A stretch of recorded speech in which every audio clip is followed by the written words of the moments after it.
a.m. here, bright and early. The sun has not yet come up yet, but I'm starting on an 8 to 10 hour journey.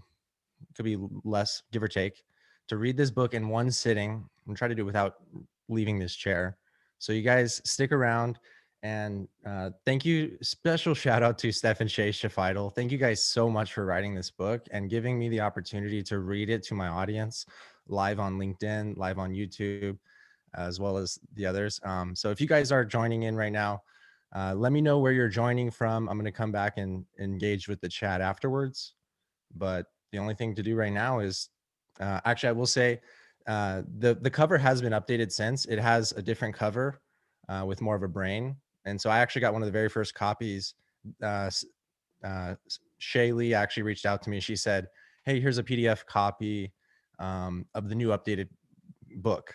And but I can't read. I'm gonna have to. Sorry, I can't do that. I can't read from a computer screen for 8 to 10 hours. I'm not that. That's gonna be a lot harder. So for me, I'm just gonna read out of the book. It's much easier on my eyes. I hope you understand. Without any further ado, let's get started. Master your mind power. A user guide for your mind and the ultimate guide to mental toughness. Let me know if you guys. Hopefully, you guys can hear me. All right. I'm just checking it on YouTube. Looks good. I'd hate to do this whole thing without the audio working, but yeah, it looks like it's coming in good. So anyways, thank you guys so much for joining. Thank you guys for watching. Let's get started. Master Your Mind Power by Stefan Shafidal and Shaylee Shafidal.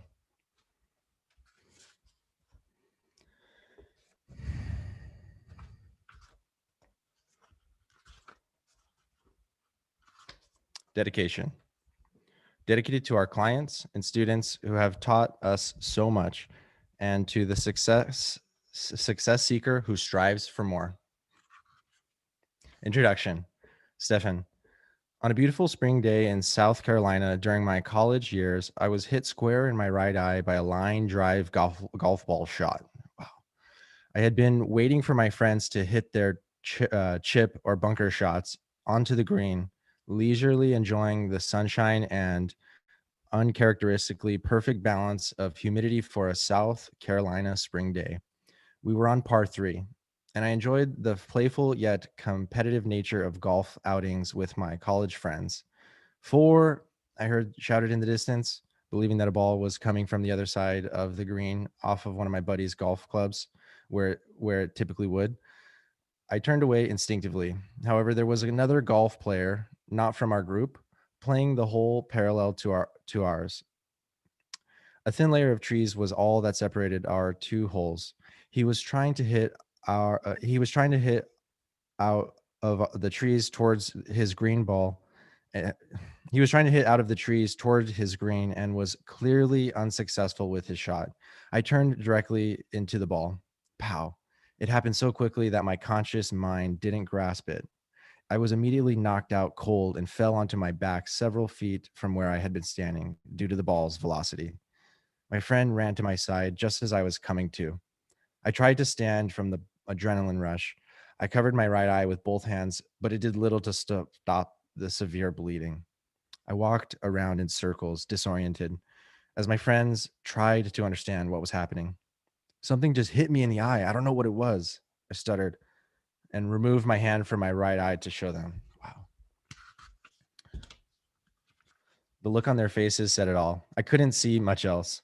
Is my eyeball still there? Can you still see my eyeball? I asked, fervently panicking, wondering if my entire eye had been dislodged from the impact. The golfer who had hit the ball came running out of the tree, apologizing profusely. We began to put the pieces together of what happened. Somehow, a shanked ball that was hit blindly from the trees had come into square contact with my right eye. Ouch. It was purely accidental, circumstantial, coincidental. It did not skip, bounce, or slow down on its beeline to my face. It retained its full velocity and rendered the right side of my eye looking like I lost a lousy fight with Mike Tyson. My friends and the player immediately rushed me to the hospital, where I was sent through a series of check-in procedures and a CT scan.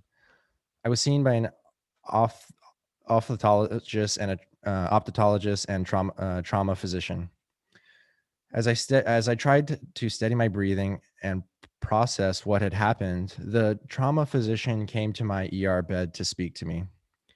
He was stern, no nonsense. We need to discuss a couple of things, he began. So let's begin with the good news.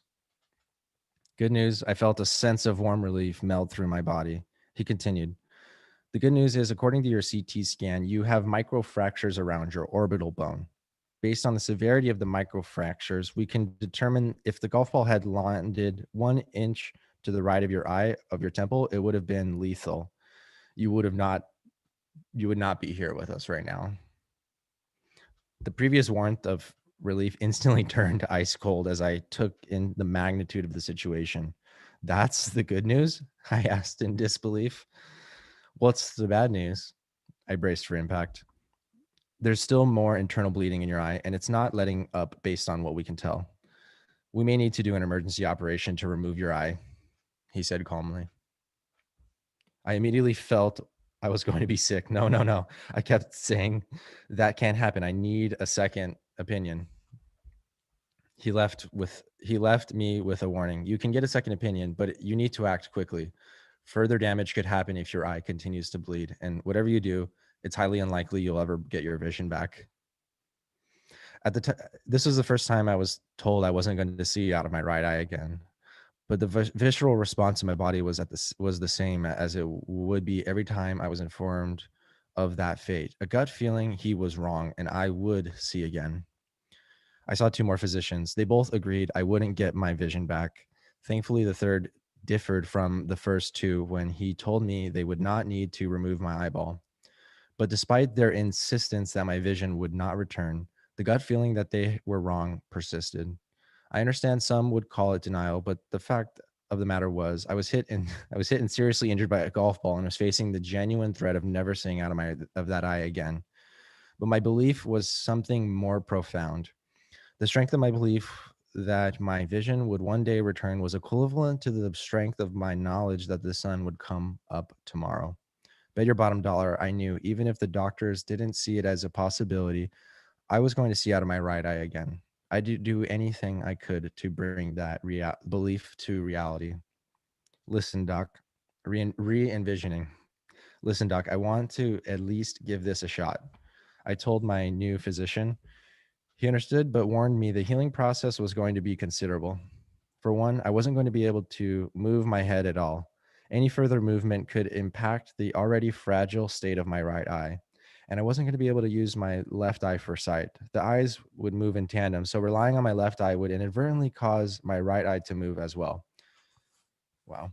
The physician recommended I spend a week in hospital. I would need heavy bags of sand on each side of my head to keep it from moving, and a blindfold to prevent me from using my left eye.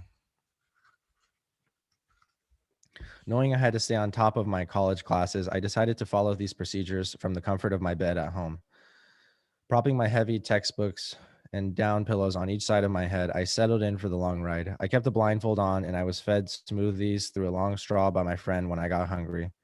I had I had help walking blindly to the bathroom, but that was strictly the only time I'd get up. Without my vision, I couldn't watch movies or read books to pass the time, which made every day feel more like a week. So I'd put on audiobooks, music, and play movies I'd see before, like Top Gun, and mentally imagine what was happening on the screen based on memory. I stayed disciplined and kept extremely still. On day 3, I went in for my first checkup. Good news, the doctor said. The situation in your eye has stabilized and the internal bleeding has stopped. Now it's a wait and see for your vision. But with a trauma like this, I still don't think it's going to come back. Again, I immediately disagreed. I stayed true to my treatment plan and returned to my apartment where I could be semi active with an eye patch over my right eye. I returned to life as usual, but at a slower pace. I only attended the classes I had to participate in. I prioritized rest, sleeping for an average of 9 to 10 hours a night. I laid in bed when I wasn't in class or studying, hoping that remaining still and staying rested would further assist in the healing process. Then one day in bed, I remembered a story I had once heard about a golfer named James Nesmith, who was taken as a prisoner of war during the Vietnam War. He was kept for 7 years in a cage that was barely the size of his own body. Nesmith had enjoyed golfing before the war, but was quite average with his general shot in the mid to low 90s. While imprisoned in his cage, he was unable to do any type of physical activity or even talk to anyone. He realized quickly all he had to entertain and distract himself was his own mind. So he began to play golf mentally. He did so with vivid visualization, down to the sights, sounds, smells, and feelings of a day on the green. He felt the exact texture and detail of his golfing clothes, the smooth and refreshing breeze, the familiar smell of the fresh cut grass, and every other sensation he would enjoy if he were out playing golf at that moment. He imagined the feeling of taking the golf club in his hands, squaring it with the ball, and taking a perfect shot. And he would imagine the perfect arc of the ball as it soared through the air toward the center of the fairway. This same mental program played again and again in Major Nesmith's mind for 7 years, always with the same amount of incredible detail. Finally, he was released and returned to America. He returned to his favorite golf course, which he had lovingly visualized all of those years in the cage. He shot a 74. Despite the 7 year gap in, oh, that's a good, that's low. Low is good in golf. Despite the 7 year gap since the last time he physically held a golf club, he shaved nearly 20 points off his average thanks to the vivid detail in his mental golf program. He wasn't just playing golf in his mind, he was practicing, and the practice paid off. The method delivered astounding results from his mind alone. Remembering this story was paramount for me. Whether it was folklore or truth, I knew that detailed visualization was worth a try. If one man could use his mental power to shave nearly 20 shots off his average golf score solely through focused imagination, then why couldn't I use imagination to get my vision back? I didn't tell anyone I was going to try it, but my belief in the potential was potent. It was what Napoleon Hill calls desired, backed by faith. I knew deep in every bone of my body I was more capable of healing myself, and my vision would undoubtedly return. Now I had a plan for how I could use my mental power to make sure of it. The visualization exercise. I began in the confines of my room. I'd look out my left eye at my surroundings, then complete the mental picture of my room with what I would see out of my right eye if I had my vision back, all the way to where my right periphery would end. But I took it further. I made this mental image so sharp, precise, and vibrant, a high definition image with the vividness of perfect 20/20 vision. I did this mental exercise at least once a day, but sometimes up to 3 times a day, and occasionally went to the park to do a session for 20 to 30 minutes in a new setting. Each time I completed this in my imagination with hyper focus, leaning into every color and spark of clarity that perfect vision would award. I followed this self prescribed mental routine for 18 days. I began on day 4 after my accident and continued through to day 21. I also frequently recited an affirmation in my mind. I can easily and effortlessly see everything around me.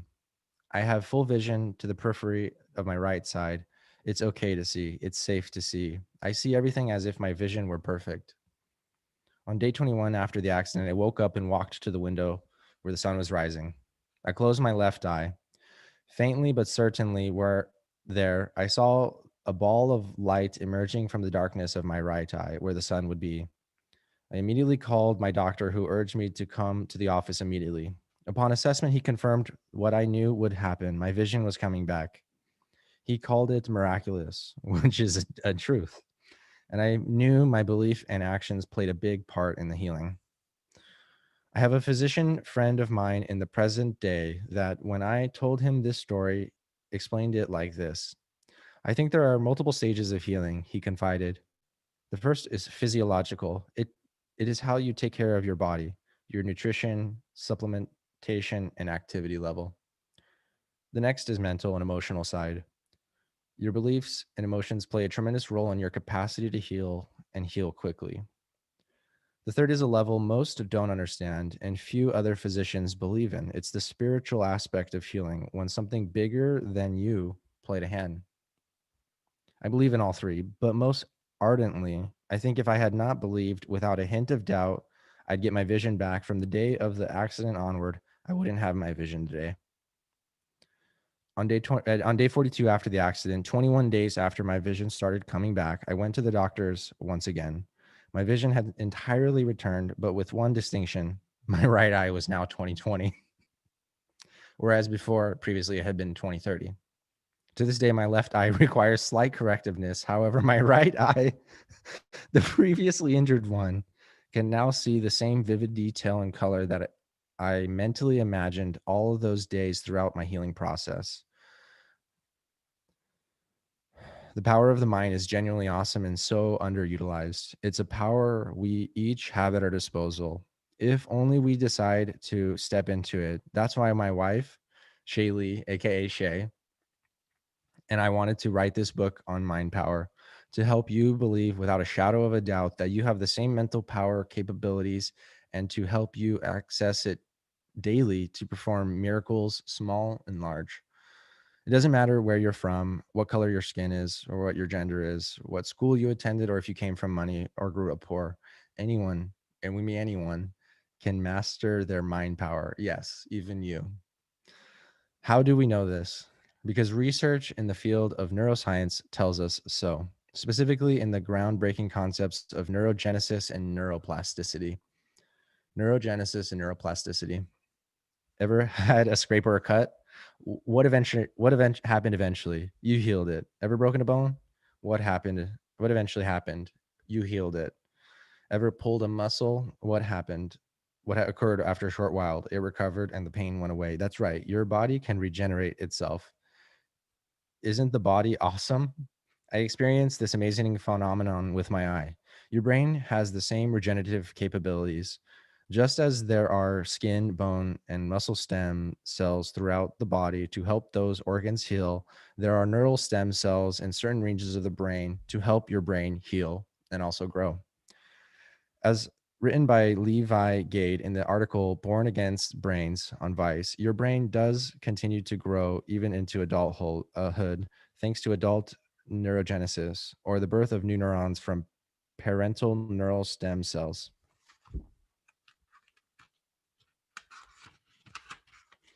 As quoted by empowering neurologist, New York Times #1 best-selling author, Dr. David Perlmutter, MD, in his article Neurogenesis: How to Change Your Brain.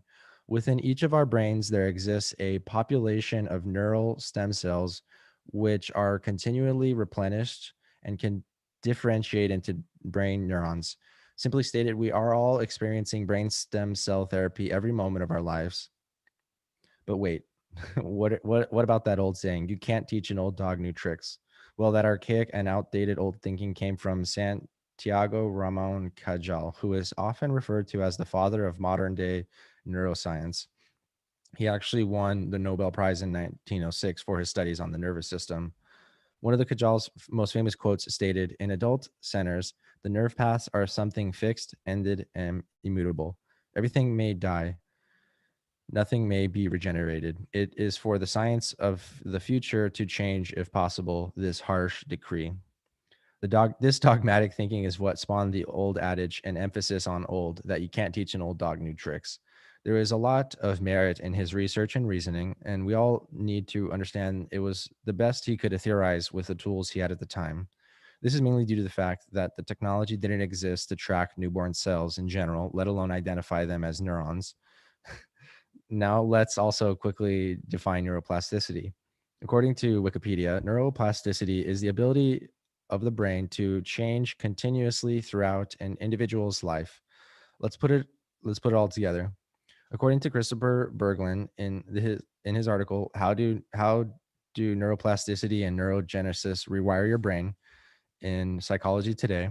Neuroplasticity is the ability of the brain to form new connections and pathways and change how its circuits are wired. Neurogenesis is the even more amazing ability of the brain to grow new neurons. So what does all this mean? It means you can teach an old dog new tricks. And you can even train a young dog new tricks.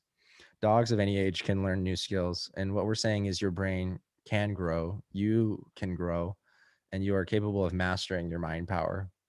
You are not stuck or fixed like you are may have been led to believe. Mind power and mental toughness. To understand what we mean by mind power and mental toughness, two terms we will frequently employ throughout this book, we can rely on the dictionary definitions of the terms of those words within the terms. So, mind, as defined by Cambridge Dictionary, is part of the person who makes it possible to think, feel emotions, and understand things. Power, as defined by Merriam Webster, is of relating to and utilizing strength. So, mind power is utilizing the strength of our ability to think, feel emotions, and understand things. When you master your mind power, you are becoming skilled, proficient, and have a thorough understanding of how to utilize the strength of your ability to think, feel emotions, and understand yourself and your capabilities. Mental means of relating to the mind. Toughness is the quality of being strong and not easily broke or damaged, or the quality of not easily being defeated or made weaker. So, mental toughness entails building a resilient and unwavering strength of the mind, despite any conditions or situations that arise. Every single one of us has the ability to tap into our mind power and mental toughness to live the lives we've dreamed of. We've seen the impact of both principles time and time again. In 2010, we founded our company, Success Training Co., to help executives and entrepreneurs resolve mental and emotional barriers and get through the ups and downs of life and business. The founding of our company was the result of many years of executive coaching and mentorship. We both learned early on in our lives. At age 16, I realized my individual purpose was to make a positive impact on the lives of others. And for Shay, it was at the age of 29 after losing a substantial amount of weight. We'll dive deeper into both of these stories later. Over the many years we've been in business together, we've worked with thousands of clients in helping them to thrive through mind power coaching and mental toughness training. Trademark. The tools we set forth in this book are not only ones we've used personally, but those that we have helped our clients to implement over the years. Just a few of our clients include a mortgage company that, as a result of working with us over 6 months, tripled their net worth, growing from 60 million to 180 million in sales. A senior VP of a Fortune 500 company, and a mother of three who, with our help, created a mindset to close a 42 million of the top of the line revenue growth. An executive who was fired 3 times in 3 years after working with us. He has now worked at the same company for 10 years and has been promoted several times and won countless awards for performance. An ex-professional dancer for the LA Lakers who needed direction in her life after facing early retirement due to back injury and left her bedridden. We helped her find drive in her life again, and she successfully started not one, but 2 fitness studios after healing her back pain and getting her wellness back. A DJ who now, after years of doing wedding and Vegas clubs gigs solely, is now a primetime nightclub DJ who is working with artists and musicians on his bucket list. That's fucking sick. A successful entrepreneur who set a goal to be married by a specific date. He found and married the girl of his dreams by that date, and now they have a young son. An individual who grew up in a war zone became terrified of life itself. She developed a head to toe skin rash after moving away from the only place she called home. After letting go of mental and emotional barriers by working with us, she found her zest for life again and went outside for the first time in several months after she healed her skin. She now goes to work and is creating a fulfilling life and is getting stronger and stronger day by day. We have helped so many 9 to 5 cubicle dwelling workers break free of their fears and start successful businesses. We have also helped executives and entrepreneurs of all backgrounds implement management strategies and mind power techniques to operate at their highest potential of productivity and effectiveness. Throughout this book, you'll hear many more stories about our clients and the incredible results they are experienced from utilizing their mind power with the very strategies you'll learn in this book. All of the clients' stories in this book are real stories, and we've changed the client names to protect their privacy. We know these tools have the potential to change your life, not only because we've seen it firsthand with our clients, but because millions of other success seekers and super achievers have also implemented these practices and seen incredible results. Some of those super achievers you may have heard include Michael Phelps, who won 23 gold medals and 28 gold medals for swimming at the Olympics. His coach, Bob Bowen, told him from the beginning of their coaching relationship to do a visualization of every perfect race before going to sleep every night and the first thing every morning. So by the time Phelps won his Olympic medal, gold medal, he had already won hundreds of times in his head. He'd visualize a perfect dive into the pool, effortless and quick swimming, and coming into first place. These mind power techniques came into actualization, and he even won a historic race by 1/100th of a second. Sarah Blakely, founder of Spanx, top 25 America's richest self-made woman by Forbes, and co-owner of Atlanta Hawks, is very much into the power of thought. She says she believes visualization and mind power can assist you in manifesting anything you want for your life. Tiger Woods, the winner of 15 major championships, including 5 Masters, was taught how to use mind power and visualization when he was a boy with his father, Earl. Tiger always visualizes precisely where he wants the ball to go in every shot. He has also used mind power to become one of the best golfers in the world today. Arnold Schwarzenegger, 5-time Mr. Universe, 4-time Mr. Olympia, and a star in over 50 movies, has used mind power and visualization for his athletic success and also credits it for success as a movie star. When I was very young, I visualized myself being and having what it was I wanted. Mentally, I never had any doubts about it. He once said of his mind power. Rachel Hollis, a famous motivational speaker and author of 2 New York Times bestsellers, is an avid believer in harnessing mind power to achieve your goals. Before she launched herself to fame, she would read her goals out loud daily, one of which was, I speak on Brendan Burchard's stage. Brendan Burchard, an equally renowned motivational speaker and author, has been an idol of hers for a long time. Not only did she ultimately achieve that goal, but Hollis and Burchard are now great friends, and she shares the story often. Tom Brady led the New England Patriots to all of their world championships, winning 6 Super Bowls. He is the record holder for having the most Super Bowl wins by a player and is the oldest active quarterback in NFL. He has also won the Super Bowl MVP award 4 times and the NFL MVP award 3 times. In multiple interviews, Tom has had his mental toughness and resilience to thank for so much of his successful career. Mia Hamm, a 2-time Olympic gold medalist and 2-time FIFA Women's World Cup champion, has also talked on many occasions about how she would use mind power throughout her successful soccer career. Success specifically, she would visualize the soccer ball hitting the back of the net just before she kicked the ball towards the goal. She would then narrow her vision on the target and kick the ball as hard as she could. Similar to Ham's focus on the target, a 2001 study at the University of Calgary conducted an experiment on the power of focus for 3 elite basketball teams. One team became their research team, and they taught them a method called quiet eye technique. It consisted of the focusing on the target for the basketball players, the basket, before taking the shot. They would focus their eye on the net, imagining the ball itself going through it while bouncing the ball and repeating to themselves, nothing but net. Then they would hold the ball in a shooting stance, focusing their eye on the net for 1.5 seconds while saying to themselves, sight, focus. The final step was shooting the ball as they were told to do so quickly. The results were astounding. After 2 years of training, the research team's free throw percentage raised from 54% to 76.6%. Yet another piece of evidence that what the mind focuses on, it will achieve.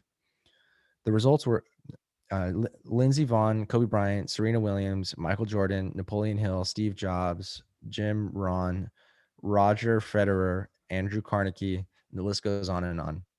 We have been deeply researching mind power and mental toughness for over 10 years. We have discovered hundreds and hundreds of interviews with high performance athletes and business owners who mention mental toughness and mind power as being an integral key to their success. We believe the individuals who have clarity and mental toughness are the most successful people in the world. This book is not merely theoretical, it is also meant to be a textbook or a white paper. It's also not meant to be a textbook or a white paper. Rather, we'd like you to think of it as a user manual for your mind, an inside guide to how you can genuinely hone your master your mind power like so many before you have done. What you can expect from this book is a lot of how. That's what separates us in the field from everyone else. We won't just point out the potential problems and leave you hanging. We will guide you on how to do something about it in a step by step fashion so you can truly maximize your mind power. There are too many overly ambiguous self help books in the field today that give people a temporary motivation and inspiration as if fairy dust was sprinkled on their heads. The problem is feeling the problem is this feeling will likely fade.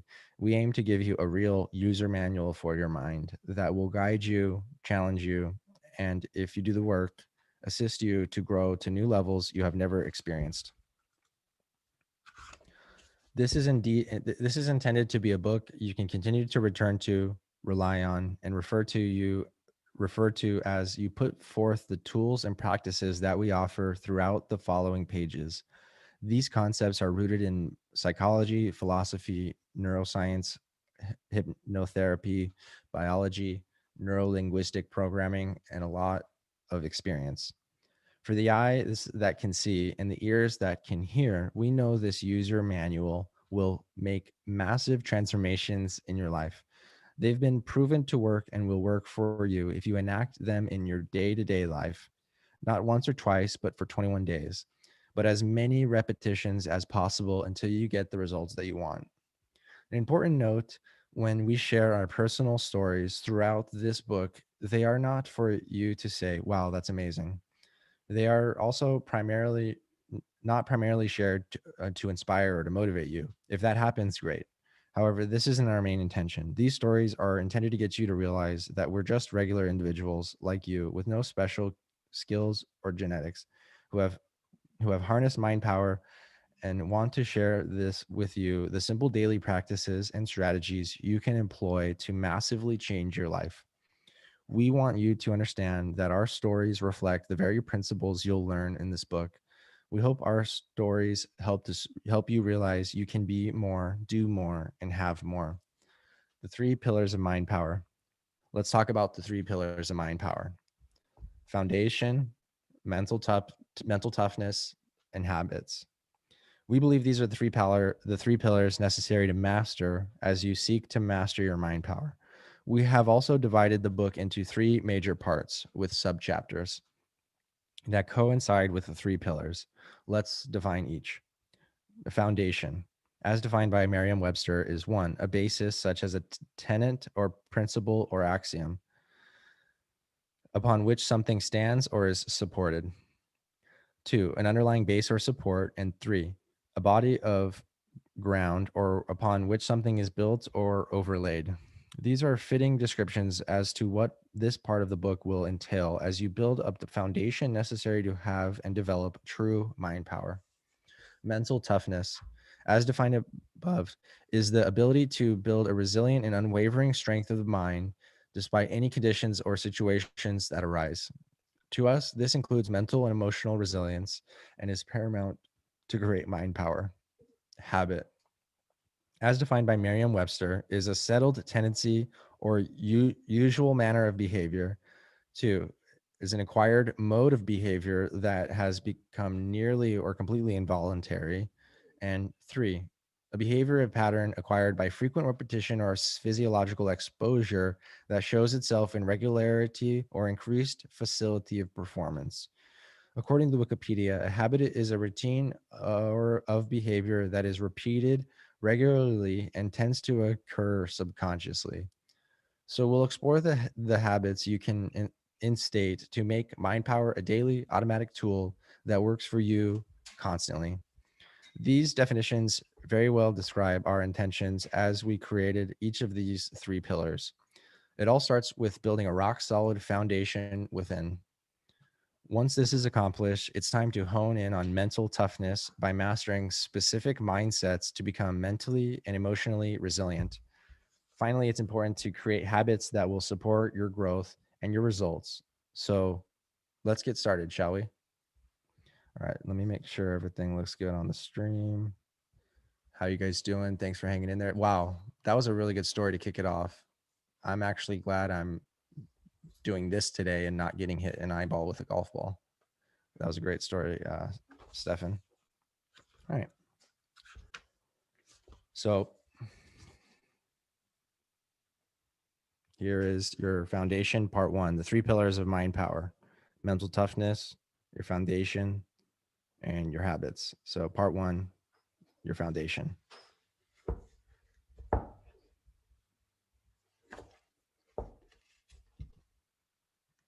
Sure.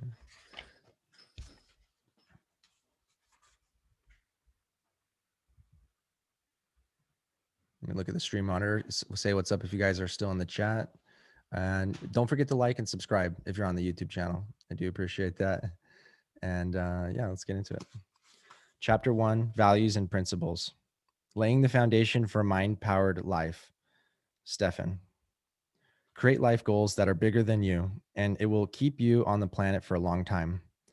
One day back in 2013, we were driving in the car when we got a call from our client, Martin. We had been doing virtual coaching sessions with him for about a month. Help, Martin said. I have a conundrum. I'm stuck between two amazing job opportunities and I don't know which one to pick. One is very intriguing and is in alignment with what I'm really passionate about, and the other is in my industry and would really help me advance and move up the ladder in my field. When it comes down to it, I don't know which one to choose, and I'm really good at one of them, but really passionate about the other. And financially, they're about equal. He asked me what he thought he should do, a decision only he could make. But we knew just what to do to help him decide. We pulled over into a grocery store parking lot and took out a piece of pen and paper. Okay, Martin, we said, what's important to you in the context of your career? He began to go through his list of career values, which included stability, a challenging career, supporting his family, and more. We wrote down each value that he stated. By the end, there were eight significant values on the page. Then we asked him to order them to determine what was most important to him, and then the next important, and so on and so on. He placed all eight values in order from 1 to 8. Then we took a picture of the list and texted it over to him and told him to review it. His values were as follows: supporting my family, enjoyable, stability, ownership, worthwhile, meaningful, solution provider, challenging career. Once he had a chance to review the list thoroughly with his own two eyes, we stated the question of the hour. So, which job is in more alignment with your career values? Which job opportunity will support your family, be enjoyable to you, provide stability, give you ownership, be worthwhile and meaningful, help you provide solutions, and give you a good challenge?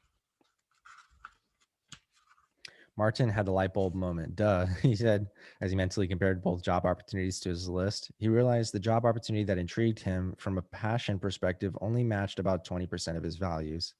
And by taking the other job, which reflected a significant advancement in his career, was far more in alignment with the values that really mattered to him in his career. He confidently made his choice. But the coolest part was he was able to decide within seconds of seeing his career values listed down. This is why knowing your values is so important. We know one's values and principles, which to us are the same, are the keys to providing the basis for a mind-powered life. They provide the roadmap for the blueprint for our day-to-day lives because they describe what matters most to us. They are our guiding principles. They help us to make decisions more quickly. They also help us to support and to feel good about the choices we make. That's what we call congruence. Still, many individuals have nebulous conceptions of what their values and principles genuinely are. They seem abstract and invisible until the time is taken to get clear on what they are. Let's quickly define values. Values are what's important to us. They are what motivate us. They also determine how we feel after we do something, good or bad, based on if what we did was in alignment with versus or not in alignment with our values. That's our guiding principles. What a novel concept. We have values for every context of our life. For example, we have a different set of values for life in general: family, health, career, health and fitness, relationships, spirituality, personal discipline, personal development. Let's also talk about what a value is versus what it is not. Or, yeah, what it's not versus what it is. Creating a value is not a long sentence. For example, I want to be a healthy individual, or my life is filled with happiness, or I want to build a massive wealth, or I am prosperous every day. A value is usually a single word or a short phrase. For example, value in the context of life would be something like family, health, success, happiness, wealth, prosperity, etc. Got it? Okay, good. Let's move on and discover what your values are. How to determine your principles and values. To determine your values and principles in life, even if you think you know them already, pull out a piece of paper, journal, or or favorite mobile device and ask yourself, what's important to me in life? To create a list of everything important to you without analyzing or second thought, just let your ideas flow onto the paper. It doesn't matter the order in which you list them during this brain dump, only seek to get them out all in front of you. There are no right or wrong answers because these are your values. You may write down values such as family, my business, health. Then once you complete the first brain dump, you're empty of thoughts, go through the process again, asking yourself what's important to me in life, and brain dump a second time. Write down some more values that are important to you. There may not be as many that come to you each time, but that's okay. Then do the same process a third time. Just as we do with our clients, we recommend you do this brain dump 3 times in a row in total to discover how many of your values as discover as many of your values as possible. These multiple steps are essential to do because some values are deeply conscious and out of your awareness. To discover these values, it requires us to dig real deep to find them. The moment when you think you're done with a brain dump and you feel emptied out of this moment of buffering needs to occur. This buffering is like uploading information from your deep unconscious to your conscious mind. You will know it's time to buffer when you say, I can't think of anything else. Just take a deep breath or 2 or 3 and allow the buffering to occur. Then more value should flow into your conscious awareness. Allow yourself to dig deeper by doing 3 complete brain dumps and see what comes up. Once you've ranked your list, or once your list is complete, put the values into a hierarchy, ranked order, and based on the level of importance to you. First, do it as quickly as possible by trusting your intuition by listing 1, 2, 3, etc. Then, if you get stuck between 2 of the values and you aren't sure which one is more important, ask yourself, if I had to pick just one, which one would I pick? This exercise is intended to be challenging because it makes you think about the order of importance of your values. Say, for example, if you were stuck between health and prosperity, if you had to ask yourself, if I had to just pick which one, which would I pick? The one you pick would then go above the other one in the hierarchy. There you go. Meet your official life values. You can now repeat this process for any context where you would like more clarity. As mentioned above, we have a different set of values for life, family, career, health and fitness, relationships, spirituality, personal development. I'm realizing how many values I'm lacking in some of those other areas. Personal values to alignments, or like I need to do that brain dump exercise. You guys should do the dump exercise too. Let me know in the comments if you guys do that brain dump exercise. Personal values alignment. Once you completed your list of values in any context, it's time to get to know them better and align yourself with them. To do this, ask yourself which of the following 2 questions for each value is on your list. What does insert value mean to me? How will I know when I have insert value? Additionally, write down 3 goals for each of the values in your list. For example, for career, your goals may include grow my business by 20% this year, make at least 5 new business networking connections every week, work on building strong relationships with my team members and my customers, For a health-centered value, your goals could include walking 5 days every week, stretching daily for 15 minutes, eating clean organic food 6 out of 7 days of the week. The goals will help you to understand how you can fulfill each value and live in alignment with them daily. This will bring you into a greater alignment with yourself and what matters to you most in your life. Ultimately, this value exercise is intended to help you ascertain what your values are and if you're currently living according to them. Be in touch with your value. Being in touch with your values gives you a clear roadmap for how to live your life. Here's a mind power exercise for you guys. Questions to consider and to amp up your mind power. Do you have more clarity of your values in your life? Are you living in alignment with these values? If so, do you notice things that are flowing for you? If not, have you looked at your values to see what you're not fulfilling? What changes do you need to make to improve your results in life? It's becoming more clear to me. Aligning your principles, passion, and purpose. In addition to our core values and principles, we also have to be clear about what we are passionate about. What ignites that fire within us and gets us going? Our experience is a lot of people are unclear about this, and those that are unclear still have an incomplete understanding of the topic of passion. A big buzz phrase these days on the topic of passion is find your why. We think this is a very applicable and it relates to discovering your life's purpose or your company's purpose, which we'll go into in a bit.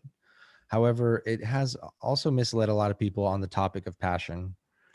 In our experience coaching thousands of people, the why doesn't work for everyone as a trigger for passion. We know from surveying hundreds of people before writing this book that there are a lot of people who don't ever connect with the word why when it comes to defining their passion. For instance, we had a client named Jessica who was passionate about cooking at a restaurant. Still, she didn't have a clear vision of why behind it. Does that mean she's not does that mean she's not passionate about cooking? Or of course not. Let's dive deeper into this concept. We believe passion goes by the word why. We believe passion goes beyond the word why. We like what Darren Hardy, former publisher of Success magazine, says about passion in his book, The Entrepreneurial Roller Coaster. He believes the most successful entrepreneurs have a passion for their business, which keeps them persevering even when the business it's not going well. Hardy posits that there isn't just one, but four passion switches that can be switched on and ignite more passion in your life and in your business. Here's what Hardy's four switches to passion are. Number one, what? This is a passion for what it is you do. If you're an entrepreneur, this could be this. If you're an entrepreneur, this could include what your business does. We have a client who is in a business of selling cars and absolutely loves every aspect of what he does, all of it. However, this does not mean you have to be 100% in love with every aspect of your job. Running a business goes beyond the mission of the company or the bulk of the work you do for your clients. For example, we love working with our clients. Still, we don't particularly enjoy going through our email inbox or the other administrative tasks we have to do. That's not that's why we're not what people. Too many people are following their gurus' thinkings and directives that if they're not 100% passionate about what they do, then they should quit immediately. We think that would be financially irresponsible and short sighted. If we had followed the advice from those gurus, we would have quit our business years ago. The reality is, you don't have to be 100% passionate about what you do. Three more passion switches. Number two, why? Finally, why is one of the most important passion switches. This is doing something for a greater cause, like making a positive impact, saving and creating middle class jobs, inspiring humanity, building a community, saving the planet, etc. It's something bigger than you. Number three, how. This is a passion for how you do something, notably a desire to do it with precision or better than anyone else can. For this passion switch, we always think of our housekeeper. She adds an extra touch to everything she does, down to folding the toilet paper with a triangle on the end of the roll in the bathroom, like you'd find at a five-star hotel. She's passionate about how she cleans and organizes the house and knows she's more creative, diligent, and detail focused than most other housekeepers.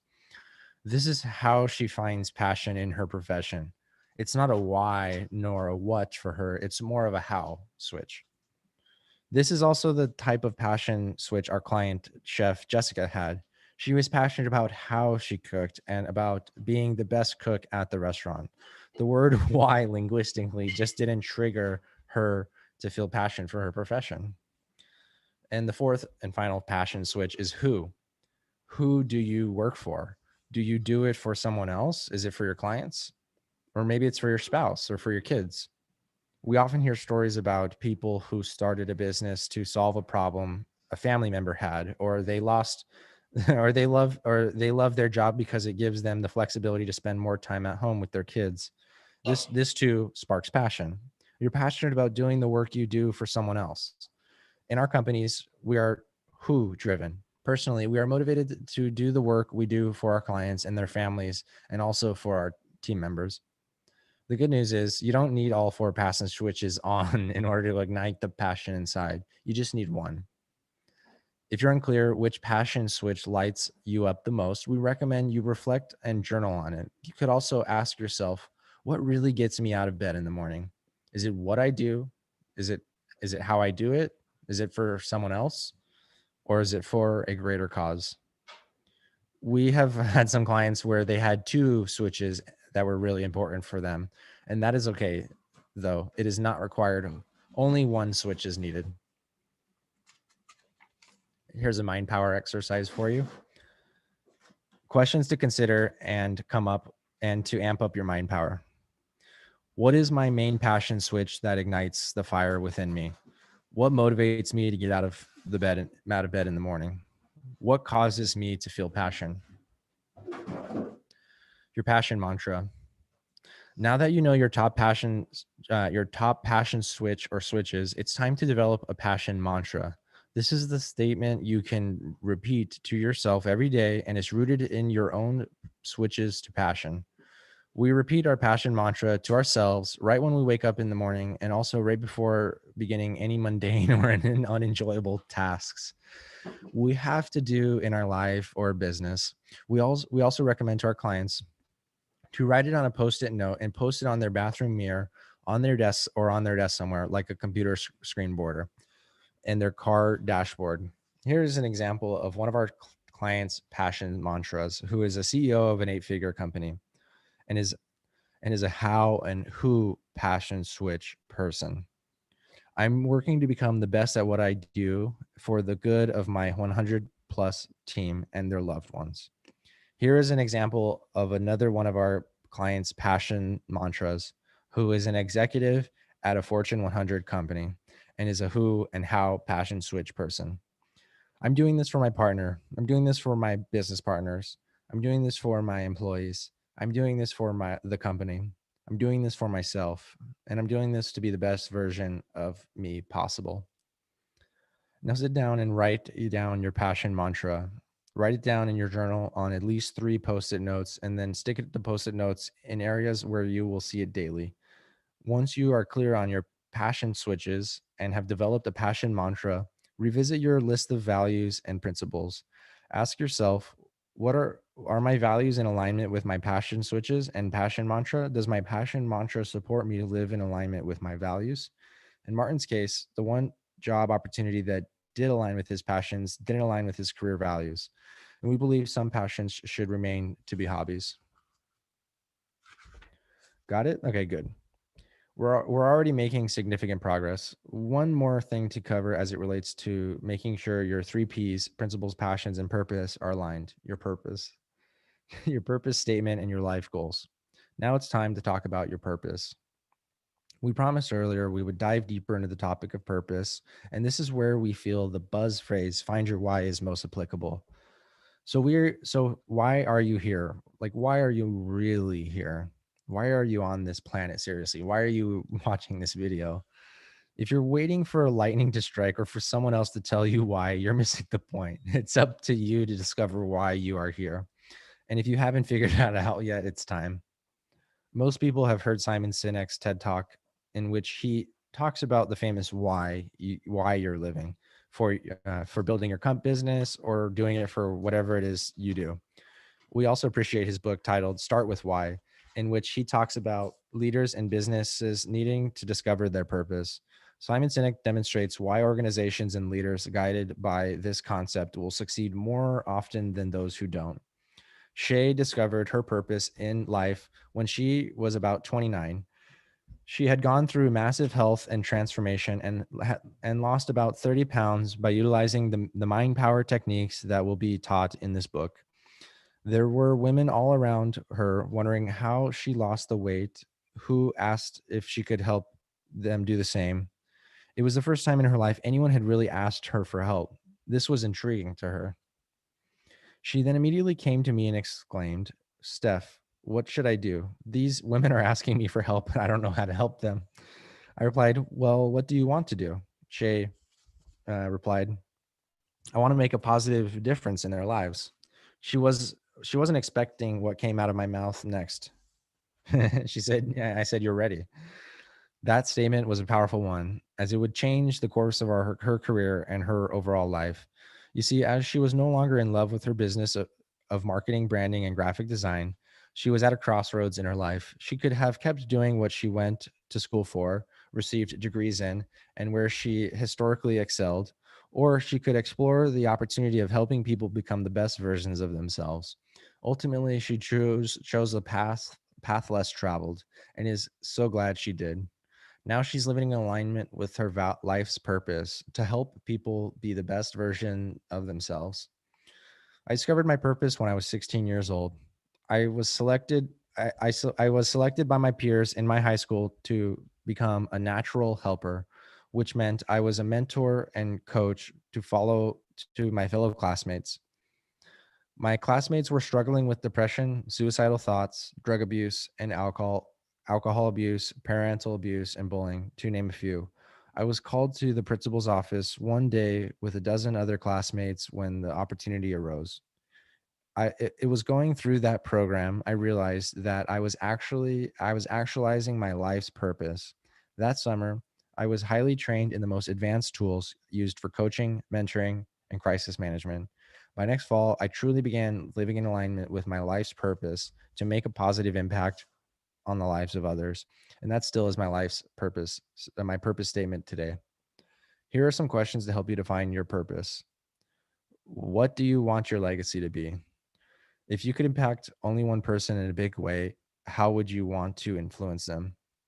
What do you want to be remembered for? If you were to describe yourself with one word, what would it be? If someone else were to describe you in one word, what would that word be? Why are you here? Together, we believe we're here to make a positive impact on the lives of others and to help them be the best versions of themselves. That's our combined purpose statement. And as a team, personally and professionally, here's an example of one of our clients' purpose statements: to experiment growth and joy and create ways to help people experience increased joy, abundance, and control over their results in life. Here is another example of one of our clients' purpose statements: to be a powerful contributor. After you have your purpose statement written down, write a few life goals down that are in alignment with that purpose statement. According to About Leaders, life goals are a purpose or a main objective. The reason that you do all that day-to-day stuff. Life's goals keep you on right track and provide purpose and meaning in your life and a sense of fulfillment. A good old friends of ours told us life goals should be bigger than you. He said, create life goals that are bigger than you, and it will keep you on this planet for a long time. A few of our life goals are to wake everyone up onto the planet and discover their own mind power, to do mind power coaching with multiple professional sports teams, and to positively impact international leaders on this planet to move the future of our world in a positive direction. Now, some final questions to help make sure the three P's are aligned.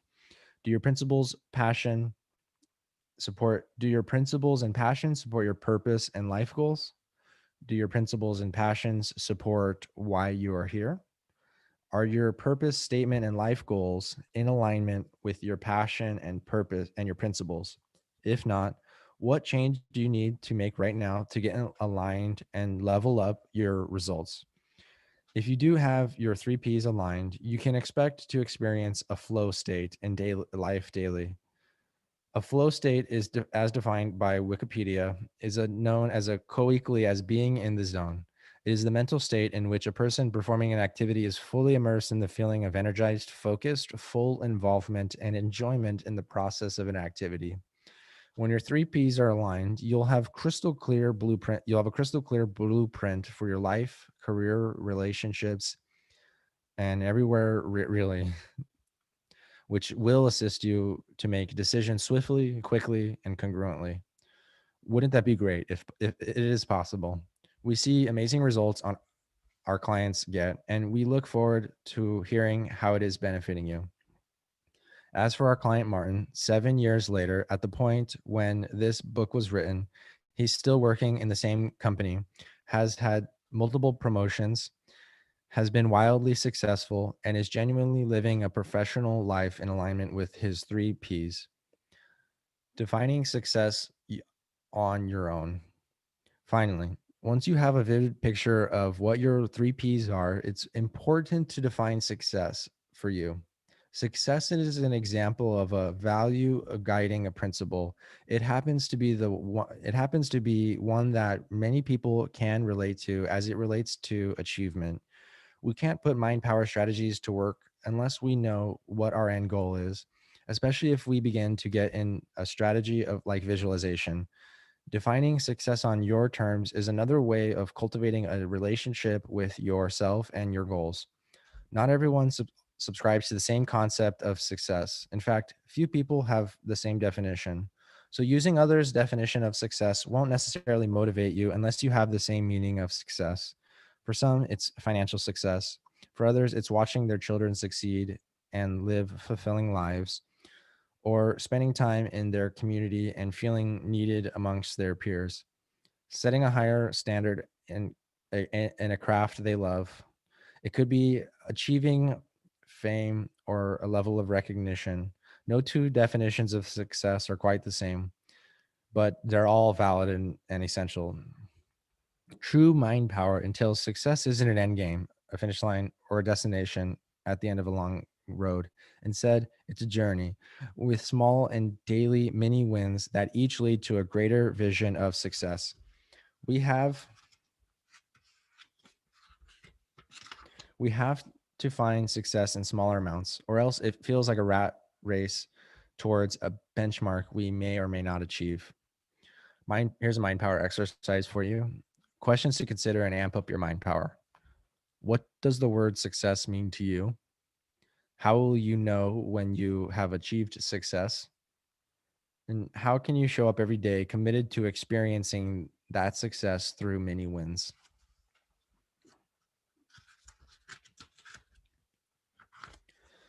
Chapter 2, Understanding the Unconscious and Our Running Parachutes. Shaylee.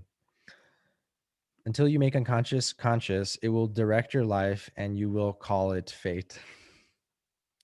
I was always a tomboy. My brother is 6 years older than me, and I was trying to keep up with him and the boys. From the time I was 6 years old, I was following him and his 12-year-old friends around, playing football, riding motorcycles, building forts, and roughhousing. From this point until just recently, I was constantly falling, tripping, skinning my knees, skinning my elbows, my hands, crashing my bike, flying over the handlebars, running into cars on my kid bike, and running into rocks and trees on my adult mountain bike. I had bruises, scratches, and scars all over the place. There wasn't a time that I wasn't somehow black and blue in some area or recovering from an injury. Despite this, I was still active and athletic and played many sports from softball and baseball, soccer, basketball, and swimming team. I often snowboarded, but couldn't get off the ski lift without falling. Whenever it was time to get off, Whenever it was time to get off, I nearly always, without fail, would fall. You'd think I'd finally get the hang of it and could slide off the lift and slide onto the mountain like even young kids seem to do effortlessly. Still, some leg always went in the wrong direction, and I'd lose my balance, and then and I'd have to stop the whole lift. Embarrassing, right? Then I'd proceed to snowboard down the mountain with no problem. Later in my 20s, I became an endurance athlete, running multiple half marathons, a full marathon, and many triathlons. I fell numerous times while training or competing. Unsurprisingly, it became a running joke that I was a coordinated klutz. I'm not sure when it began or who said it first, but I certainly believe it wholeheartedly. I would say it like it was a badge of honor, and and would receive further confirmation of this identity after yet another notorious fall or crash. Oh, that that Shay, they said, such a coordinated klutz. The term coordinated klutz meant I was coordinated enough to dribble a basketball or score a soccer ball into the goal, yet I'd almost always come out bleeding after every game or activity, needing a first aid kit. Truthfully, this didn't bother me for most of my life. As I said, it was a badge of honor. I thought it was just part of the game and proof of how I invested I'd become in the activity. Go hard and no pain, no gain were common motivational sayings my team members and coaches said frequently. I was showing the pain all right, but what was I gaining? It wasn't necessarily a bad thing, or was it? I thought it was a natural course of events, all considering all the activities I was in during grade school, throughout high school, and I would grow out of it eventually. However, I was in my 20s and still tripping and falling and getting hurt. Specifically, on one day, I was on a 17-mile downhill biking trail where I had flown over my handlebars that resulted in an injury. More on this story later. I started to think maybe this isn't normal. All of my friends stayed on their bikes and rarely crashed. They stayed upright while training for marathons, and they could get off the ski lift without falling, even when they were getting off next to me. A liability who almost always caused a hilarious scene. One of the last significant injuries I had was in 2006. I was married to Steph at this point, and we were invited to a wedding in Cabo. The day before the wedding, a group of us decided to go speed boating in the ocean, and we rented a banana boat to attach to the back of it. The speedboat would pull the banana boat like water tubing. We piled on the banana boat, and the speedboat picked up speed, pulling us amongst the waves and ocean spray. I held on for dear life, laughing hysterically and yelping and soaring through the waves of the ocean. We were having a blast until one of our brave fellow banana boat passengers waved to the driver of the boat to speed up. Right as they revved the engine, the boat lurched forward, and all six of us went flying off the banana boat and into the air. And we all crashed, landed in the water. Maybe mid flight, my eye socket met someone's head or elbow. I don't know what I hit this day, but it was hard. Out of the whole group, guess who was the only one to get hurt? Yep, me. Needless to say, our ride was over and we headed back to the shore. Got some ice and some liquid medicine. Okay, doc, it was a margarita. I laid in a cabana while icing my eye. The next morning, I woke up with a huge black eye, just in time for the wedding and all of those pretty pictures. Uh, on brand for a coordinated klutz. At this point, the coordinated klutz part of my identity was starting to become a major inconvenience. I was an adult now, but I was still felt like a little kid. I was always wondering what my next trip or fall or accident was going to be. It could strike at any time. I wanted to be able to wear a sundress and not have scabs on my knee or band-aids and to show some skin without flaunting scars all over my body from my latest trip or fall. It wasn't until I was about 30 when I started to learn about the inner workings of the mind and how our thoughts become things. As I learned more, I began to realize these beliefs I live with since age 6 didn't have to be permanent or haunt me for my whole life. I came to realize I couldn't undo these beliefs that I'd been in for 25 years. I no longer wanted to be a coordinated klutz. I wanted to just be coordinated, no klutz about it. I wanted to stay upright and move effortlessly and gracefully while still being active. It was then I decided to start telling myself a different story. Instead of jokingly saying I was a coordinated klutz, I began to say as my constant affirmation, I stay upright easily and effortlessly through anything. This affirmation became my mantra and my new belief. One day in the summer of 2010, Steph and I were running with our dogs, as we often did. That day, we decided to take a new routine in our neighborhood, and I didn't know the terrain. As a recovering coordinated klutz, it was essential to see the topography of any area where I was doing physical activity. We were running on the sidewalk. Unbeknownst to us, there was a section ahead where a tree root had lifted the concrete. So part of it was higher than any other. It was a clutch trap. I didn't see it. My foot got caught and I went tumbling. But something different happened. Instead of falling straight to the ground, skidding my hands and knees and elbows, I caught myself. I stayed upright. I never touched the ground. Not my hands nor my knees. Only my feet stayed on the ground as they kept running awkwardly. Eventually, I caught my balance and pulled myself back up fully upright. Wow, this was the first time in 25 years I didn't fall to the ground, even when I tripped. I had successfully prevented an injury from happening. How's that for a now recovered coordinated klutz? I was amazed. I remember Steph yelling to Steph, "Can you believe it? I caught myself. I stayed upright." Steph knew how injury prone I was and had heard all of my stories as well as witnessed them. So this was quite an impressive feat in his eyes, too. He gave me a high five. That's right. If we could command our minds to believe something new simply by suggesting a new belief system to ourselves, we wouldn't need mind power. It would just happen with a snap of a fingers and poof, done. From a conscious standpoint, you mentally want to succeed. You wouldn't have picked up this book if you didn't. You want to be happy in life. You want a fulfilling relationship, do fulfilling work and make money more than you've ever dreamed of doing so. From your waking conscious mind, you don't believe anything is standing in the way you have all you have dreamed of, at least of all yourself. If everything were up to the conscious mind alone, our work here would be done and we could wrap up this book and go home. Wouldn't that be easy? But as we well know, there's something deeper that makes the shifts in beliefs and perceptions a bit more nebulous. This is where the friction happens. We know what we want for ourselves and we get frustrated when that doesn't come to fruition. We find ourselves repeating the same habits and slipping into the same cycles, even though we mentally, conscious mind, decide it's going to be different this time around. Making your unconscious mind conscious. All of this is thanks to the unconscious mind, also known as the emotional mind or the subconscious, according to Dr. Bruce Lipton, stem cell biologist of the author of the Biology of Belief. As human beings, we usually spend at best only 5% of our time in our conscious mind and the other 95% in our subconscious mind. The subconscious mind is referred to today as many in the field by as the unconscious mind, simply because it's the mind we're not conscious of. In the past, subconscious mind was thought of as a dark, dirty, and evil, which we believe to be an improper and outdated description.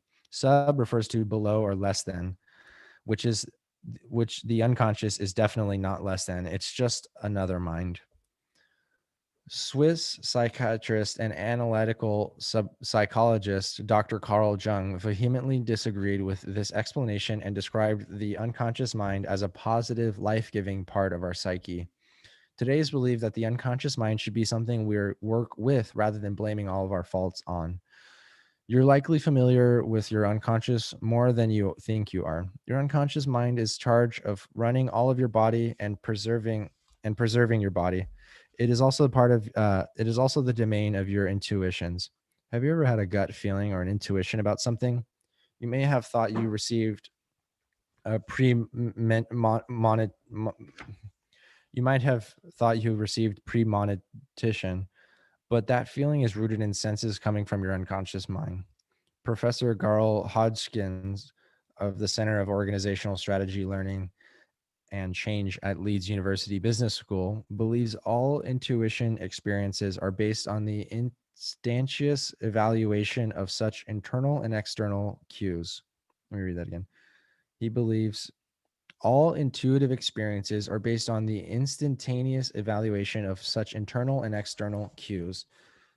He continued by saying humans clearly need both conscious and non conscious thought processes, but it's likely that neither is intrinsically better than the other. In other words, the conscious mind and unconscious mind work together to create your understanding of the world around you. You may not have been aware of your cues and your unconscious mind picked up on, which may be why you experienced a gut feeling. After doing a forensic analysis on multiple scenarios where a swift decision was necessary, the researchers concluded the unconscious mind was aware of something else going on in the environment and created that gut feeling. For example, you imagine you are walking along the city streets late at night with your friends, and you suddenly have a strong feeling that you need to turn around and walk the other way. Then you learn later there was a robbery on the street you had avoided from your gut feeling. You may think this was your intuition, which it is. It's also likely you were unconsciously aware of something that suggested danger to your unconscious mind, causing you to turn around and get to safety. This means we must consistently pay close attention to both our conscious and unconscious mind because they're both integrally vital. As we said earlier, the conscious mind is easier than the two. Is, as we said earlier, the conscious mind is the easier of the two to master because we're aware of it. It does take work to train the conscious mind, though it does take a lot less effort than the unconscious mind. For instance, if through a fleet's if a thought fleets across our conscious mind that we want to change, we can easily do so with repetition. The unconscious mind requires a little more work, time, and effort to master. It is our belief that tapping into the unconscious mind is an essential part of harnessing mind power and mental toughness. As we said earlier, the unconscious mind runs your entire body. It's beyond language, it's oriented in emotions, which is why it's also referred to as the emotional mind. It also controls the beating of your heart, your breath, your digestion. It's on autopilot in the background doing all of these things. All of these things happen without you asking it to. It continues to do all of these things whether you're cognizant of it or you aren't. You don't need to do it. You don't need to direct it to do all the other things in alignment with running your body. Thank goodness. That would take a lot of work, wouldn't it? And the powerful thing is, with regular practice and discipline and the right techniques, you can direct your unconscious mind to change and adopt new behaviors and habits you want instead of those old mental and emotional barriers. Another critical thing to know is the unconscious mind is where all of your memories are stored. It's been reading recording everything you experienced since the beginning of your life and will continue to. This is much different than the conscious mind, as initially asserted in the 1990 book Flow. The Psychology of Optimal Experience by Mihe Csikszentmihalyi. Your conscious mind can only process a fraction of the information flowing to it at any given time. Today's estimates at the time of writing this book postulate approximately 40 million bits of information coming to you every second. And your conscious mind can only process 40 of those bits every second. Wow. So it's more likely that your conscious mind doesn't have a complete recollection of everything your unconscious mind has stored. Your conscious mind filters your experiences for sanity's sake. No worries though. Except in the except in the rare extreme cases, you can be confident knowing your unconscious mind remembers everything. This is a good thing because you can do whatever work necessary to move through the mental and emotional barriers. How your unconscious runs the show. We know the unconscious mind stores all of the information and experiences we've had in our lives. Sociologist Dr. Morris Massey found there are three specific and universal periods of our life that all of us have gone through. We ascertained our beliefs, our values, beliefs, attitudes, and our understanding of the world through each of these periods. He shares them in his training program. What you are is where you were when again. Wait, what the? He shares them in his training program. What you are is where you were when again. An imprint period. Dr. Massey found that from time to time, that Dr. Massey found from the time we were born to age 7, we went through an imprint period where we downloaded the immediate environment around us. Much of this came from our parents because we were so young and impressionable. We were like sponges during this period. And what we learned, saw, and experienced became deeply imprinted in the fabric of who we are today. We learned what's wrong, what's right, what's good, and what's bad solely from what we observed around us. The modeling period. From age 7 to 14, we went through a period in which we modeled or imitated what we saw around us. We copied the behaviors and patterns not only of our immediate families, but our peers, teachers, and public and social figures. In the socialization period. Finally, from ages 14 to 21, it was all about our peers and who we socialized with.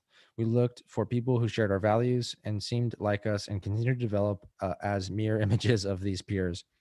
The media may also have affected us at this time. These periods are essential to understanding we can eliminate a belief from our unconscious mind by following these steps. Recognize everything we see in our lives has been unconsciously created by ourselves alone. Decide to take ownership and empower ourselves in this knowing rather than believe we are the victim. Decide to take responsibility for everything in our life rather than choosing to be negatively affected by people and events around us. Do this first by identifying when we learned the belief. Decide what we want instead by asking, what do I want instead? We went through each of these 4 steps with a client who was struggling with his marriage. The client Gary found whenever he was working on a big deal for his company, his relationship with his wife would become tense. He would push her away and didn't know why he felt compelled to do so. It was hurting her, causing problems in the relationship, and he couldn't seem to change his behaviors. Once we began to talk about it, he understood he was causing the marriage problems from an unconscious belief. Gary realized he was repeating a pattern he had seen in his father while growing up. His dad had been wildly successful in his career, but was never successful in marriage or with his family. In fact, his dad had gone through 3 divorces, having witnessed this throughout his imprint period. Gary had created the unconscious belief that you can't succeed in both your marriage and your work at the same time. No wonder he was sabotaging his marriage when a big work deal was on the line. Gary unconsciously thought one could sabotage the other and they were mutually exclusive. Once Gary recognized he had this belief. It came from internalizing his father's behaviors. He could decide what to do and believe instead.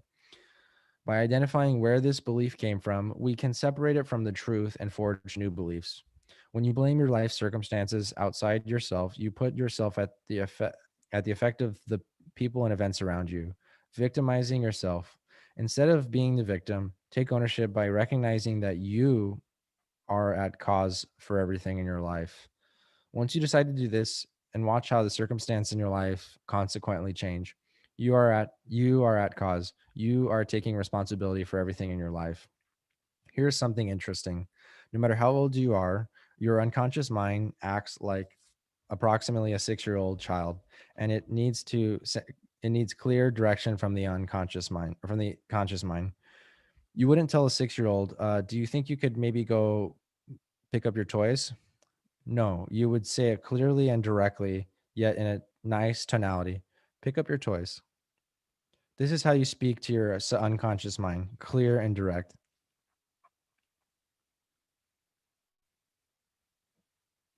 Your unconscious mind acts like a 6-year-old.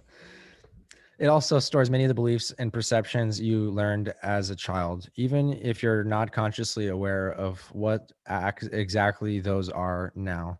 And you have consciously learned your old beliefs aren't true. This can create friction between what we consciously want for our lives and what is continuing to manifest. Mentally, we could be more than okay with hitting new income goals. We could want them terribly and work for them daily. However, there could be something within the unconscious mind that is not okay with hitting these new income goals. Perhaps as a child, you were taught to believe making a lot of money made you evil because of what you internalized from your family or home environment.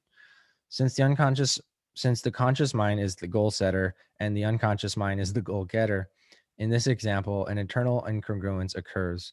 And since the unconscious mind runs the show, the conscious mind won't be able to break the habit or manifest new goals until something changes in the unconscious mind. This remains true even if your conscious mind doesn't at all believe money is evil.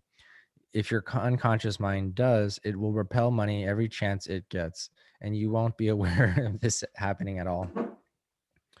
Dr. Carl Jung said it best when he said, "Until you make the unconscious conscious, it will direct your life and you will call it fate." Maybe you've noticed some internal incongruence within yourself, or a light bulb has just gone off regarding why you haven't been able to reach that goal you've been climbing toward. We recommend digging deeper. The unconscious the unconscious mind is just you, a compilation of all your experiences and learned beliefs. It's nothing to be scared of. It isn't foreign or outside of you. Rather, it's something that should be understood and embraced in your journey to understand yourself better. Here's a mind power exercise for you. Questions to consider and amp up your mind power. Why are you not achieving your goals nor hitting the mark? Where are you wanting something so bad though you are not getting it?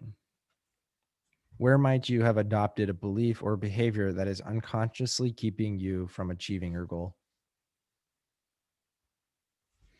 Creation from the unconscious. To better understand just how much of the unconscious mind runs the show, we'll share the story of one of our past clients, Lucas. He came to us 10 years ago, frustrated because he kept getting fired from the jobs he had. He would get a job he liked, get into the swing of things, and then get fired. I've been fired 3 times by 3 different companies in the past 3 years. He shared with us, exasperated.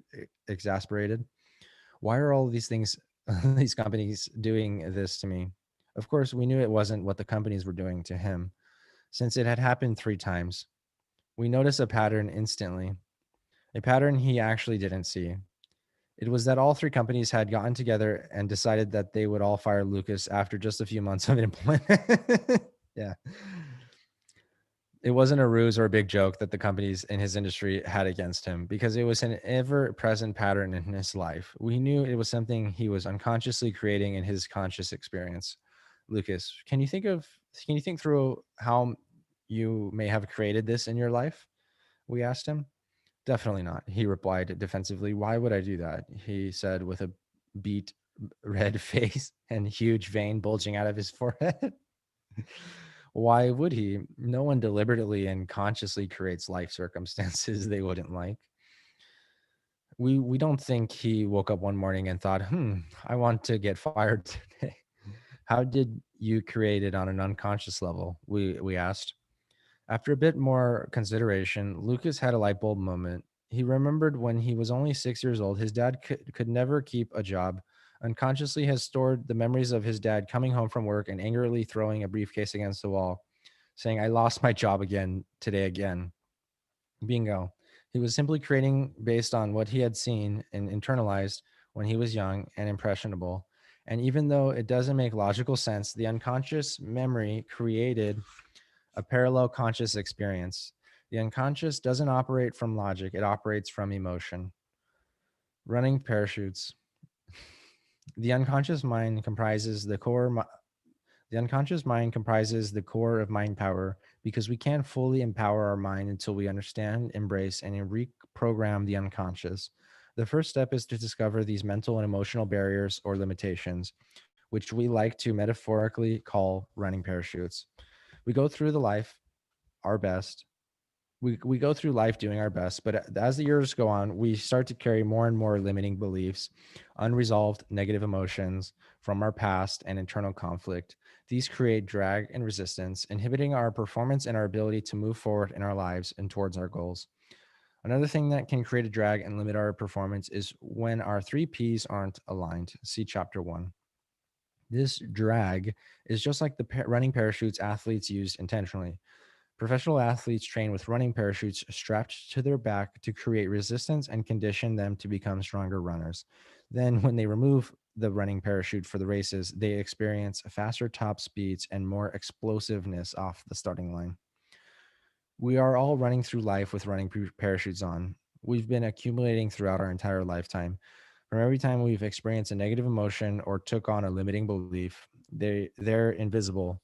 So we seldom know they are there. Yet they exhaust us, just as they would if an athlete kept them on while running a whole marathon. To cope with the exhaustion, we drink more caffeine, take stimulants, or find other ways to conjure the energy to push against our limitations. Once the limitations are gone, though, however, you'll experience the most significant level of natural energy you ever had. You'll no longer have to overcompensate for the mental and emotional barriers holding you back. No matter who our clients are, what their goals are, or what their background is, they come to us because they're coping with some limitation that's holding them back. And the truth is, we're all coping with some type of unconscious limitation. The running parachutes are strapped to our backs, makes it nearly impossible to run towards the goals we have for our life. For me, it was being a coordinated klutz. It was running a parachute for me, and it was life changing and liberating once I finally disconnected from it and let it go. Some of the most common running parachutes we have encountered while working with thousands of clients are negative emotions like anger, sadness, fear, hurt, guilt, or frustration, or limiting beliefs like I'm not good enough, I don't believe in myself, I don't have enough time, or I don't have enough money. In chapter 8, we'll talk about how to disconnect all the running parachutes. For now, we'll have to still work on some as we master our foundation. As as soon we'll learn that through our mind power exercises, we can set up those running parachutes free simply by snipping the cord connected to our backs. This first step is to identify what they are and recognize that they are holding us back. The sheer will to disconnect them so we can soar unencumbered is a powerful first move. Here's a mind power exercise for you.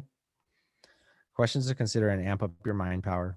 How many invisible running parachutes do you think you have? Where do you think these came from? Are you ready to be more explosive and have faster top speeds without them? One of them just came to mind and it kind of blew my mind. Kind of blew my mind. Hope this is helping. Chapter 3. Get comfortable being uncomfortable. Stefan. Have no fear of perfection. You'll never reach it. We had a client named Ziggy who was a DJ in Miami. She was an amazing performer and artist. When we heard her music, we were amazed by her skill. Her passion and artistry danced with every note. However, there was one problem. She was not a salesperson nor a business mogul. She hated selling. So she was only making about $900 a month, which wasn't a lot for living in Miami, and only 10% of her real income goal, a minimum of 9,000 per month. She said, "Oh, at least at least 36 a week." Okay. We said, so you'll start doing more than that this week, handing out 36 demo discs a week. She said, no, wait. Why would I do that? That's not me. I could never do that. Shay and I looked at DJ Ziggy and realized she was deeply comfortable in her comfort zone. I swiftly said, it's not you? No shit, it's not you. If it were you, then you would have the money. You wouldn't have the money problems because you would have already achieved your 9,000 a month goal. Sometimes in coaching, we have to exercise tough love with empathy and compassion, of course, to abstain from giving into the client's limitations. Anyone who buys into the shortcomings of others is what we call an enabler. They provide further confirmation that one's limitations are real and valid, which is dangerous. She leaned back in her chair, mouth wide open, and gasped a huge breath of air as she realized what we were pointing out was true.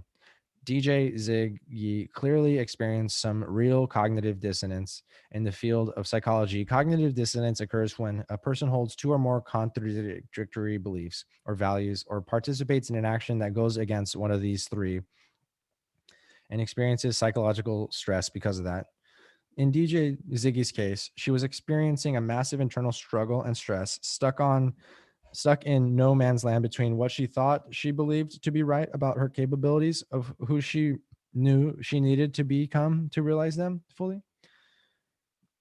What I said next would be one of the most profound, eye-opening doses of reality she had ever been spoon-fed. I told her, for you to achieve the astronomical goal of 10xing your income, which is 100% doable, you're going to need to become some component of the not you. You're going to need to have to be doing something different than you've ever done before so you can be someone you've never been before. You need to tap into a deep part of you and your soul that you have yet to experience. It will take courage. It will not be easy, and it will be worth it. She had a huge breakthrough. Her eyes welled up with tears, and her face flushed a deep red color, and her breath slowed down. And then she said, "Okay, let's do this. I've got it." She was prepared to take the leap, not just a normal jump, but a substantial quantum leap out of her comfort zone into the unknown, which was a dark and scary place for her. The most important thing here is that she dug deep inside and found something inside she didn't even know she had within her, the sheer will to grow and put herself out there. With that realization, she became extremely courageous and leaped. We advised her, just know the first leap is the hardest. It gets easier and easier from that point forward until uncomfortable becomes your new normal and you get comfortable being uncomfortable. Once you get there, it's time to soar. Get ready. So that DJ Ziggy didn't have to complete this daunting task unprepared. We taught her every single mind power technique we are sharing with you in this book. What happened? She averaged more than 36 demo discs a week, and in some weeks, mailed, emailed, or personally shopped off a total of 60 plus demo discs a week. We were so proud of DJ Ziggy, though not surprised. We knew she already had it in her. She just needed a little guidance and to become aware of her power, then put it to work. She ultimately created for herself a six-figure income within a year by activating her inner mind power. She became the hero of her story by leaping out of her comfort zone. Just like you will become the hero of your own story when you take that leap of faith. Don't worry, you won't have to go at it alone. The techniques in this book, plus having you us as your coaches and guides, will help you get there safely, securely, and successfully. Leaping out of your comfort zone. We recently worked with another client who up leveled their life substantially. Now he was operating outside of his comfort zone, but within time, as we all do, he began to feel comfortable again. This continually happens for us who strive to live our lives outside of our comfort zones. We can plunge into discomfort only to get used to it and then find out indeed we can handle it. Then what was once beyond the realms of comfort becomes comfortable. He had efficiently created a new comfort zone, which meant it was time to leap out of it once again. Strengthening our mental toughness is not about striving to become comfortable and then staying in the comfortable place that was once uncomfortable. Instead, mind power is about throwing ourselves into the flames and defining uncomfortable as the new comfortable. Promise yourself you will only stay in one place if it's uncomfortable to be there. And anytime you push the limits of your life or comfort zone, your limits will push back. So leap out of the comfort zone and continually. If you take baby steps outside of the comfort zone, you're moving at a pace you're comfortable with, which defeats the purpose. Your comfort zone will expand marginally with every step you take. Instead, you must leap way outside of your comfort zone, so much so you don't see or feel it anymore. How does one get outside of their comfort zone? Well, the first step is to want to move out of it because it's not going to be easy. Many individuals will never want to leap simply because they know it will be uncomfortable. It's worth noting, by the way, not everyone needs to live a life outside their comfort zones.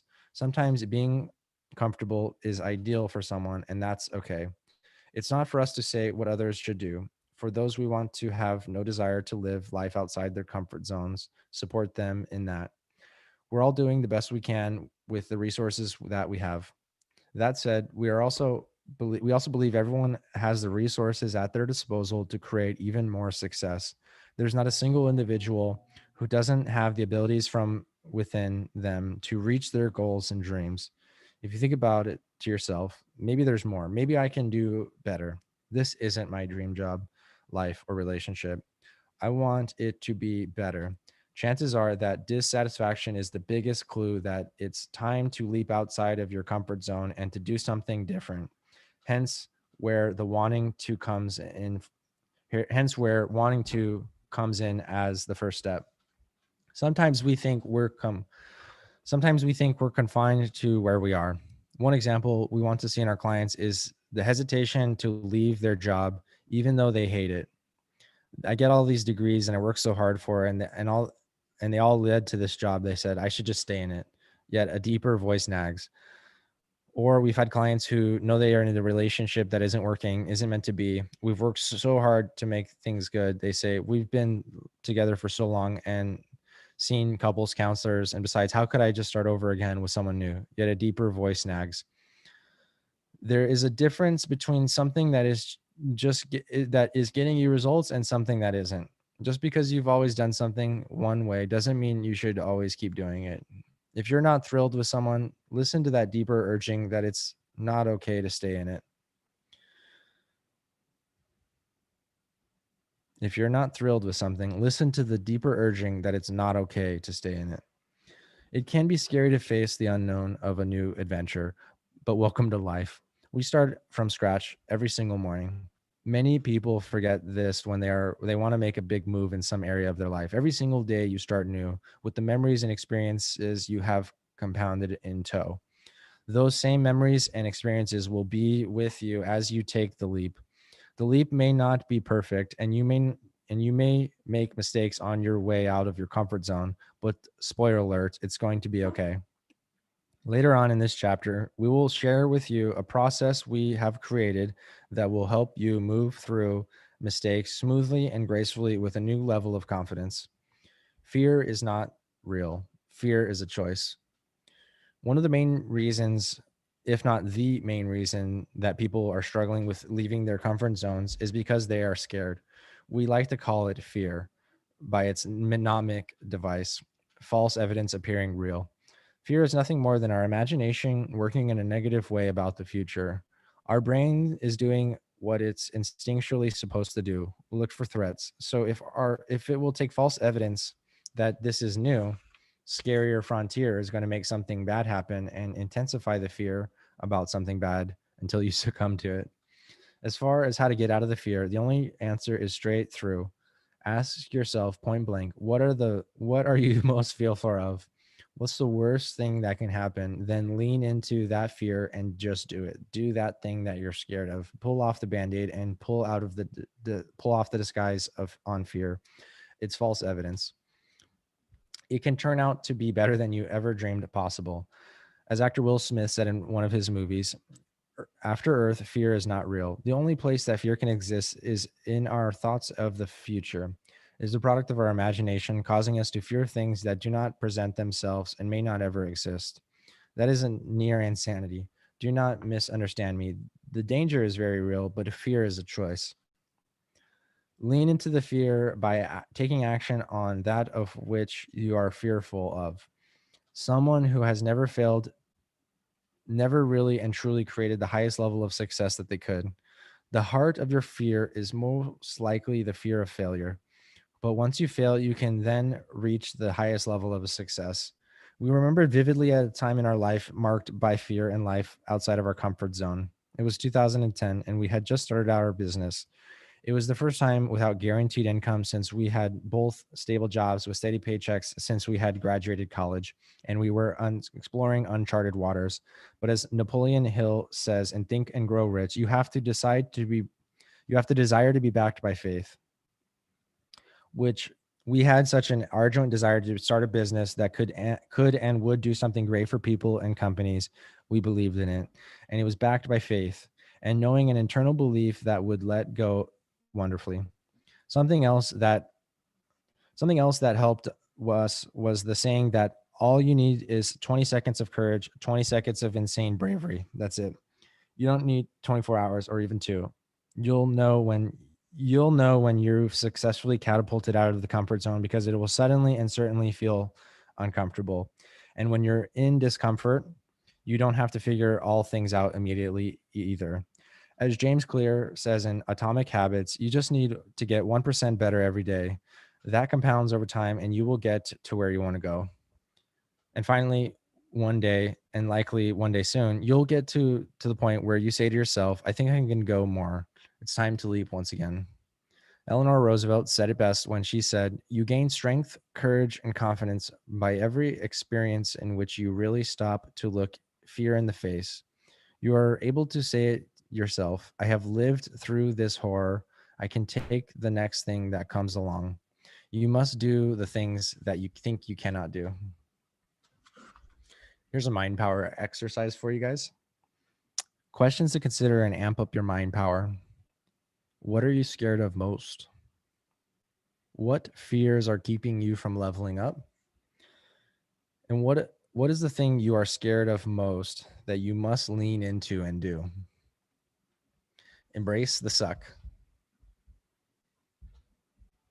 Shay and I both learned the the true depths of leaping out of our comfort zones when we both committed to a triathlon in 2007. It took place on the banks of freezing cold Donner Lake, just below the summit between the Lake Tahoe and Sacramento, California. We had been training for this triathlon for over a year, but to say that we were unprepared would have been a vast understatement. Despite our intense training regimen, nothing could prepare us for leaping into this unknown. A planned uncomfortable would lead to much more unplanned uncomfortable. Let's set the scene a bit. Shay was already a trained and seasoned long distance runner. Later on in this book, she'll tell you the story of the marathon she ran that might be one of her first real introductions to mental toughness and harnessing mind power. Personally, long distance running was never my thing. I was a sprinter and was able to reach top speeds in short bursts. That's why I was competitive right wing on the soccer team growing up and competitive tennis player growing up. My athletic strength was all about sprints and speeds, with one exception, cycling. I was always amazed at the mental toughness and the strength of the Tour de France cyclists. So at the same time Shay was scaling long distance runs, I began to push my limits, cycling over 100 miles on a Saturday stroll. Swimming was also never my strong suit. I didn't suck, like would drown, though I wasn't great. Shay, on the other hand, was quite the all star fish in the water. She raced competitively growing up and could definitely hold her own in the swimming portion of a triathlon. Shay taught me how to swim and run, and I taught her how to cycle. So there we were, all suited up in our wetsuits on a cold morning in the Sierra Nevada mountains. We were excited about this triathlon in Donner Lake. Every year on January 1st, Shay and I set the goal to go outside of our comfort zone. We've been doing this since the day we met. In this particular year, we not only decided to stretch our limits and jump out of our comfort zone by doing another triathlon. We had done plenty before this one. We both wanted a place ranking first, second, or third place in our group in this one and experience what it would be like to stand atop the podium. We trained on location for days leading up to the event and made sure to acclimatize to the elevation about 7,000 feet, the air temperatures and the water temperatures. Here was the problem. Our training days happened to be warmer days, which also warmed up the top layer of water a bit too, making the dive into the water considerably more comfortable. It gave us false confidence since a cold front was rolling in, unbeknownst to us. We felt prepared and we felt strong. We felt ready, but we weren't. On the race morning, we woke up and there was a thick cloud cover on the sky, and the temperature had dropped significantly. I had no clue how cold the lake water would be, even with a wetsuit, but I was about to find out. The starting gunshot fired, and I sprinted, doing what I do best towards the water, and was the first to dive in. Insert a huge gasp. Holy shit, it's freezing cold. Like the type of cold that numbs you the second you come into contact with it. After, of course, the pins and needles feeling from the icy water, the warm top layer on the lake of the previous day was entirely gone. My body was in total shock from both having not experienced the water to be so frigid, but also from the abrupt freezing temperature. I couldn't get a full breath. I felt frozen, paralyzed by the chill, and I wasn't the only one. I looked around and saw racers I knew were top swimmers with their eyes wide open, their mouths gasping for air. We had all leaped into the unknown, in this case, into the frigid water. My mental toughness was wavering from the get go, and my mind power was temporarily powered down. The cold had zapped my mental cheerleader, which meant unpleasant thoughts were roaring through my head. My self talk was downright horrible. You're not going to be able to do this. Why did you train harder? You should have just give up now. There's going to be no way to end well. With every detrimental thought, my body felt weaker and weaker. It got worse. I know, right? How? Well, my wetsuit that had fit me perfectly, not too loose where it would create drag and not too tight where it felt slightly too air, not too tight where you can't breathe. The day the day before the warmer conditions, now it felt slightly too big. This was my first cold water triathlon. I had never encountered this obstacle. My body had constricted a bit in the cold water, creating space between my skin and the suit material. Space that the icy water whooshed right into. This created an immense drag. Not only was I trying to haul my own body through the waste, but now I'd accumulate some significant and freezing water weight. I tried, keyword tried, to half swim caught before the group behind caught up, but the drag on the water wetsuit was like weight pulling me downward. I was moving as slow as a snail. In hindsight, this must have been pretty funny to see from a bird's eye view. Okay, an okay swimmer thrashing weekly in a wetsuit bloated with cold water. They probably would have sent in a rescue squad. Then what happened? Then it happened. The massive group of racers I thought I was beating, thanks to my quick sprint to the water, snuck up on me. I realized that I was swimming slower than I had ever. Whack, an elbow hit me in my head from behind. Wow. I got a knee to the groin. This was, of course, unintentional. No one was picking a fight with me in these waters. Instead, these swimmers were with their heads down, just swimming through the water, just doing the best they could as I was a laying duck. I must have been hit at least a dozen times all over the body. In defense, I curled up in the fetal position and sunk into the cold, dark waters. Sometimes you have to embrace the suck, my good old buddy Corey once told me. He was part of the Army Rangers, which is a special operations force. They are like an elite light infantry unit tasked with missions like direct action raids, airfield seizures, reconnaissance, and personal recovery. Corey made hundreds of Halo high altitude, low openings jumps. He was the epitome of a walking mind power, and he humbled me often with his stories of jumping out of planes at up to 35,000 feet, oxygen assisted on missions. He couldn't tell me the locations or details of his jumps because they were still classified. He said, when you're stepping out into the black abyss on a night jump for the very first time with an oxygen mask strapped to your face, you betcha you're all right. You're absolutely effing scared. Is it uncomfortable? You bet your ass it's uncomfortable. You just need to embrace the suck to get it and put out your big boy pants. He said, then jump. I've been skydiving once before, but obviously it was a tandem jump with an experienced skydiver firmly attached to me in charge of the parachute and the mechanical portion of the experience. So so compared to Corey's experience, it wasn't really skydiving. It was a recreational joy ride. I had someone to lean on. I wasn't in control. I was just along for the experience. By contrast, I couldn't imagine what it would have been like to make that jump, Corey's jump, into the dark of the night all by yourself after standing at the edge of a plane and peering into the abyss below. Anytime I'm in a situation where I'm taking a massive leap outside of my comfort zone, I hear Corey's voice in my head. Embrace the stuck, Steph. Get with it and put on your big boy pants. I heard echoing through my head as I was sinking into the cold lake. I found something deep inside me. I pulled it from the deepest wells from my being. Truthfully, it might have been strength left in my big toe, or maybe it was soul level. I still don't know where it came from, but I dug so damn deep from within myself and hoisted my body and water-filled wetsuit up to the top of the water. I was the last person in my group. Everyone else was swimming on, way out in front of me. I chose to forget about the drag in my wetsuit was creating and the water flowing through my wetsuit because it was doing no good to keep my mind worrying about it. I pulled my hand over my head and kicked as swiftly as I could. I had a new, strange strategic thinking: catch up, coast behind the group, and draft a little bit. I remember saying to myself, embrace the stuck. Steph, you got this. Are we kind of lagging here? I don't really switch cameras.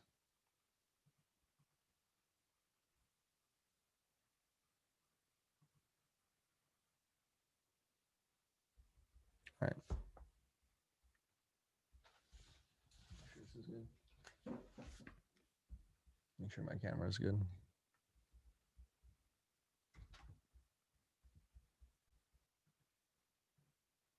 Oh, dang. Hey, what's up, guys? Hey, Osama. Hey, Automation Channel. I'm going to sleep for 1 million sub. Awesome. All right. Yeah, my computer was kind of is sucking the battery dry, even though I was plugged in. All right. So bear with me, guys. Okay, cool. Sounds good. Let's keep going. Embrace the stuck, Steph. Get on with it and put your big boy pants on. Thanks to my mind power and only my mind power, I made it to the group and coasted behind them for the final third of the water portion. I knew the bike portion would be my opportunity to make up for the time. In the transition area, I wrestled my wetsuit off, grabbed my bike, and jogged towards the road where my bike portion of the race would begin. I squeezed a sugary goo pack out of my mouth for a little nutrition, ready to rise above from the previous part of the race. It was just a setback in my rear view mirror, and my bike and I were about to go right back into the right of the front of the pack. My goal for the day wasn't yet lost. Then, as I go on my bike, the rain started to fall and the wind began to howl right in my face. Seriously, I screamed, my voice lost in the wind as it whipped around me. I was shivering erratically. This was the coldest I had ever been in a triathlon. And the fact that my body hadn't yet warmed up from the polar bear lunge was only making matters worse. Now, the interesting thing about the biking leg for this triathlon is there is a 4 mile, 1,125-foot climb that starts almost immediately after you hop on your bike. And this isn't a gradual climb. It gives you no time to warm up. It's a steep and unforgiving. And the thing about warming up, your body really truly does need that time to get warm blood pumping so you can perform your best. All of my muscles in my legs were still like icicles. As hard as I pushed, the cold rain and the wind kept them at frosty temperature. Have you ever been so cold your body was convulsing out of control? Well, that was me on a bike. It was as shaky as you can imagine. My legs locked up, screaming at me to please give up, and yet I knew I couldn't stop. Embrace the stuck, Steph. You got this. Come on, push, push, push. You've got this. I repeated to myself in my mind over and over again. I had never been in so much pain in my life. It was pure misery. Negative thoughts almost slipped in around the cracks of Corey's voice. So I turned the volume up and sped up the internal dialogue with Corey in my ear. Embrace the suck, Steph. Get on with it. Put on your big boy pants. I let nothing no thought of giving up, no thought of the pain infiltrate the rock hard mental dialogue I was pumping out. It was just me and Corey. Embrace the suck. I put on the bike on a lower gear and pedaled up the steep grade. Go, go, go, Steph. Come on. Get after it. Push, push, push. I zoned out and everything opened up. I swear my visual awareness was so vast it circled 360 degrees around my body. It was far too long, but eventually my legs got with the program and warmed up.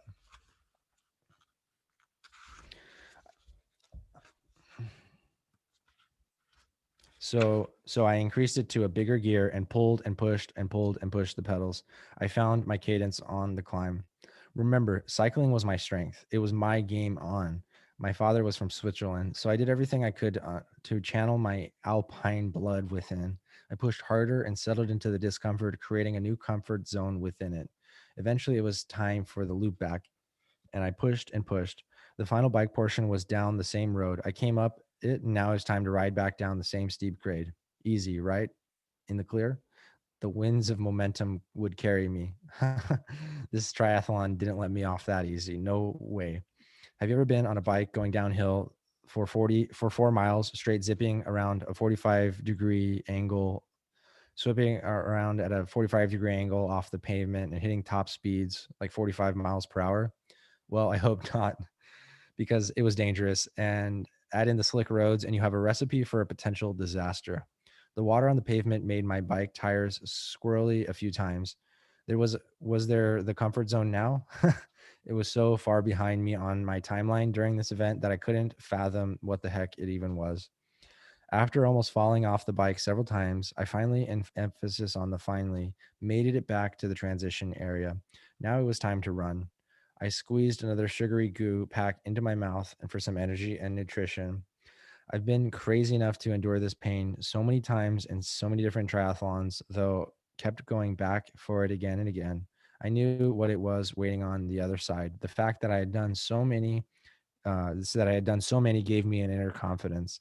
If I've done it before, I can do it again. This time, however, was different all around. The rain started pouring down harder, creating sheets of a torrential downpour, and the wind picked up more. As I sprinted out of the transition area, I slipped on some grass and mud from the wet mess, and my feet came out from the under me. Thud. I hit the ground and bruising my tailbone. But I grit my teeth, shook it off, and got back on the path. As as I became accustomed to the feel of my feet on the pavement, I noticed a sharp pain, the blisters on my feet ripping open. I gave a I gave the pain a split second of attention. Embrace the suck, Steph. Come on, get on with it and put your big boy pants on. Come on, I yelled out loud this time, and I didn't care if anyone thought I was nuts. I meant it at this point. We all had to be. The combination of Corey's voice and mine were in my ears working. Suddenly, my feet numbed out, and the sensation that razor blades were cutting, and suddenly my feet numbed out the sensation that razor blades were cutting into my feet. Running wasn't my best skill, though I could keep up. At this point, I was probably more than a dozen people back from a podium spot. Not too shabby for a guy who had been dead last in the swimming portion. Embrace the stuck, Steph. Get with it and put your big boy pants on. As I'm yelling this out loud as a swift runner passes me, and then I tuck in and cruise behind him at a faster cadence than I had ever run before for this distance. Comfort zone? What comfort zone? My legs were cramping up so badly, I swore they were going to lock up, and I'd take a nosedive into the asphalt, and that would be it. All done. All the training, all the adversity, and all the crap I'd broke through, done. Go, go, go, Steph. Come on, get after it. Push, push. You do have more within you. Find it and get after it. I screamed. The other runner and I were taking turns leading each other. This was a strategic move to help keep other moving. This was a strategic move to keep other moving and to pass virtually everyone on the course. We kept passing people, and eventually there were only about 600 yards left in the race. Listen, I can't explain this level of pain I was experiencing. It threatened to shatter me. Any endurance athlete or military personnel that went through a hell week is sure to know the pain I'm talking about. But this was the moment, believe it or not. I was in a new comfort zone. I decided to keep that commitment to myself to get a podium spot. Good news. Sprint was deeply embedded in my DNA, and I had this. There's 300 more yards to go. I looked back at my temporary running buddy and took off, hitting faster speeds on my feet than I had ever experienced. I felt like my leg muscles were going to break through my skin. I could feel the blisters ripping wider open on my feet. 100 yards left. I could see three guys in front of me that I knew were in my age group. I have no clue where I pulled it from, but I started to run faster. Bye bye, recent comfort zone. Let's go. Embrace the suck, Steph. Get with it and put on your big boy pants. Come on, go, go, go, Steph. Come on, get after it. Push, push. You do have more within you. Get after it. I exclaimed. The voice got louder and louder, growing with each step. Which each step I'd take, creating a surge of sheer willpower that rose from within my being, creative, explosive energy. I passed three guys and sprinted across the line, barely passing my final opponent. I felt relief flood my body as I realized I was past the finish line. I slowed down to a jog and promptly fell into the grass. I had finished. I couldn't believe it. I wasn't sure if I had gotten a podium spot, considering how much time I had lost on the swim. I waited for what felt like 10 hours to find out. My mind was racing. Had I done it? I waited and waited while throwing every food and electrolyte filled down my throat, and I could replenish minerals, fluids, and nutrition. I waited until I heard second place, Stefan Schifidel. The announcer butchered my name, but I didn't care. Shay also got to stand on the podium when the women's names were called. Third place, Shaylee Schifidel. We had defied all odds and accomplished such an incredible feat during crazy circumstances. We pushed it, both of us, and experienced so many breakthroughs along the way as we embraced the suck, broke through many comfort zones, and found a new level of mental toughness and mind power within. There were so many uncertainties that day, but what we remained sure of was that we would give it all we had to stand on that podium and accomplish our big goal. Certainty. Remember the Napoleon Hill quote, desire backed by faith? That is the same belief I had that my eyesight would return. Another term for the phrase is certainty. It's great to have big goals, to go through the mindset exercises and visualizations to achieve them, and to write them down with smart format. Even if you're even 1% uncertain that you're going to accomplish that goal, you significantly reduce the chance that you will. Yes, that means you can be 99% certain you'll achieve it and still sabotage yourself because of the 1% that's on the fence. Just as I had complete, unwavering, absolute 100% certainty that the vision in my right eye would come back after the golf ball injury, your certainty needs to be equivalent to your certainty that the sun will come up tomorrow. Listen, we've had so many other people say, how could I be 100% certain about a goal? A valid question, right? Actually, these individuals often confuse certainty and probability. You see, external factors affect probability. You're right. Outside circumstances could negatively impact an outcome. So that should affect probability, not certainty. Certainty is rooted in belief. So let's not confuse the two. Everyone should be, no matter of the outside circumstance, should be 100% certain of the possibility of achieving any goal. Otherwise, it's self sabotaging and it's often due to doubts. What gets in the way of uncertainty? Doubts. Or what gets in the way of certainty is doubts. Evaluate your doubts by sitting with the statement, I'm 100% certain I'll achieve this goal. See what voice comes up, and you can always write down any arguments or qualms against being 100% certain. Do 3 brain dumps to get out of as much as possible. If something doesn't come out at first, keep pushing, dig deep into your unconscious mind because we know that it rules the show. Once you're clear on what these doubts are, write them down and ask yourself, what do I want instead? And then write that down. Then cross out the doubts you wrote with a simple dash crossing out on your doubts on paper. For example, say that your goal is to have a team of 5 full-time employees by the end of the fiscal year. You want to be able to make their payroll without worrying about it and have an easy return on investment in their work for your company. Maybe you've already have 1 full-time employee, or perhaps you have 4. If you're uncertain about reaching that threshold of the 5th, unpack it. Find out what it is that you've been uncertain about. Sit with it. Sit with what feels certain. Sit with what feels uncertain. Maybe something you could discover would be like the following. Is a 5th employee worthwhile investment? Couldn't we allocate that money into our ad spend, knowing that Margaret doesn't seem to mind working extra hours? While this uncertainty may be true, cross it out. You may think this type of uncertainty as just thinking strategically about your business, but it's getting in the way of the goal you had set for yourself.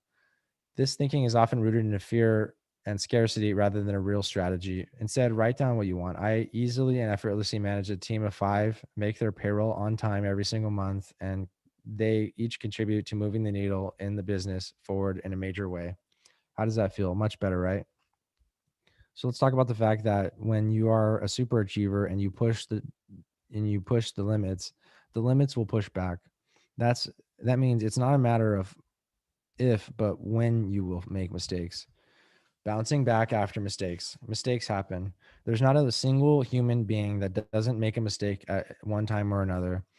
And that's true whether you run a company or you're doing a job for once a week or for one a decade. It's how resilient we are after we make mistakes that matters. We came up with a way to think about what to do after you make a mistake. And it's easy for you to remember what to do. We call it the ICE method. What do pro athletes do after a grueling day in the field? What do you do when you stub your toe or have an injury? You should ice it. The same goes true when you make a mistake. You should ice it. Identify. This is merely owning that you made a mistake. Identify what happened. Identify what it was that happened. Easy enough. C, change. Now you've learned from it. How did it happen? What can you change to ensure that it doesn't happen again? Once you've internalized the learning, you can approach similar situations differently in the future to avoid making the same mistake again. Embrace. Embrace the fact that you're learning and growing and the fact that you made a mistake, owning up to it. It's nothing to shy away from or feel shame. It's a good thing and it's necessary for growth to occur. Mahatma Gandhi said it beautifully when he said, "Freedom is not worth having if it does not include the freedom to make mistakes." So the next time a mistake happens, and we say next time, because it's not just a matter of if, but when you'll make a mistake, just ice it and move on. Push your limits. So when you're pushing the boundaries, which causes mistakes. So it's not your job to become flawless and attempt to avoid mistakes at all costs. That's not the goal. It's your job to ice every single mistake that you make. And remember to take it as easy, and remember to take it easy on yourself. Stop beating yourself up when you make mistakes. It's natural, healthy, and integral part of the learning and growing process. Shay often says that the secret to her success is that she doesn't strive for perfection anymore and embraces the moments when she makes mistakes. Her favorite quotes is by Voltaire Dictionnaire Philosophe Q in 1770, where he said, "Perfect is the enemy of good." When we make mistakes, we immediately get to learn from it and think, what could I have done differently? So we don't carry it into the future and recreate it. If we don't get the learning right on the first time, the same mistake or versions of a similar mistake, we will keep it will keep happening to us over and over again for us to get the learning. Asking this question is different from saying, I should have done this or I should have done that. We all need to stop shoulding on ourselves. In the past, we've both thought we had to be perfect, both of us. We had moments of being deathly afraid of making mistakes, but now we know that perfection is a myth. Perfect is not going to happen for any of us, no matter how hard we try. That we're human, and it's okay, and that's okay. To get where we need to be, we need to make mistakes and learn from them immediately. Otherwise, we won't learn. Remember that mistakes are an integral part of the learning process. Recently, we were launching an online course, and we did so expeditiously on a short timeline. We missed some big fundamental things and concepts within the workbook, and it went to print before our final mistakes were caught. It's all good, Shay said. That's why there are second and third editions of our workbooks, manuals, or books. What did we do? See, we iced it. We identified the mistake we made, which was our rushing the workbook and creation and printing.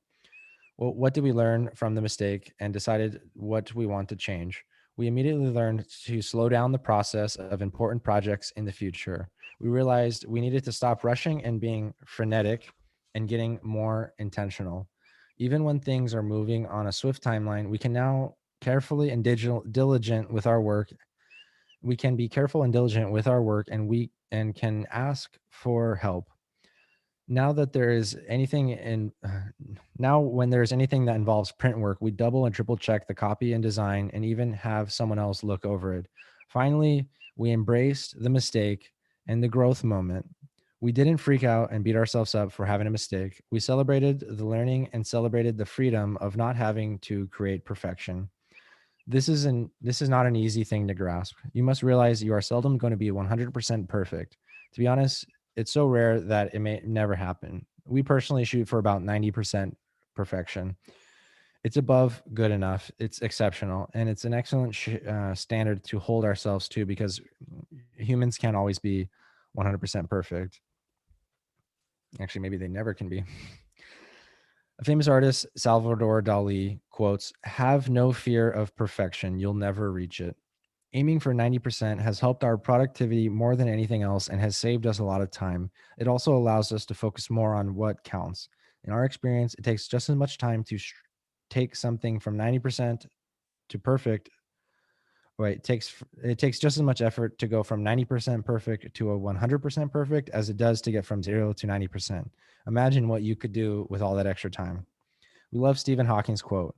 One of the basic rules of the universe is that nothing is perfect. Perfection simply doesn't exist. Without imperfection, neither nor you nor I would exist. Here's a mind power exercise for you guys. Questions to consider and amp up your mind power. Are you living comfortable right now? What's keeping you from making the leap and going for it? Where do you need to let go of perfectionism right now? Chapter 4. What kids can teach us about mind power. Shaylee. Every day in every way, I'm getting better and better. With outstretched arms, I soared above the ground, as free as a bird. The cold, crisp air gently swept across my face. The swirling colors of violet acanthus, green ivy, brown oak leaves, and the deep blue sky filled my entire field of vision. Again, Grandpa, again, I yelled with excitement and anticipation in my voice. I awaited the force of his strong hands against the back of the tire swing, and I situated myself for another flight. I could smell the crispness of the springtime flowers blooming in the air. It was here. At that moment, I imagined I was flying like an airplane.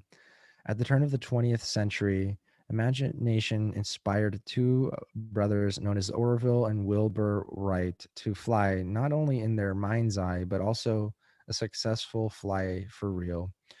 They have had they have their imagination to thank for what they would eventually develop as the first mechanical flying machine, the airplane.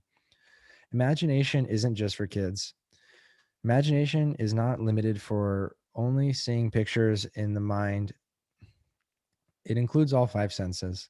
It includes a possibility for imagine images, sounds, feelings, physical sensations and emotions, tastes and smells. For some people, it is easier to see mental pictures, and others, it is easier to imagine a feeling. There's no right or wrong. Training of the imagination gives us the ability to combine all of the senses. Every particular, every spectacular person that we mentioned in the introduction who utilizes mind power also utilizes the power of their imagination to create success. A critical part of mind power is to embrace every new experience as if you're a child and to have that same childlike wonder as you did when you first learned about Santa Claus or the Tooth Fairy. After all, it's truly incredible what we can do with our minds and mental toughness. It's nothing short of magical.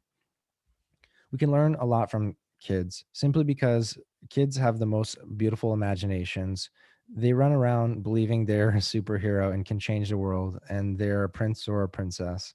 When they have tea parties, they can taste and smell the tea, and their playrooms turn into castles or kingdoms, forts made of cardboard boxes or sticks that could stop Alexander the Great in their mind.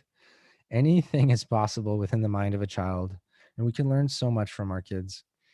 When Sir Richard Branson was asked about the most important secret to his success, he said, "Creativity and imagination are driving forces behind most things we do and have been the key to many of our successes." The business world often gets caught up in facets and facts and figures. While details and data are important in business, the ability to dream, conceptualize, and invent is what sets the successful and the unsuccessful apart and in life, often the happy from the unhappy. Imagination goes far beyond childlike wonder, guided imagery, guided meditation, and goal achievement. Structural engineers use imaginary numbers to calculate load capacity for buildings and tall skyscrapers. They, like mind power individuals, use the power of something imaginary to create physical reality. If they are creating a physical reality from something unreal, why shouldn't we employ the same strategy in our day to day life? How can you revive the imagination you had as a child, the kind of vision that knows no bounds, creativity that isn't limited by your adult voice saying that's not possible? Give yourself free reign to imagine again as you would as a kid. Pretend and play, make believe, and watch the magic happen. We like to play a game called What If. What if I succeeded at this? What if I achieved all my goals? What if I had my dream job, my dream relationship, my dream body? What if? It's full of possibilities. Give it a go. Your turn. What if? My intentional imagination. With intentional imagination, you can change your personal story and recreate it and reinvent yourself to be the kind of person you want to be and have the life you want to live. Ultimately, you can gain more clarity on who you are and what you want in life. The interesting thing is, scientific research has discovered and confirmed over and over again that the mind can't tell the difference between something that is imagined and something that is real and something that is remembered. One of the many studies that prove this concept, conducted by psychologists at the University of Chicago, utilized three groups of basketball players. Group one practiced foul shots each day for 30 days. Group two was acted to imagine shooting foul shots each day for 30 days. And group three was asked to do nothing. When tested, group one, practicing shots daily, improved by 24%. Group three, doing nothing, had no improvement. In group two, the group that had done only imagining the shooting foul shots, improved by 23%, yet did not physically touch the basketball. Crazy, huh? The measurable improvement in the group that purely believed the exercise was virtually the same as the group who had physically practiced it. The mind is even more powerful than we often give it credit. There are many more studies out there that prove this mind power to be true, yet with different test subjects. In various sports or activities, you can indeed find and study these topics if you want to, but it's essential not to just recognize the power of the studies or to take their word for it. As kids, Christmas movie The Polar Bear Express says, seeing is believing, but sometimes the most real things in the world are the things that we can't see. Cross the threshold into your own unshakable belief by creating your personal experience with this right now. Close your eyes and imagine that in your dominant hand, you have a freshly cut half lemon. Now bring it to your mouth and give that lemon some squeeze. If you're really brave and you give it a lick, what happened? Did your mouth pucker? Did your mouth water? That's the power of your imagination. Cool, isn't it? It totally did. Perhaps the same thing happened throughout this book, such as when Steph shared the story of the golf ball striking his eye. Did you cringe when you learned the details, like I do every time when I hear the story? Or did you feel a shiver when he dove into the cold ice water during the triathlon when we did together? When you watch a heartfelt, sad movie, even though you know it's based in fiction, the characters aren't real. Do you cry during the emotional scenes? If there's a scene in a movie where there's a character that has to hold their breath for a long time below the water surface, do you hold your breath too? Close your eyes now and imagine you're walking barefoot along the shore in the most beautiful beach you've ever been to. Feel the soft sand beneath your toes. Hear the crash of the waves and feel the breeze across your face. These are powerful examples of how you can physiologically feel the effects of what you imagine. Whether you believe a real story that happened to someone else or a fictional story in a movie plot, your brain knows how to picture these stories, and it does it all the time. Even when a friend is telling you a story, you can go there mentally and imagine yourself in the same situation. Your brain knows how to imagine, it does it all the time. Shifting into intentional imagination simply means controlling the narrative and writing down the script. So you create an imaginary world full of everything you want to experience in your life. The more you lean into the imaginary world, the more you'll see and feel and experience from the comfort of your present reality. You consciously know what you're imagining is not yet happening in real life, but your brain doesn't. It's honestly can't tell the difference. For all it knows, you're sitting in your living room practicing your intentional imagination. You're instead flying your first airplane, receiving an Oscar, or walking the beaches of Aruba with your soulmate. It's almost like this is a glitch in the matrix or a flaw in our brains. Or is it? Regardless, why not use it to your advantage? Here's a mind power exercise for you guys. Questions to consider and amp up your mind power. Using your imagination, what could you create? Using your imagination, who could you become? Using your imagination, what could you achieve? The gatekeeper to your unconscious. There's something fundamental you need to know. However, there's a gatekeeper between the conscious and the unconscious mind, with some mental health experts call the critical faculty. This is the part of our brain that distinguishes the difference between fantasy and reality. It's part that of us that causes us to reason. We call it the gatekeeper because it only lets information through that has been evaluated as realistic and possible. In in a book on self hypnosis, hypnotherapy titled "The Wizard Within," Dr. Al Krasner discusses the critical faculty quite well. Babies and small children are super susceptible to suggestion simply because they cannot reason and think logically. Additionally, they have stored experiential data, memory data to draw upon. During those early years, a child will accept whatever he is told and he believes it to be true. From the age 5 or 6, he develops a critical faculty that is the ability to reason. He can then select what he believes to be true based on his own experiences and emotions. After that, for information to reach his subconscious, it has to bypass that critical faculty. The critical faculty forms between our conscious minds and our unconscious minds and causes us to stop believing in the make believe. It causes us to separate fantasy from reality. This is good for select reasons and limiting in most circumstances. Okay. The gatekeeper. This is the part of the brain that distinguishes the difference between the fantasies and the realities. Here's an example of how it's good. Let's say a young boy believes he can fly at the age of 3. Then at 5 or 6, the critical faculty formed because of mom or dad or someone said that's not possible. You can't fly. This is a healthy time that the critical faculty jumps in as a gatekeeper. It would keep him at the age of 25 from thinking he could fly off of the top of the Empire State Building. The gatekeeper steps in and helps him there. Here is an example of how it's not good. Let's say a young girl believes at the age of 4 that she is a medical doctor with her white coat and plastic stethoscope. Then at 5 or 6, critical faculty forms because mom or dad or someone said, that's not possible. We're not made of money. You'll never be a doctor.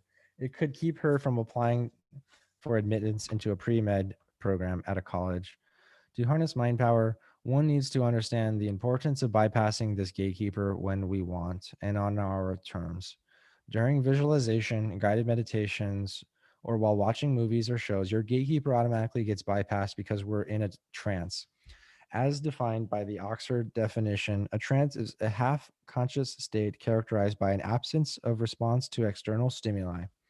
This half conscious state is well known by movie producers, television networks, and advertisers. They are well studied on the topics of psychology and the unconscious mind, and they know this state of mind makes people more susceptible to suggestions like liking and subscribing. Most people unknowingly let the TV bypass their gatekeeper to their unconscious when watching movies or shows. Think about the times you watched a movie and you felt like you were in it. It made you feel excited, happy, or even scared. For example, most people didn't question Iron Man's capability to fly his metal suit or in Superman's ability to fly his spandex suit and cape. They willfully suspended their disbelief and believed in a make believe as they did when they were a kid. Thank goodness in this circumstance. This is what makes watching movies fun and interesting. Now here is the darker side of things. This phenomenon, well known in the marketing and advertising world, that while we're watching a TV, we're open to suggestions to buy whatever is being sold. Why do you think that Super Bowl ads are so expensive? 5.6 million for a 30-second slot in 2020. Because the marketing agencies know this one. 100 million people are watching the Super Bowl ad, and two, they are all in a deep trance and they're deeply locked into the Super Bowl game and all the ads. The same goes to why product placement into movies and shows are so expensive. Think about Audi and One. Think about the Audi and iRobot or FedEx and Castaway. We're all in a deep trance when watching movies and shows, causing the gatekeeper to take a break from guarding your unconscious, and then your conscious could accept the suggestions given in the movie. TV is the most powerful hypnotherapist on the planet. Why do you think it's called television programming? We don't watch the news these days or spend too much time on social media because it's filled with too much sensationalism and irrational fear. That's why it's crucial to protect your mind. Success guru Jim Rohn passionately said it so well. Every day, stand guard at the door of your mind. Here's what you can do to stand guard at the door of your mind. One, put the TV on mute during commercials. Use a mantra to protect your mind while watching any TV. Our favorite mantra we recite is while we're watching movies or TV or pursuing a social goes like this: unconscious mind, please accept any positive suggestions and reject any negative ones. So what do we do with this information? We need to guard and protect our minds, especially when watching TVs, movies, videos, and while on social media. We need to learn how to willingly bypass our gatekeeper to let positive suggestions get the unconscious for goal manifestation. In chapter 5, we will teach you a powerful and easy technique called the mental toughness state to make sure desired information bypasses your gatekeeper and goes directly to your unconscious. This secret is to both protect your mind from negative suggestions and to be open to positive suggestions that are in alignment with your values and goals. This means allowing positive suggestions to move beyond your gatekeeper and go into your subconscious mind, your unconscious mind. This is the basis of a more effective form of affirmation and autosuggestion. Autosuggestion and affirmations. In addition to imagining what we want with pictures, sounds, feelings, physical sensations, and emotions, tastes, and smells, we use affirmations or autosuggestions, which are the same. Positive affirmations are simple sentences that people use to describe how they want to be or how they want their circumstances to be in a way that affirms it's already true or on its way to becoming true. Per lawofattraction.org. An autosuggestion is the unconscious adoption of an idea that has originated itself, for example, by the repetition of a verbal statements to once in order to change a belief, according to the Oxford Dictionary. A famous example of someone who successfully utilized autosuggestion was Emily Koo. He was a renowned apothecary and psychologist in the 1920s who told patients struggling with diseases and illness to say this mantra-like conscious autosuggestion to themselves multiple times each day. Every day in every way, I'm getting better and better. His autosuggestion practice treated as many as 15,000 people a year. His patients did indeed get better and better. Repeative autosuggestion is known as Coism, thanks to Koo.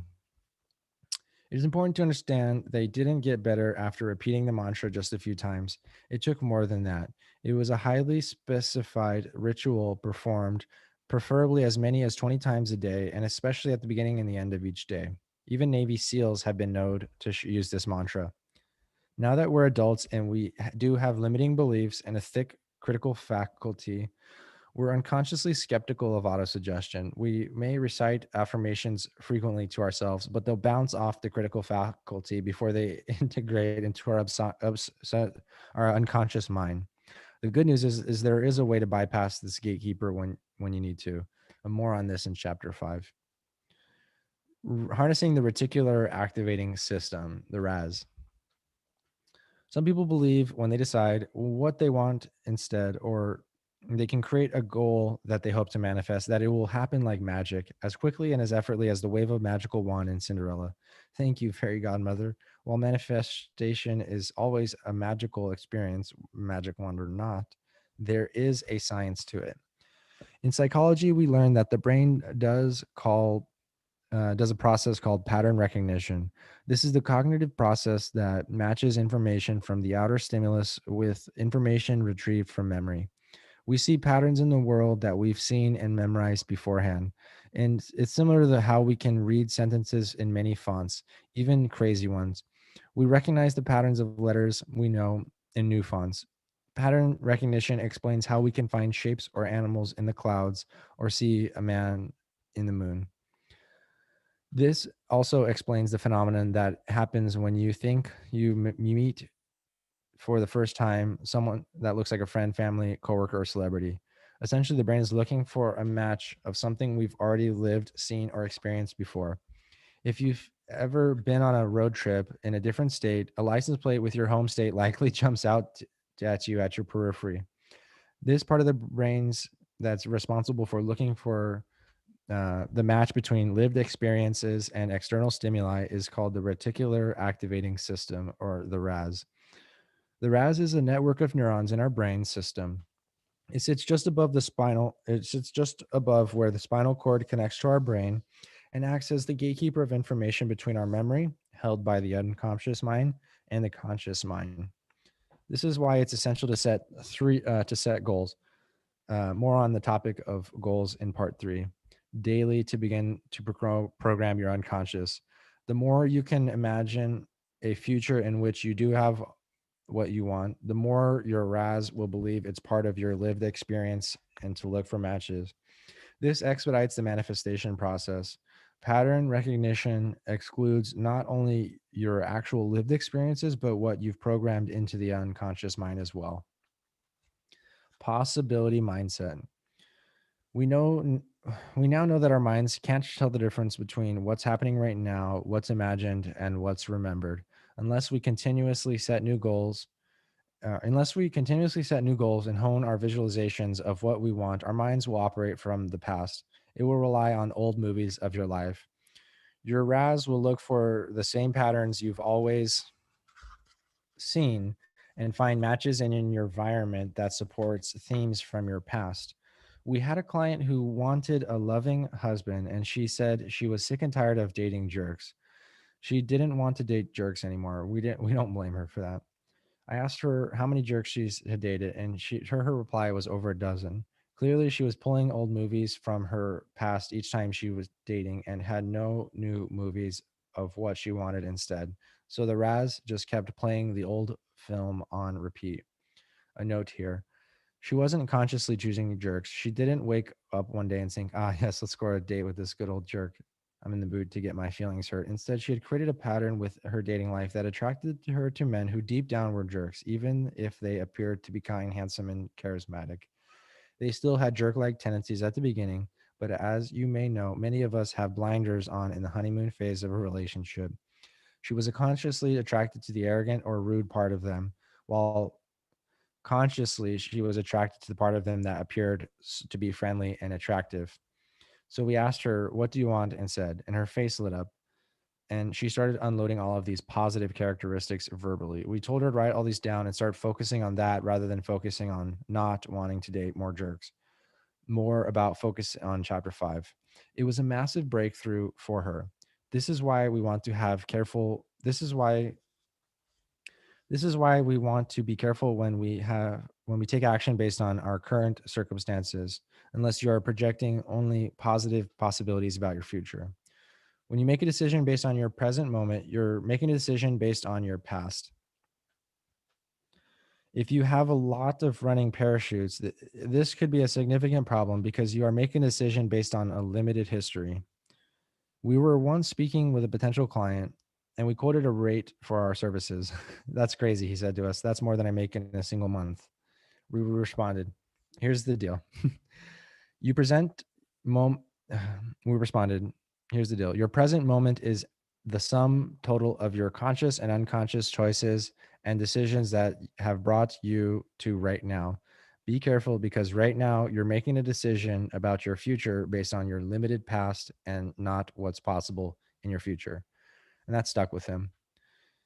He chose to work with us, and within just 2 weeks, he ideated a new revenue stream into his business. Also, within 2 weeks, he was able to pay all of his coaching fees for that month and the next 5 months, rather than operating solely from where he was currently at in his life.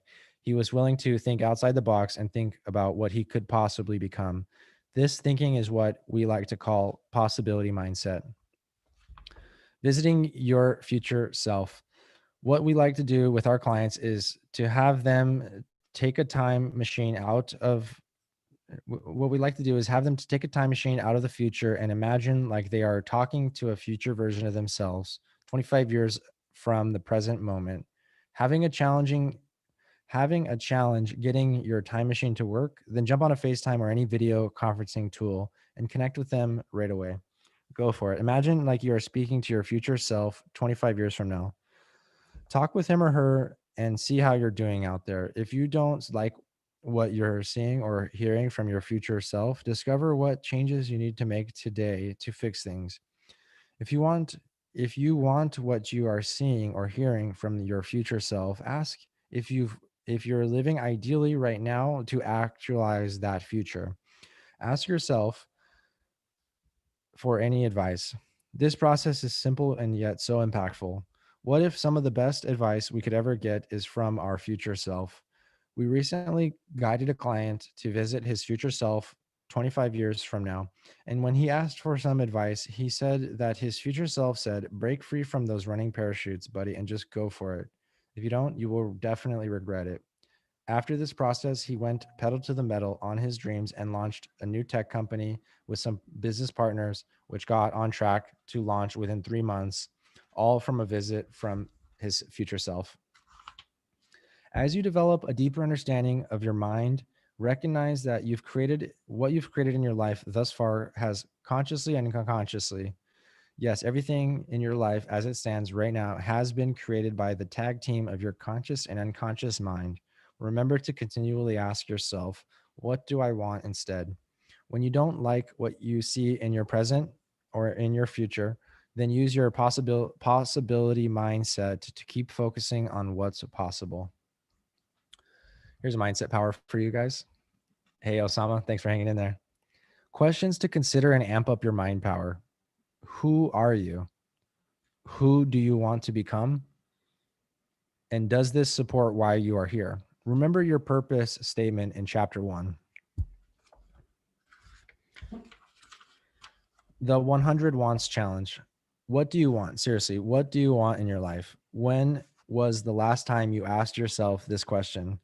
Ask your another question.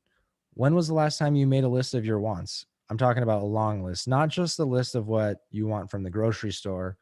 If we asked you to write down 100 things you want in life, could you do it? That'd be hard, maybe. No, if you write down, they actually posted about this the other day. Write down 100 things, and like if you want to travel to like New York, Sydney, London, and Dubai, then you write down all 5 of those things. And by the way, those are 5 places I went to.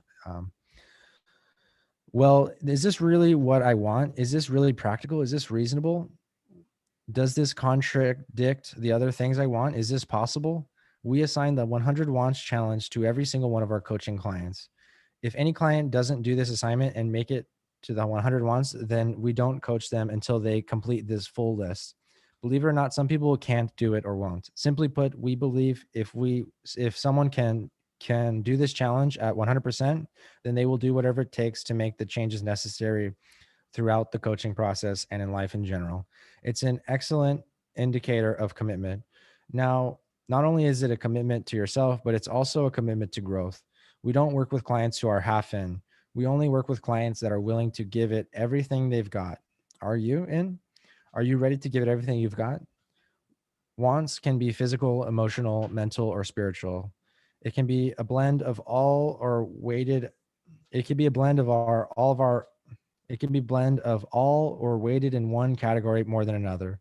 Don't worry about how many you have and in which categories. Just free associate, brain dump, and get it all out there. Here are an example of types of wants in each category. So physical includes anything related to your physical body, health, fitness level, strength, etc. Anything material, jet skis, boats, new car, new house, cabin in the woods, mountains, and it also includes your ideal relationships or places you'd like to travel. Emotional includes things like happiness, joy, confidence, self-love, love, etc. Mental includes things like focus, clarity of thought, knowledge, mental toughness, etc. Mental or no, spiritual includes things like being closer to God, connected to the universe, divine intelligence, etc. Also know that one of your wants could be a blend of multiple categories. Like we said earlier, focus less on how many wants you have and in which categories. Just a free associate, brain dump, and get it all out there. We had a client who said, "I have everything in terms of material things. I don't need anything else. So I don't know what to put on this list." We said, "Good for you. Do you want happiness? Do you want joy? Do you want optimal health? Do you want to live a long time?"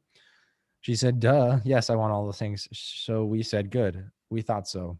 As we said earlier, wants can be physical, including material, or emotional, mental, and spiritual. She jumped on it. And though there were not any material or physical things on her list, which is her choice, she wrote down 100 wants. There's a great story about another client, Jason, who was an executive of a Fortune 100 company, and he wanted a promotion into a higher level officer position within the same company. Jason was also actually very self aware. He knew what he wanted for his future in terms of his career path. He just knew he had some running parachutes that were keeping him from getting there. We challenged him to make a list of 100 things he wanted in life. He exclaimed, "Oh my, 100? That's a lot." He was also an abstract thinker, and this was for sure to be a good challenge for him. We told him he didn't need to worry about writing them in a sophisticated manner, just simple bullet points. We gave him a week to complete the challenge. A week later, he came back with 100 wants on his list. There were all sorts of desires. He had physical wants, like building a new house, buying new clothes, and traveling to Fiji. There were emotional wants like happiness, joy, and confidence. There were mental wants like clear thinking, focus, and a positive mindset. And there were spiritual wants on his list, like being closer to God, oneness with all things, and being spiritually connected with his mate. He did the challenge 100%. So we officially started his coaching, even though the coaching had already unofficially begun. He said that he said that we hadn't even started the formal coaching process, though he had already started experiencing breakthroughs and had amazing clarity about his future, possibility mindset. The challenge wasn't over. Step 2 of his challenge was to narrow the 100 wants list to the top 10 that he wanted to achieve in the next 12 months. Step 3 was to narrow the top 10 into the top 3 items on the list that he wanted to achieve and actualize in the next 30 days. Do you know why a, a rose bush requires pruning in the spring? Here's the deal. A rose bush produces too many buds for the root system to feed. If you don't prune some of the buds or some of the small twigs coming off of the rose bush, then you risk the rose bush not producing many, if any, flowers. You could also jeopardize the rose bush by not surviving if you can't distribute enough water to the whole plant. The solution is pruning. We told Jason his whole list of 100 wants is indeed essential. At the same time, we wanted him to rein in his focus like a laser beam toward the most critical desires for right now. Once he achieved the top 3 for the month and then the top 10 for the year, he could then reassess his list again. This becomes a living and dynamic document, always changing and always growing as you grow. Here's the 100 wants challenge. Okay, so it's time for your challenge. Make a list of 100 things you want in life. If it gets challenging, get more specific. For example, rather than I want to travel, write down all the places you want to travel. And yes, each of those places counts as one. Actually, I might have read that here. I thought it was like a social media post. Might probably read it here. Narrow your list. My mind can't tell. Narrow your list to the top 10 you want to achieve in the next 12 months. After you do that, narrow the previous list to the top 3 you want to accomplish in the next 30 days. Let go of need and keep want. Create an action plan for your top 3. Take an action plan and get to work on your top 3. Side note, it's essential to understand that your job is to be the creator of your wants, not the struggling micromanager of your wants. Be forewarned. Having a list of them in front of you could command you to need to take action to happen them right now. Yes, it's essential to take action towards your wants, but there is a balance to this practice. Having too tight of a grip on what you want for your life can backfire. Instead, your job is to practice complete and total gratitude and fulfillment for how your life is right now. Then focus on your 100% wants, becoming the icing on the cake in your life. There's a secret to goal achievement that all super achievers know. There's a balance to it.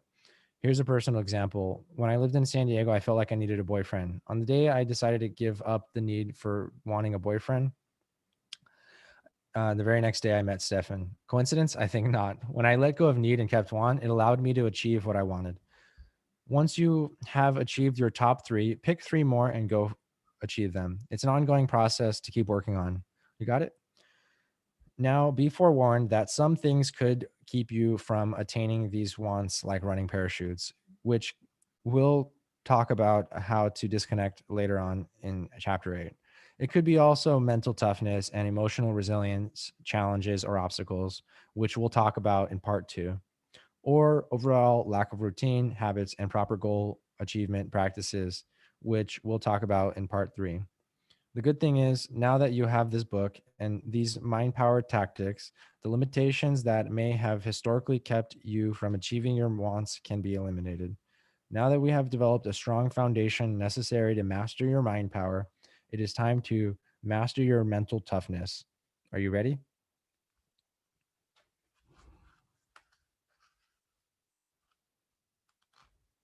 Part 2,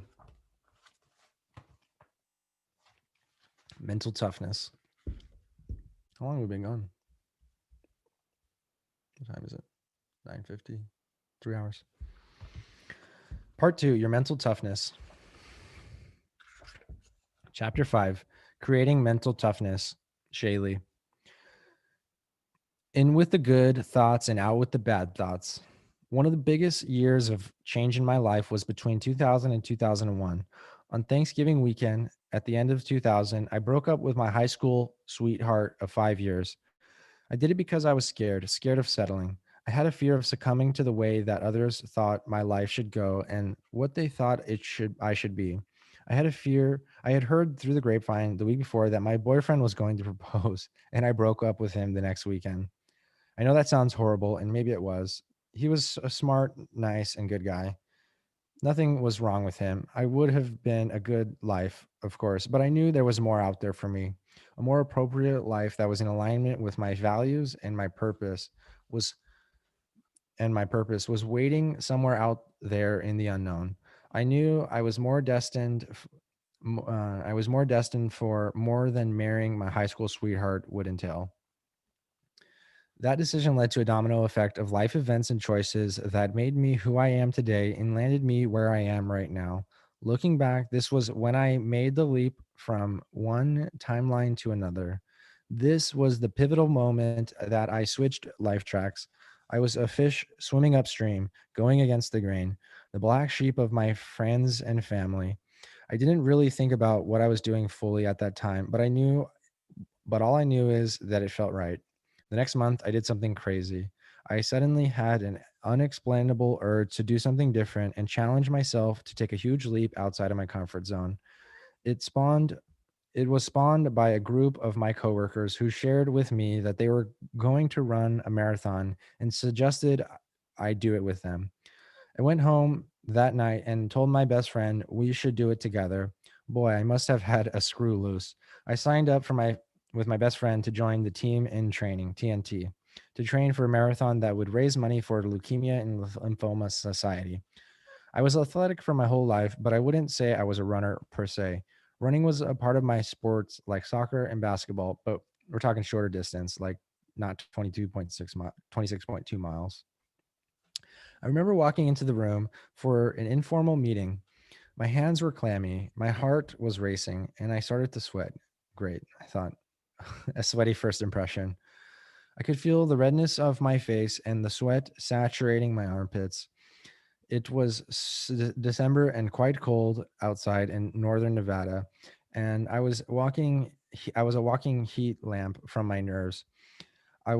There was a head coach and a few other coaches, about 2 dozen men and women in the room already. Most of them had already done this before and were veteran runners. They were greeting each other, hugging, laughing, and talking nonchalantly about all the other half marathons and ultra marathons that they'd done before. They were there signing up for a 26.2 marathon like it was no big deal, a walk in the park or a run in the park. I was scared shitless. Part of me wanted to quickly sneak out of the door before it even started. The problem was that I came with my best friend and she was the one who drove, so I didn't have a real escape plan. As brochures were getting passed around the room, the coach shared that we would be raising money for patients who had leukemia or lymphoma. I couldn't help it. I was touched. As I looked at the brochure and listened to the coach, all I could think to myself was, what do I have to be scared of? These people are fighting for their lives, and all I need to do is train and run a marathon and raise some money along the way. That was the perspective I needed. It reminded me of my high school graduation. I was the senior class vice president, and I had to give a speech during our graduation ceremony. The auditorium was packed wall to wall with standing room only. I had had I known this was going on, I frankly would have never run for office. And it's good thing I didn't know, because it would have given me the excuse I needed to back out. See, I had a fear of public speaking. Heck, I even had a fear of speaking in general, even to my friends and family. I never said much. I became a bookworm, always reading with my head in a book so that I wouldn't be noticed. Whenever I had to speak to do to do more than one person, I would be rendered speechless. My hands would clam up, and from the embarrassment, I'd fumble over my words and turn beet red in the face. Oh, my nose would start running too. It was as awkward and uncomfortable as it sounds. I remember looking out into the audience in my pale yellow cap and gown. It was it was dark in the auditorium with a bright spotlight shining in my face. My hands trembled and my legs were shaking as I stared down the note cards I had written. My heartbeat was in my ears and it was beating so fast and loud. I thought I surely others could hear it. I was surprised the microphone hadn't picked up the pulsing sound. I thought to myself, can I just hide? Can I just duck under this podium and never come out? But then I'd always be the girl who did a stop and drop and roll in front of thousands of people in front of her high school graduation. I stared off into the sea of faces. I remembered looking for my family. I quickly located a general vicinity where I knew they were sitting. And as soon as I did that, everything opened up. A calmness came over me. And I remember saying to myself, you got this. Just start. And the words started coming out of my mouth effortlessly. I overcame my fear of public speaking by doing what was most scared of. Now, as I was sitting there in the training room, looking over stories of cancer patients, I thought, you got this, just start. And so I did. And it was that evening I made the commitment. I made the commitment to TNT, to myself, and to whom I would come to know as Tommy, the patient diagnosed with lymphoma who I would raise money for. With that commitment, I started the journey of training for 26.2 miles.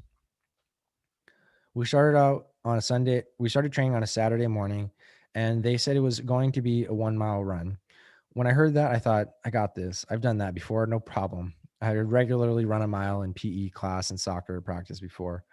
1 mile, this was a marathon, not a 5K. I should have known. We ended up running almost 5 miles. This was the first of many mind tricks I would experience over the course of this journey. Like I said earlier, I was athletic, but I had never run this much before at one consecutive time. Plus, I was in college and work and study all the time now, and I simply wasn't as active as I was in high school. That first day nearly did me in. I'm surprised I completed the run. The night before, I had gone out for drinks with friends and hadn't gotten an adequate night's rest, so I blamed my poor performance on that. Either way, I knew I had to step it up. We started running multiple days per week, along with long runs taking places on Wednesdays and Saturdays. It was cold and dark when we ran in the evenings after work because it was the middle of the winter in Reno. Running becomes my therapy. Remember, I had just broken up with my boyfriend of 5 years, and even though it was my choice, it still wasn't easy. It was an adjustment to move into a life without him. I was also navigating the dating world for the first time and all of the games and little mind tricks that come along with that. We all trained and ran as a group. However, two of my girlfriends and I would run at the same pace next to each other. I was here in this training trio that I would process the real feelings of my first heartache. We trained in the hilly parts of Reno, in and around a place called Carmel of Reno, which is named after Carmel, California, and it was just as hilly as you would expect. In the elevation of 4,500 feet, and the air was sharp and piercing to the lungs of a rookie runner like me. While running these hills, I learned a few mind power tricks to fool my mind into thinking the run was easier than it was. The first was a gift from our coach, who after 5 hills in, as we were in mid climb, he would yell back to this group of runners desperately digging into the hill and praying it to be over. Last hill, he'd yell. Oh, thank goodness. You could feel the relief of the group as we found it in ourselves to command our last bit of power to get over that last hill. I could taste the banana waiting for me in the car, or feel the comfort of the warm shower waiting for me at home. But then as soon as we got over the bottom of that hill, our coach would continue us up yet another steep grade and yet another and another, until finally he led us back to the parking lot when the training would actually be over. This would always piss me off. Frustrated, annoyed, cold, and tired. I could All I could do was drag my sweaty and worn out body into the driver's seat of my car, turn on the engine, and shakily drive myself home, where I would ice, bath, and eat as much food as I can on a 21-year-old's budget. Every run has its challenges: shin splints, blisters, frosty, cold, icy roads, snow, darkness, dripping, and falling out on the dark road. Cold, chapped, and blistered nipples. Yep, you read that right. Chafed skin, basically anywhere skin rubbed together, it was chafed. Did I say cold? Tired, achy, sore muscles against me. Each week on Wednesday, we would add one more mile to the run. And then on Saturday, we would do the same distance as Wednesday. The other days were shorter runs to build our strength and keep us moving. The long runs became longer as we worked up to the marathon distance: 9 miles, 10, 11, 12, 13. Oh. While my strength and endurance were building, it still wasn't easy. I had the realization that I was only halfway through the necessary mileage for the 26.2 marathon. That rattled me. I had already trained so hard and pushed myself beyond what I thought was capable of, and I was only halfway there. Was I going to make it? Was I cut out for this? What was I doing? I questioned negatively. Clearly, I wasn't harnessing any possibility mindset, and my mental toughness was wavering. The negative thoughts, doubts, and uncertainties started to creep in. These were all questions that would go through my head regularly as I was dragging myself through the runs, rubbing icy hot all over my body and icing my knees and ankles on the couch while stuffing my face with giant muffins after our Saturday runs. To combat the negative thoughts, I came up with a mantra that I would say to myself with each inhale: in with the good thoughts, out with the bad thoughts, as I would exhale. I did this over and over and over again until I killed the negative thoughts and desires to give up. I called the negative thoughts my itty bitty shitty committee. Flash forward to the second week of May, and we'd been training for 5.5 months straight. I had never missed a run. I'd always put in the mileage, even if begrudgingly. It was sometime in our training around 21 miles that something just didn't feel right in my leg. It was a burning sensation near my groin. I told my coaches, and they gave me a name and a number for a massage therapist they had used before. I got the earliest appointment and went in to see her, and proceeded to experience the same torturous experience of my life day to day. Every bit of pressure on my muscles was sheer agony. I thought the massage was supposed to feel good. People paid for this and did it willingly. This was the first introduction to deep tissue massage. As I was writhing and wriggling all over the massage bed, she said, "Your body is all in all kinds of knots and you need to stretch more." I continued to see her twice a week for the torture. I still had a pain in my groin that wasn't letting up. I was on my third or fourth visit where she pulled out this tool that looked like some sort of torture chamber tool. It was a tuning fork. She rang it and compressed it into my groin, and I nearly leapt off the table in excruciating pain. Wow. I said, "What was that?" I asked, bewilderedly, slowly inching away from her, rubbing my groin from the pain. She told me that based on the level of pain I was having and what she witnessed in my leg frog leap, that I had torn a muscle in my groin, and I didn't even know that that was possible. Ooh, it was it was overuse injury, and basically I wasn't allowing myself the necessary time to heal in between runs. She said, "You need to stop running," she told me.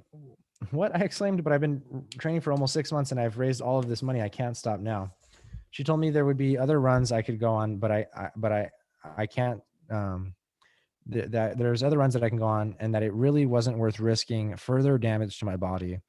I went and got an X-ray and confirmed she was right. I laid off training for the next 2 weeks, even though the marathon was right around the corner. I was instructed to ice my groin every 20 to 30 minutes every 3 to 4 hours for 2 to 3 days until the pain was gone.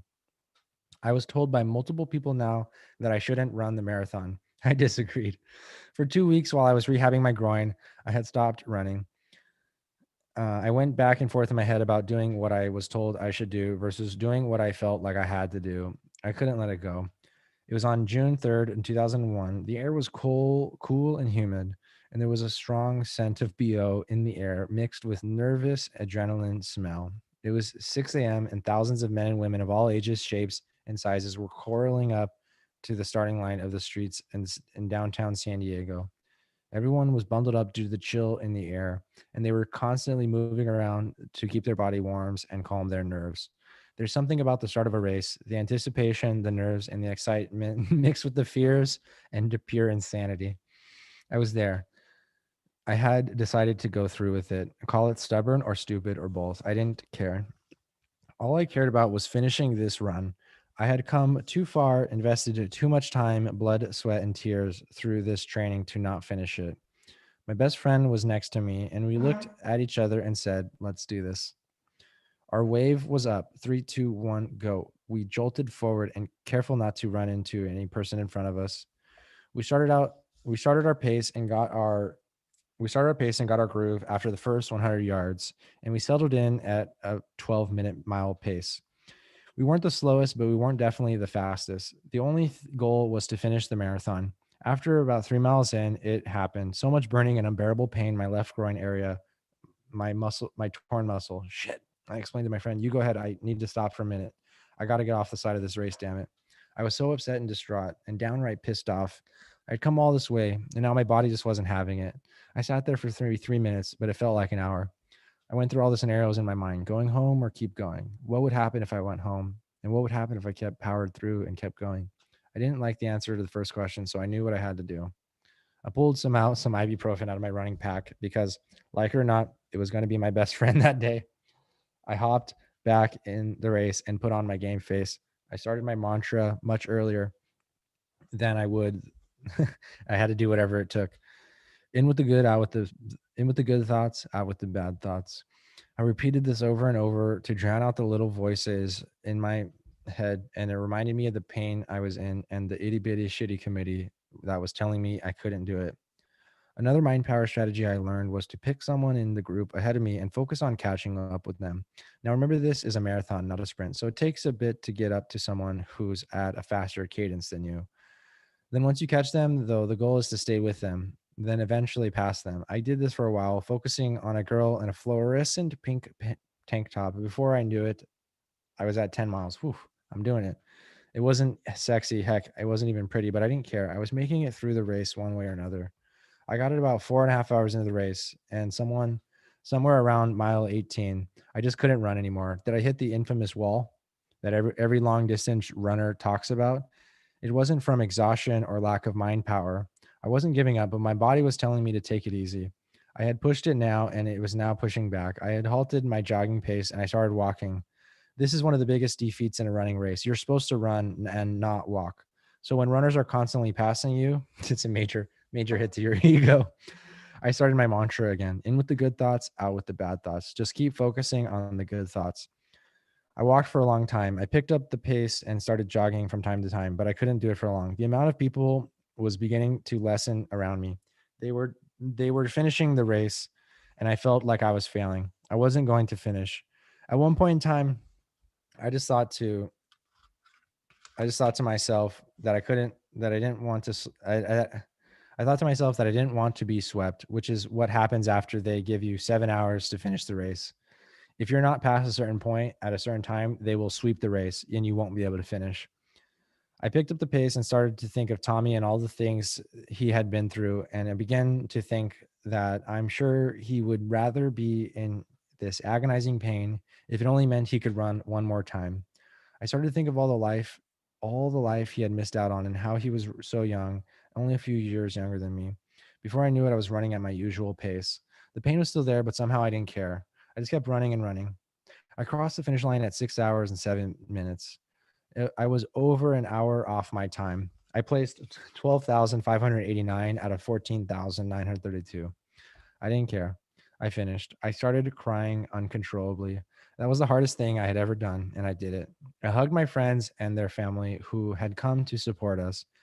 I proceeded to inhale as much salty food as I could, and we hobbled around with sore, swollen, and shaky bodies from the muscle fatigue and pure exhaustion from the mental, emotional, and physical battle we just won.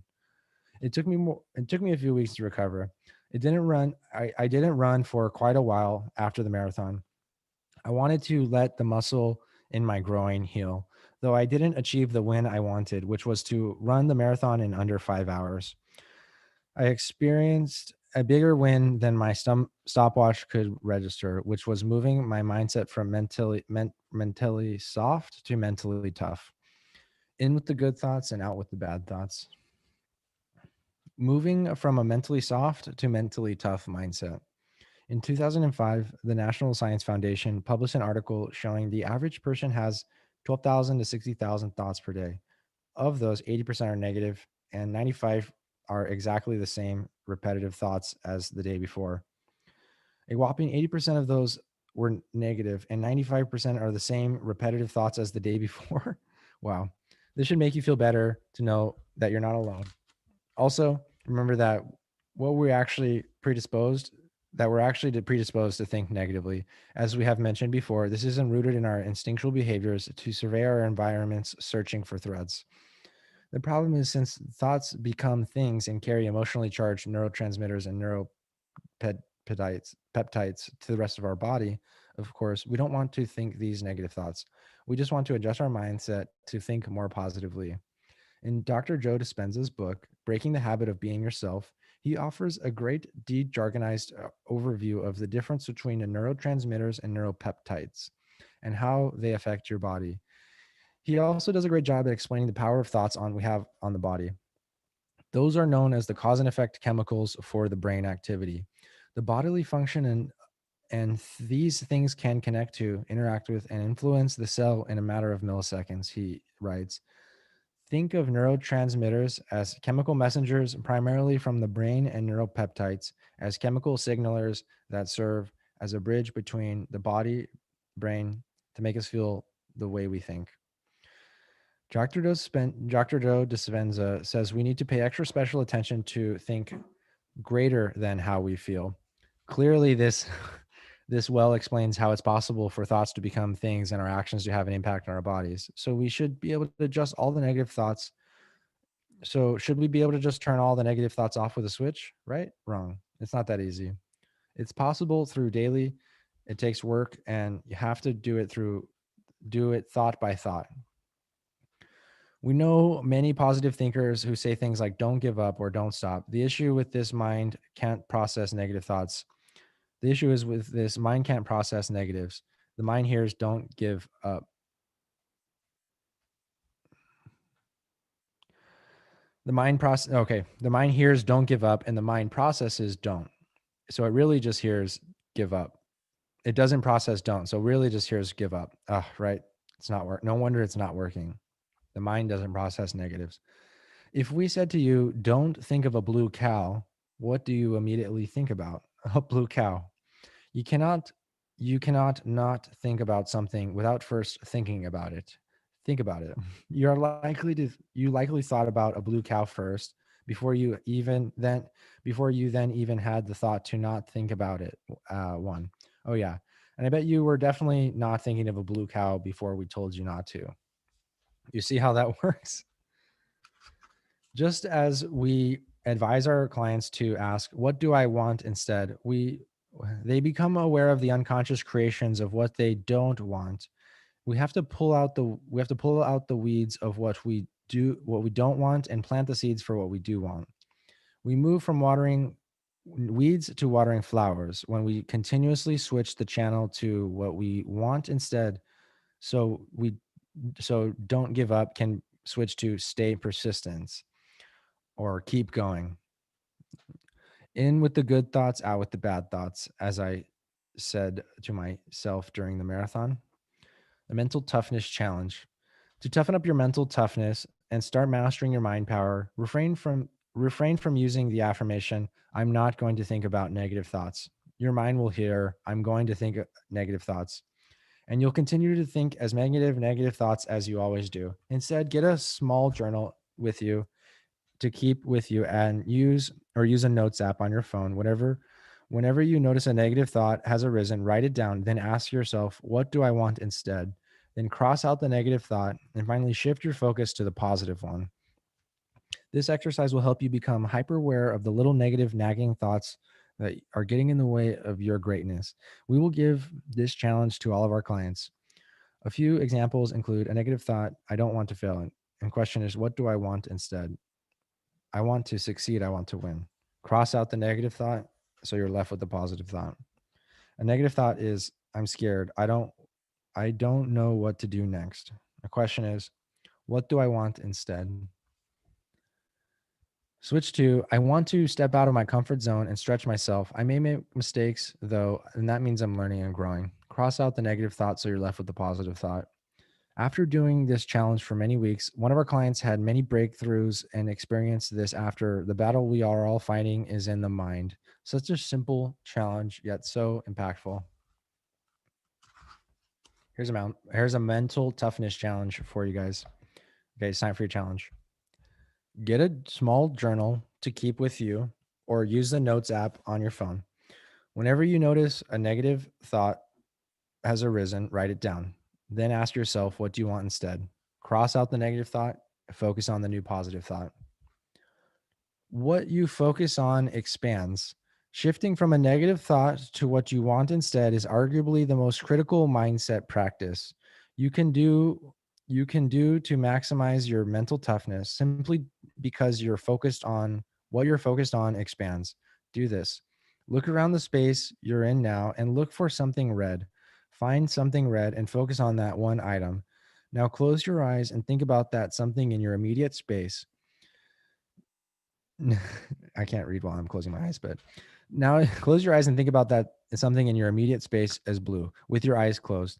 Now you might have thought of it something blue, likely wasn't as easy as you thought it was. Was it? Maybe you couldn't remember a single blue thing around you since you were only focusing on that red thing you were thinking of before. Your eyes were just closed. Just as we learned about our RAS and pattern recognition, we tend to find matches in external stimuli to what we're thinking, meaning, and we'll find negative experiences to mirror the thoughts we're having. Let's use the example of someone who thinks they're too stupid to pass the bar exam. Their belief is that they're stupid will translate into other lived experiences, such as a friend jokingly saying they're stupid after the game of Monopoly or suddenly forgetting their combination to their locker at the gym. Yikes. This is why it's important to focus on what you want instead. And if you're not, ask yourself, what do I want instead? This is why it's also important to cross out the negative thought after you write down the positive replacement thought in the mental toughness challenge. Consciously redirect your mind and thoughts onto what you want instead and see how your reality changes as a result. Do the mental toughness challenge as long as it takes. For every single time the negative thought occurs, shift to what you want instead. It'll be worth it, and your life will morph into more of what you want. We have a client that did the mental toughness challenge for weeks and experienced a new shift in how he viewed all of his coworkers. He was able to easily point out all of the faults and challenges in everyone around him and viewed all of them as idiots. He did the exercise and kept asking himself, what do I want to see in my coworkers? He did this for weeks, and then one day suddenly something shifted inside and he realized he worked with capable, smart, and high performing people. As Tony Robbins says, where focus goes, energy flows. So what are you focused on? I am affirmations.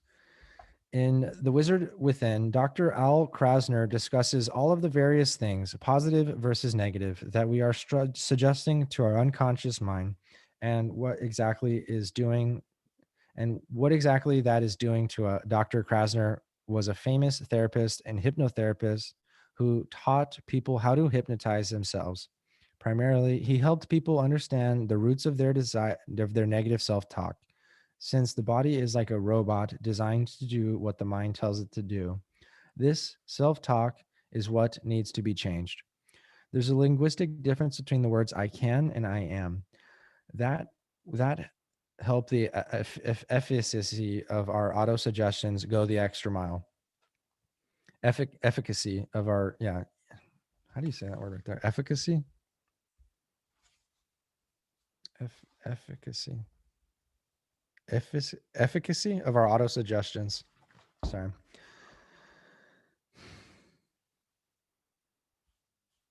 To experience this for yourself, hold a pen or pencil between your forefinger and thumb and wiggle it and repeat out loud to yourself, I can drop the pen, I can drop the pen. Yes, you know that you can indeed drop the pen at any time, but you stay holding on to the pen. Can implies that something is possible in the future.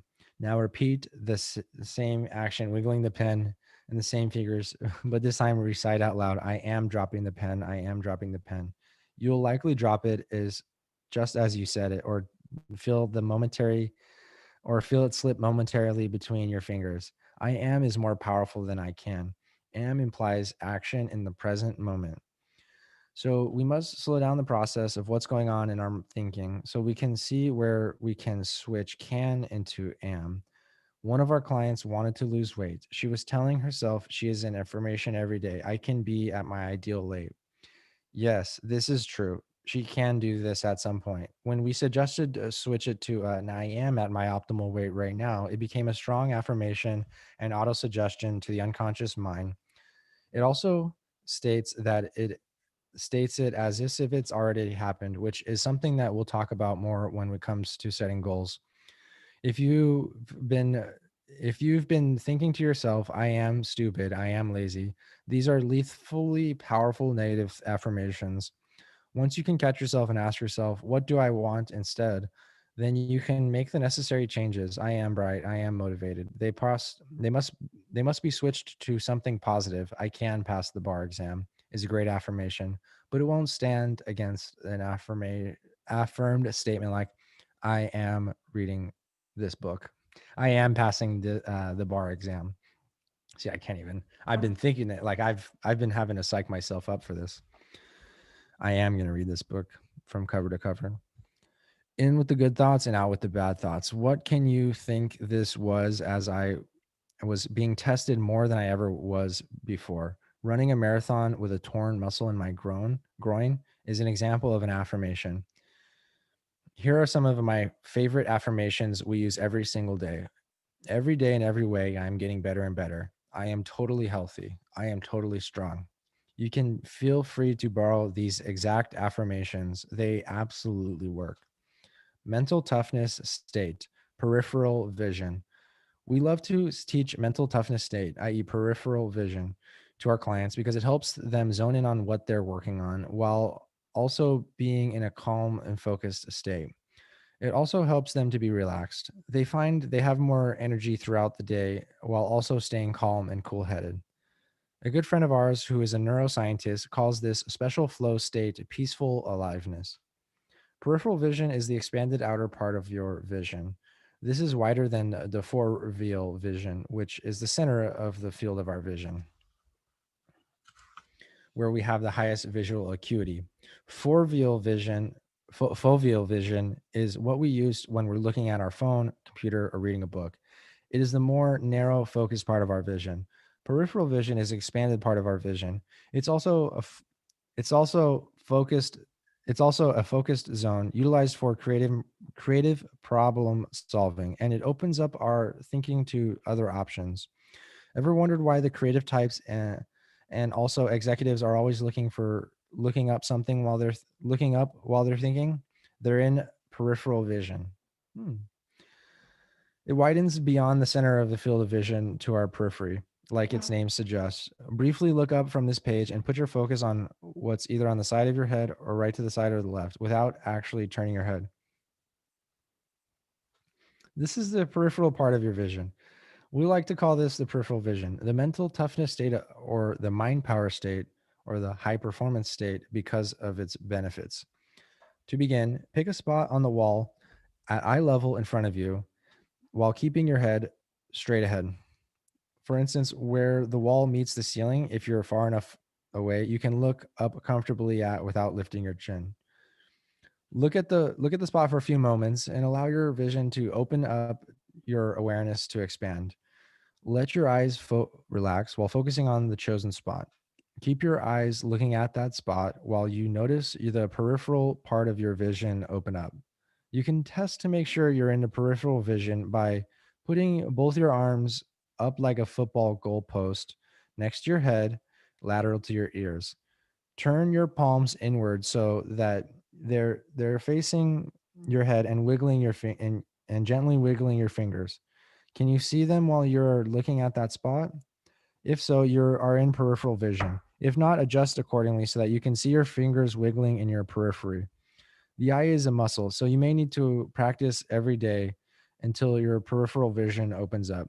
Move your hands further out and even further lateral to your ears, and eventually slightly behind your head. Have you heard the saying, you have eyes on the back of your head? This is your periphery vision. Another great benefit to the mental toughness state is it's impossible to hold a negative state in a conscious while you're in a peripheral vision. That's why we teach salespeople to go into peripheral vision while they are selling, so they stay focused and yet calm at the same time. We also teach it to keynote speakers so they remain calm and collected while speaking in front of an audience. Why is this important? Did you know that more people in the world have a fear of public speaking than have a fear of dying? The idea the idea is to be in this state every day. So you are calm, cool-headed, in control, and allowing optimal thoughts and ideas to flow to you easily. We're in a state of mental toughness. We're in the state of mental toughness right now. Are you? In chapter 4, we learned that there's also a gatekeeper between our conscious and unconscious minds. This makes it difficult for our affirmations or autosuggestions that are thought in the conscious mind or said out loud to move into this unconscious mind.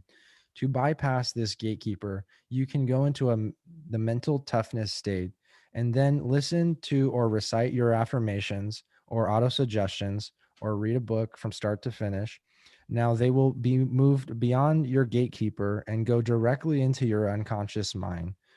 That will seriously up level your results with affirmations and auto suggestions. I added that read the book part. Here's a mind power exercise for you guys and gals. Questions to consider and amp up your mind power. What are you focused on? More negative things or more positive things? Are you willing to do whatever it takes to succeed? Within integrity, of course.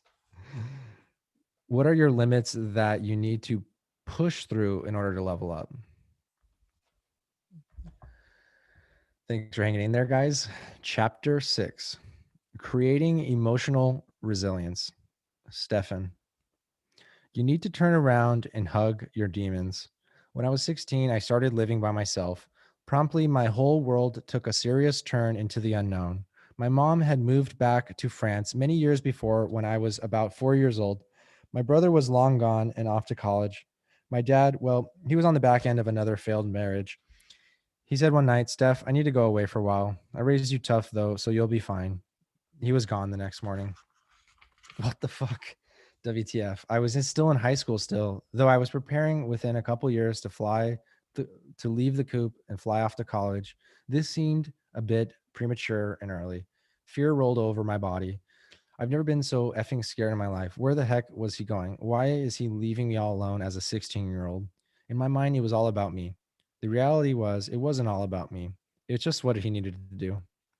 That didn't fix the fact that I was forced to figure things out completely on my own at that point, pretty much forward. Crazy. Ultimately, I did figure it out, and I figured it out well. Thank God he paid for the mortgage and utilities from afar, wherever he was, but that was about the extent of his support. I still, to this day, have no idea where he went, no idea whatsoever. By that point in his life, he had accumulated lots of demons, and another failed marriage in his recent history was the newest demon. I guess running away from everything was how he dealt with the situation rather than facing his demons. So at 16 years old, life became a rigorously scheduled routine. My dad didn't leave so much money for me, so I needed to find ways to make money quickly so I could afford things like food and school supplies. I started to mow lawns in my neighborhood for money. My brother, who has always been and still is a super achiever, started a lawn mowing business as a stranger. I respected him for it even more because I hated mowing lawns as a kid in the hot, humid summers in South Carolina. However, now that the times got tough, I embraced the suck and did what I had to do to make cash quickly and get on with a schedule that would still permit me to go to school and take part in athletic teams.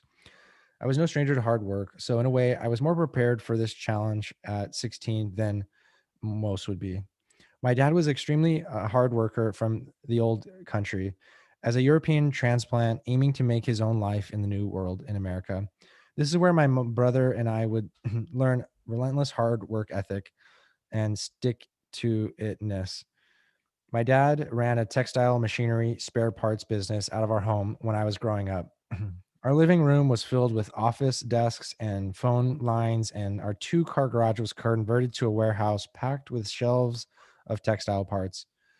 Our dining room was doubled as a conference room, and basically, except for the kitchen, downstairs was Chef Dex Inks, and upstairs was our home. UPS stopped by every day, 2 times a day. Surely he had a bunch of adult employees running the show, right? Nope, it was just me and my brother. My brother started working for our dad at 15-year-old, and I started when I was 11. I was able to earn $4 an hour by cleaning and sweeping, and my brother unpacked boxes of textile parts and repacked them to ship them to customers. I remember whenever I finally finished sweeping the garage from end to end, my dad, with his discerning eye, would point to the corner and say, "Steph, what about that dust and dirt over there?" "Okay, Papa, I got it." He was a perfectionist. And though this pushed my brother and me to work harder and in the process gain an appreciation and a backbone for hard work, it was hard. It was an uphill battle to please the man. Later, I got a promotion and put away the cleaning supplies to start packing boxes. My brother and I looked after each other pretty well, with him really stepping into the role of an older brother. We kept each other sane, working odd hours, early in the morning before school and late in the night after school. We learned how to adapt quickly. So I was more prepared than most to be thrust into adulthood at 16, but it required emotional resilience. Was I scared? Yeah, I seriously was, but I learned to embrace it. I quickly realized I could be stuck in the fear for long. There was no time to sit and panic. I needed to get to work, and I did. I would wake up and do most of my studies and homework for school early in the morning. Then I went to school. I did my best bet. I did my best to be present while I was zoning out and mentally calculating if I had enough money to grocery shop for food that evening. Once school was finished, I would practice with the tennis team or play tennis matches for the high school team. Then I would head to the grocery store and pick up food. Hungry Man and lean cuisines were my go-to meals for a long time. It was quickly it was quickly prepared and filled me up sufficiently. I would then mow lawns in the neighborhood for some extra cash. I was always racing the clock and mowing what I could before sunset.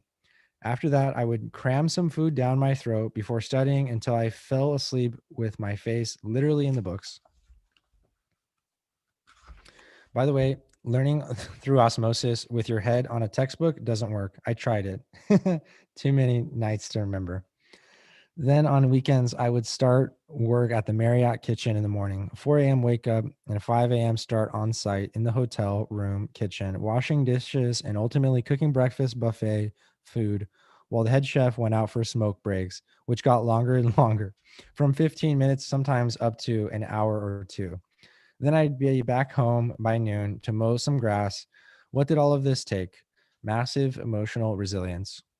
The reality is, I don't think I had an ounce of mental toughness or emotional resilience up until this point. And then suddenly you wake up real fast and break through shit to create it. There's no other way to develop it. You have to charge right through it. Being at cause for everything in your life. Having emotional resilience is necessary to master your mind power. One of the key emotional resiliences is to the ability to be flexible. Plans change all the time. Ultimately, it's how we adapt to change and show up that matters. Another necessary component of emotional resilience is to accept responsibility for everything in our life, the good and the bad. We are a sum total of our conscious and unconscious choices that led us to where we are now. If we accept responsibility for some crappy cards we were dealt, this gives us true personal power and we can actually do something about it. We call this being at cause. Being at cause for everything in your life means taking responsibility for everything in your life. No, this is not blaming self or being at fault. This is about taking responsibility. In life, shit happens to all of us. Being at cause and taking responsibility means figuring out what you're doing to going to do and then doing it. Figure out what you're going to do and then do it.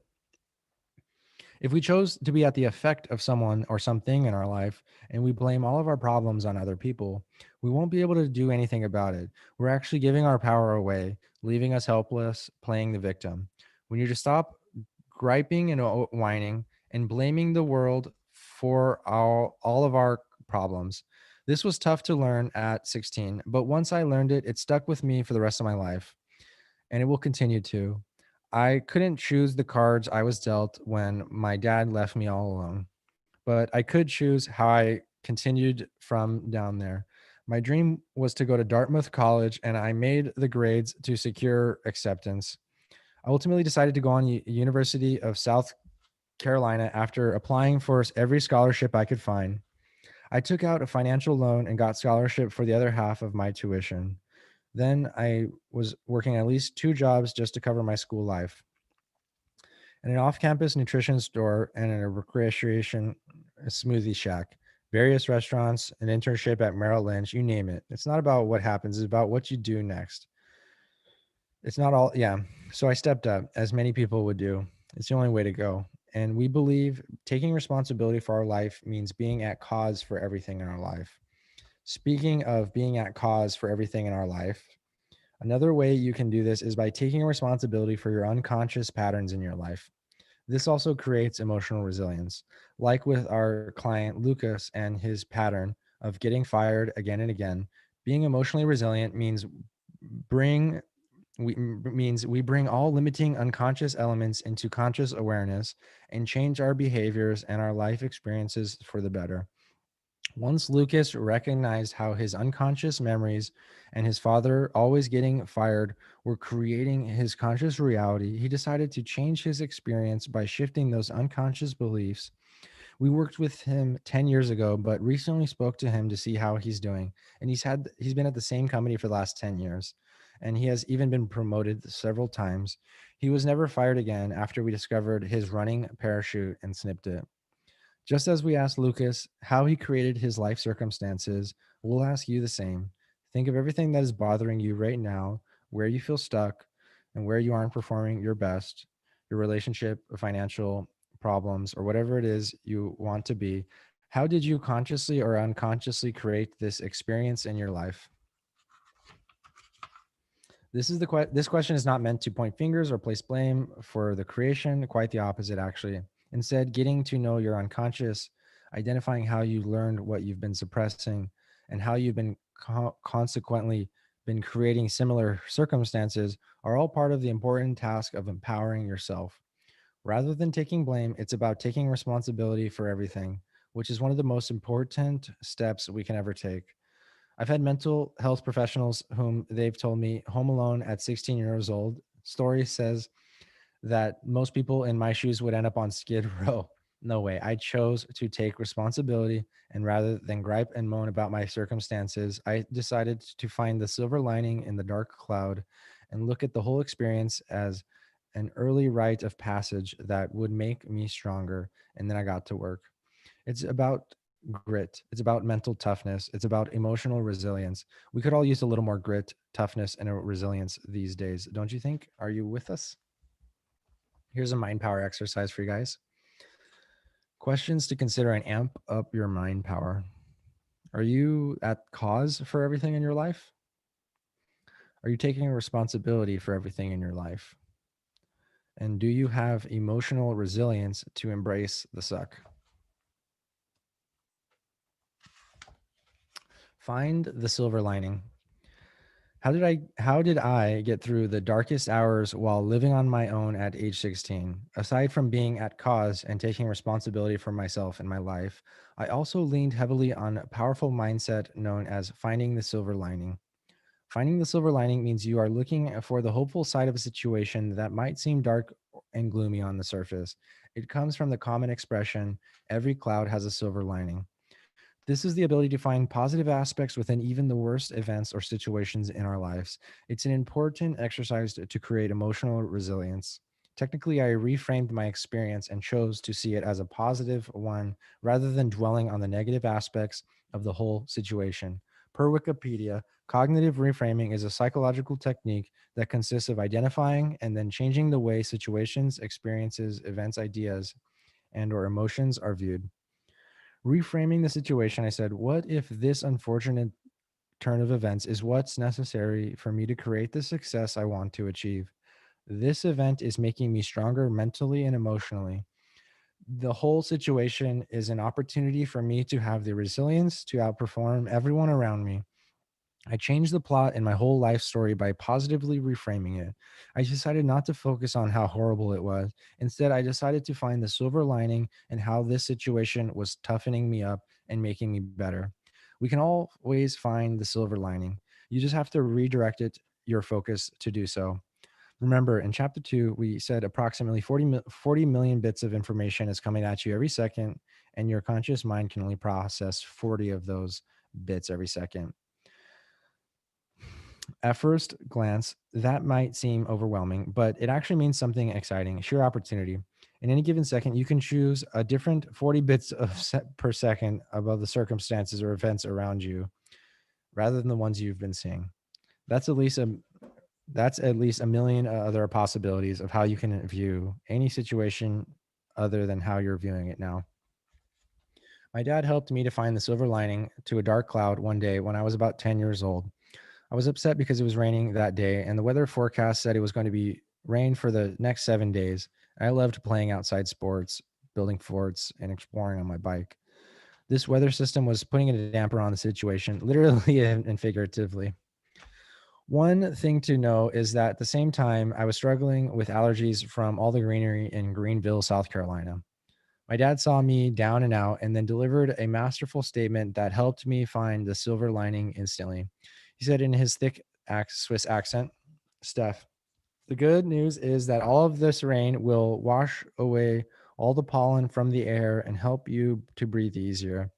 It was like some crazy linguistic aikido. And I realized that the rain wasn't so bad after all, because it would indeed help me breathe easier and maybe even stop my convulsive sneezes that had rivaled gale force winds. Regardless, something switched inside of me, and I didn't have the harsh negativity toward the rain anymore. I realized the rain did great things like clean the pollen from the air, nurture the flowers and the greenery, and did make for a cozy day in. The next day I did was run towards the door, fling it open, and race outside in my clothes. And in the pouring rain, jumping up and down, saying, I love the rain. I love it. I look up and saw the light of sun shimmering around the rain clouds, and I literally witnessed the silver lining to a dark cloud. To this day, I absolutely love the rain, and I know of one single reframe he said, and once changed my whole view on the rain. So I found the silver lining. Here's a mind power exercise for you guys. Questions to consider and amp up your mind power. What challenge, what challenging events, past or present, do you need to find a silver lining for? And what is the silver lining you can find from these events? How can you view these events in a more positive way? How can you see how these events defined you more than they destroyed you? How perception affects reality. Another way to improve our emotional resilience is by recognizing how our perception affects reality. To do this, we must understand that the concept of perception is projection. Perception is the ability to see, hear, or come aware of something that through the senses. It's the processing of regarding of our mental impression.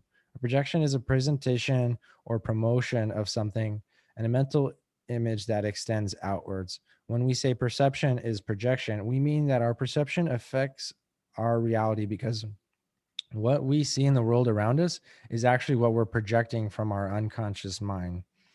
Dr. Carl Jung asserted the notion that what you see in others, good qualities or bad, is actually what you've suppressed within yourself subconsciously or unconsciously.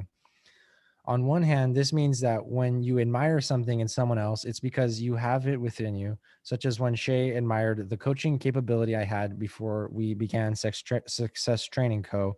She didn't know, but she had the same coaching capability in herself. On one hand, this means we also project the negative unconscious material too.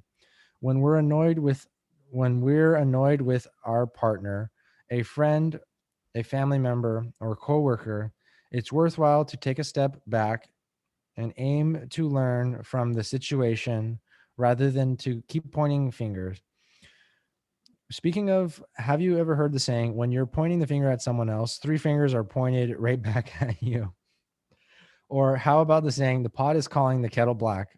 Both of these sayings are rooted in the same concept that perception is a projection.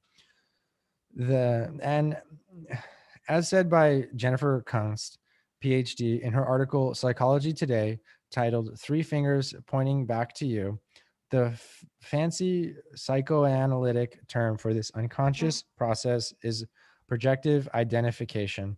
We get rid of the unwanted feelings, projection, and identify them as belonging to someone else, identification. Life is a mirror and will reflect back to the thinker what he thinks into it, said Ernst Holmes.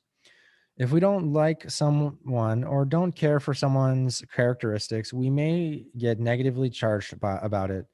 You're not harming anyone but yourself by dwelling on this other person. Why do you have this negative charge? Because there is something within you that needs resolution because it's not resolved. You're projecting out onto someone else.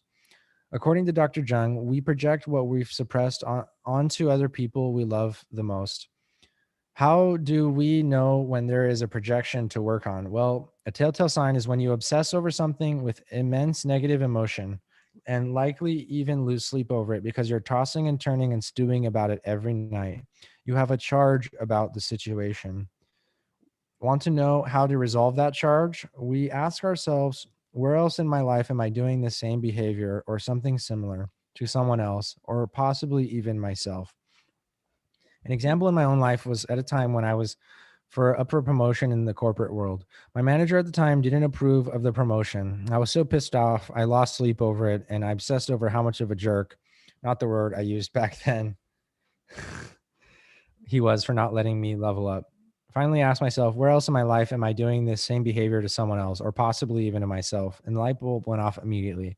I realized I wasn't fully supporting Shay enough to level up her dreams. I was unconscious of her dreams. It wasn't that I was squashing of them. I just wasn't fully supporting her through open communication to see how I could help her level up. Immediately, I made the change to supporting her dreams, and then poof, almost by magic, I no longer had a negative charge about my manager. I realized he was just on an ego trip. I let it go and I forgave him. Got it?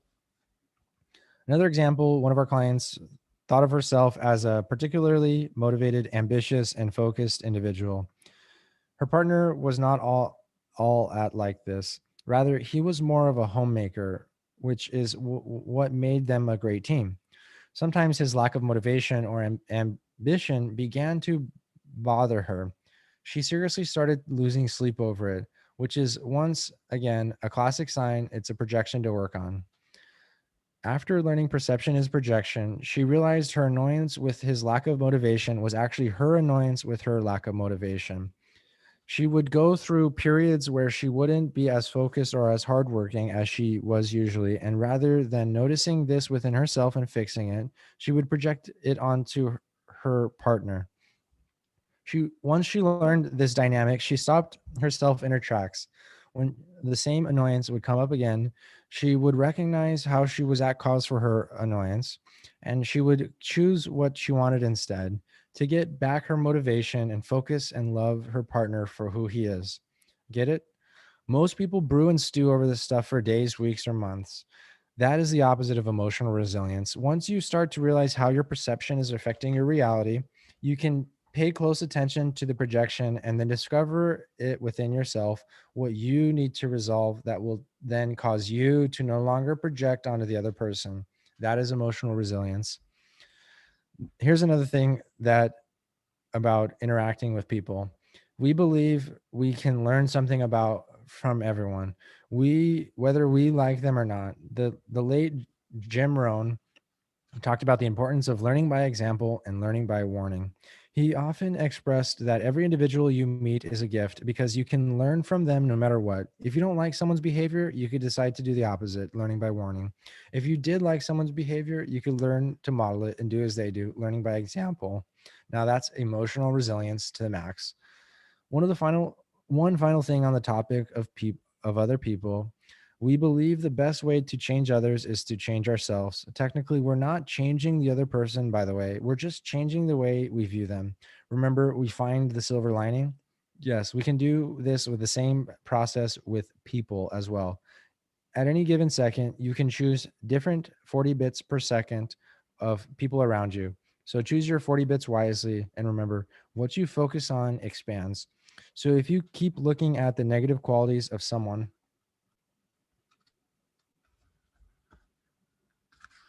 guess what? You'll recognize more negative things. And if you start looking for positive qualities of someone, guess what? You'll recognize more positive things. Isn't the mind awesome? Here's a mind power exercise for you guys. Questions to consider and amp up your mind power. Who might you be projecting on right now? Where else in your life are you doing the same behavior to someone else or possibly even to yourself? Who is someone you know where you can learn by warning? And who is someone you know where you can learn by example?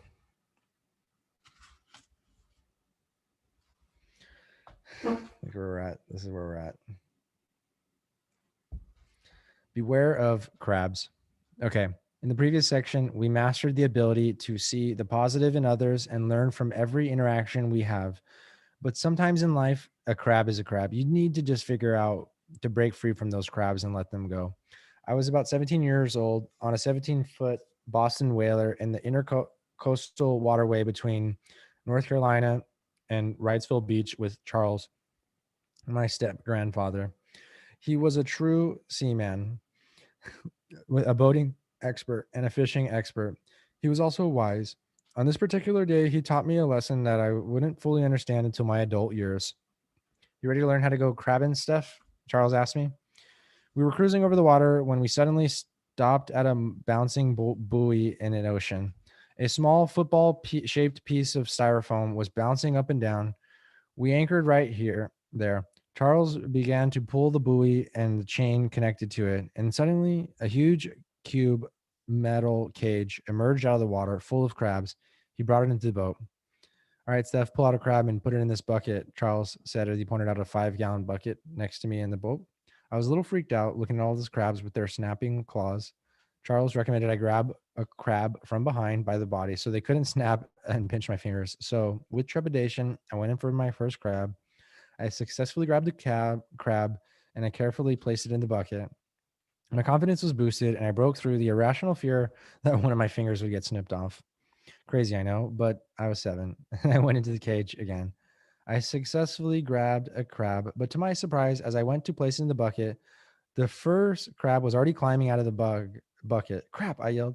I watched the first crab shimmying along the floor of the bucket. It was funny how they move sideways and splash right out of the boat into the water. It went right back into the intercontinental waterway. A true tale of liberation. Charles looked at me and said, "Oh, I forgot to tell you how to really crab. You always need to put 2 crabs in the bucket at the same time. If one tries to crawl out, then the other one will pull it back into the bucket and vice versa." I was really confused and I didn't understand why that could be. He went on to explain that crabs do this all the time, and it's almost as if the crabs in the bucket don't want to be left alone. So the other is making a run for it. It will pull the crab back down in the bucket. He asked, "What do you think keeps them in the cage? See that gaping hole there, Steph? They are swift swimmers and shouldn't have any issues getting out of that hole and plunging into the water. However, they don't want to any of the other crabs to leave the cage." The next part was crazy. He pointed out a crab and asked me to notice how he didn't have any claws anymore. Its original 2 claws were discarded at the bottom of a cage. He explained that most likely the clawless crab was a real go-getter who had worked really hard to get out of the cage. Unfortunately for him, The rest of the crabs wouldn't have it and went as far as ripping off the freedom seeking crab's claws to keep him from trying to claw his way out, and also to remove his line of defense, since he could use his claws to protect himself from the other crabs. As a 7-year-old, I found the story disturbing and violent, and I didn't know why. Consciously, I learned to how to go crabbing that day. Unconsciously, there was a metaphor brewing deep in my unconscious, which I wouldn't understand until my adult years. The reality is that there are crabs in our environment everywhere. You've heard the saying, misery loves company, right? These crabs in your environment are the people who do not support your desire to break free of the misery and mediocrity and ascend to greatness. These are crabs. These crabs are the people who do not support your ambitions. These crabs are the people who do not support your wildest dreams. These crabs are the people who respond to your belief that you'll do something sensational with. That's not possible. That will never work out. You're crazy. They may not have physical claws and they may not rip off your physical limbs. Well, we certainly hope not, right? But what they may do, though, they may tear apart you apart with words. You They may tear you apart with words. You will never amount to anything, a crab sneers. You will never pull out of a recession, says a crab that half believes in you. You're crazy to think you can succeed at blank, says a comment from a crab on social media. Thanks, Mercury. The question is, are you going to listen? Are you going to submit and let those crabs pull you back down at the bottom of the bucket? Are you going to let them entirely tear off your claws and your ability to protect yourself, or are you going to keep going for it with your blinders on? If you have a dream, you need to protect it. You need to stand guard at the door of your mind. Famous actor Michael Caine said it best when he said, I have a policy. I never listen to anyone explain why they can't do anything. He later added in the interview that he didn't want to be convinced by them. He also said that he doesn't listen to other people who say that he can't do something or shouldn't do something. The thing is, he didn't want to be limited by other people's limiting beliefs. For example, he said a lot of people thought he was crazy for filming the movie Inception. He did not listen to the naysayers. The movie ended up being a wildly successful. So good, so good thing he didn't listen to the crabs in the wings. In the wings. He had a beautiful strategy for dealing with crabs. He would either turn around and walk right away as someone was showing crab-like behaviors, or interrupt them in the middle of their naysaying with, no, thank you. I'm good with my belief. You need to be good with your own beliefs, especially as you work on ditching your limiting ones and building more empowering ones. You're coming into the realization of what you're truly capable of. Beware of the crabs in the bucket. Here's a mind power exercise for you. Questions to consider and amp up your mind power.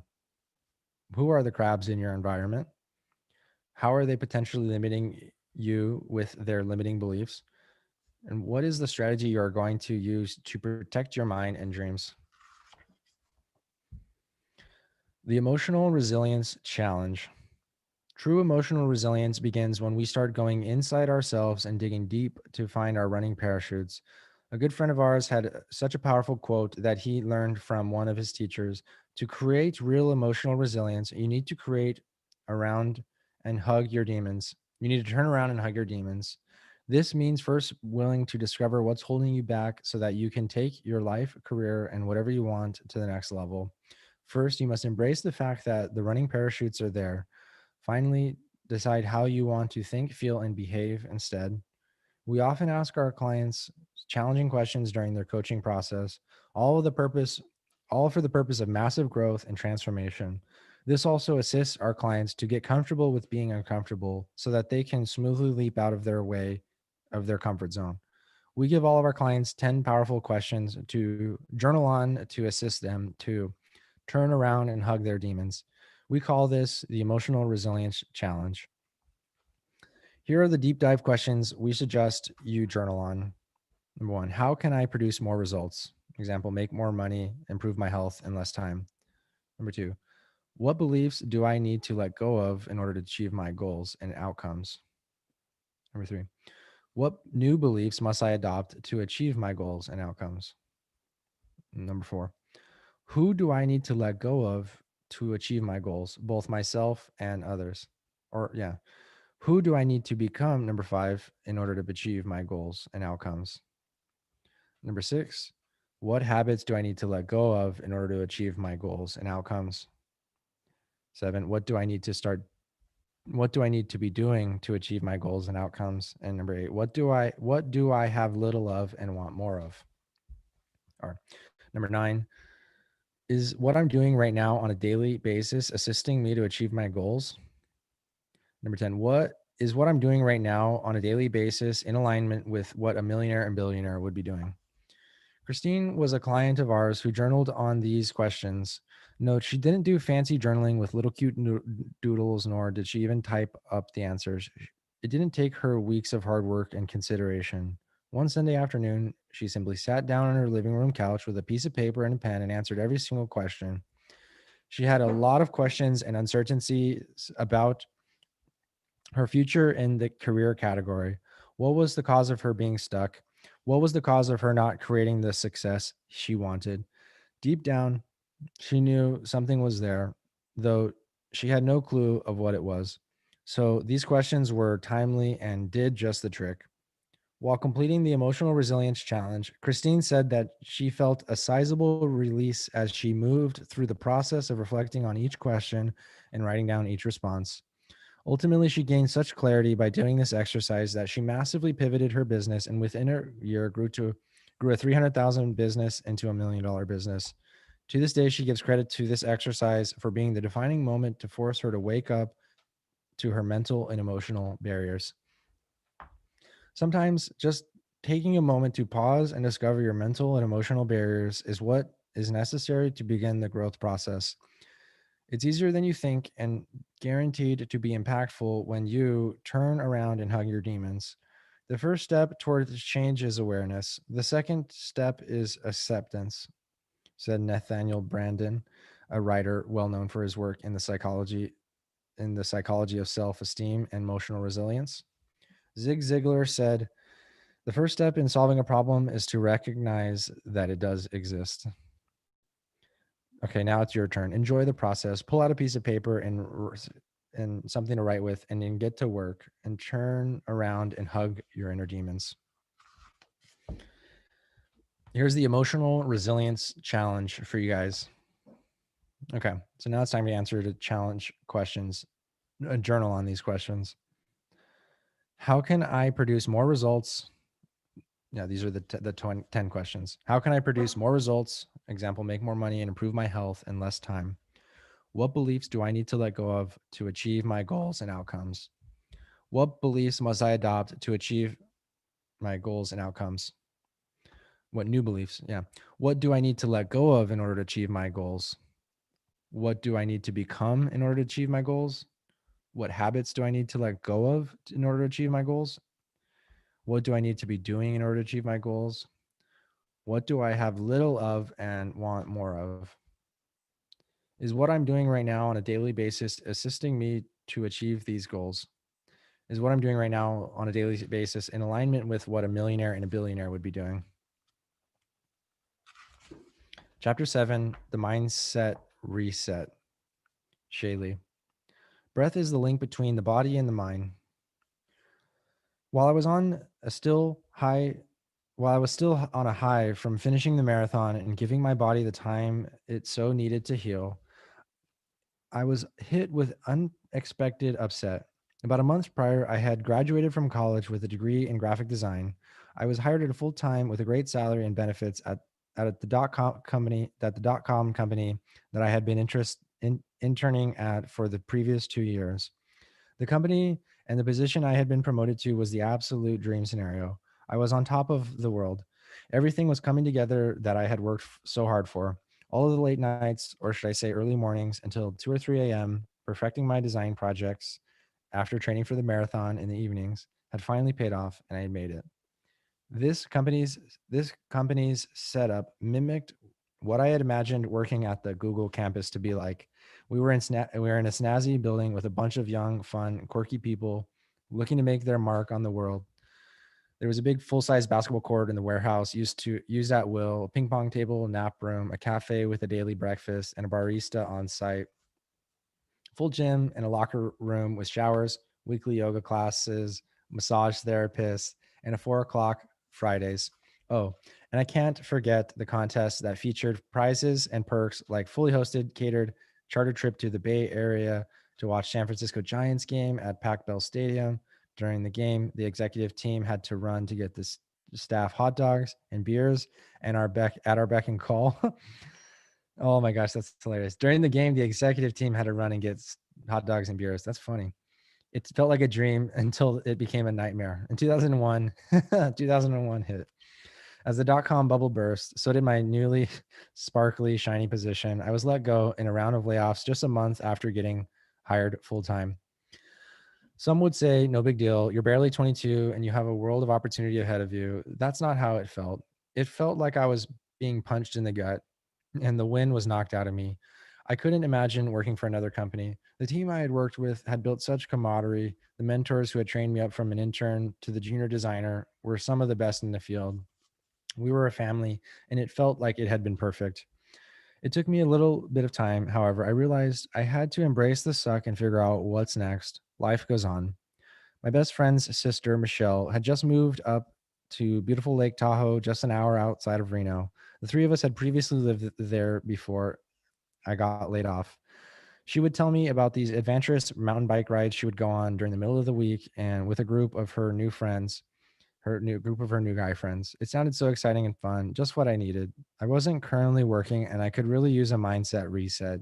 So I went up to Lake Tahoe to stay with her for a few days. I joined her for her weekly ride with her group.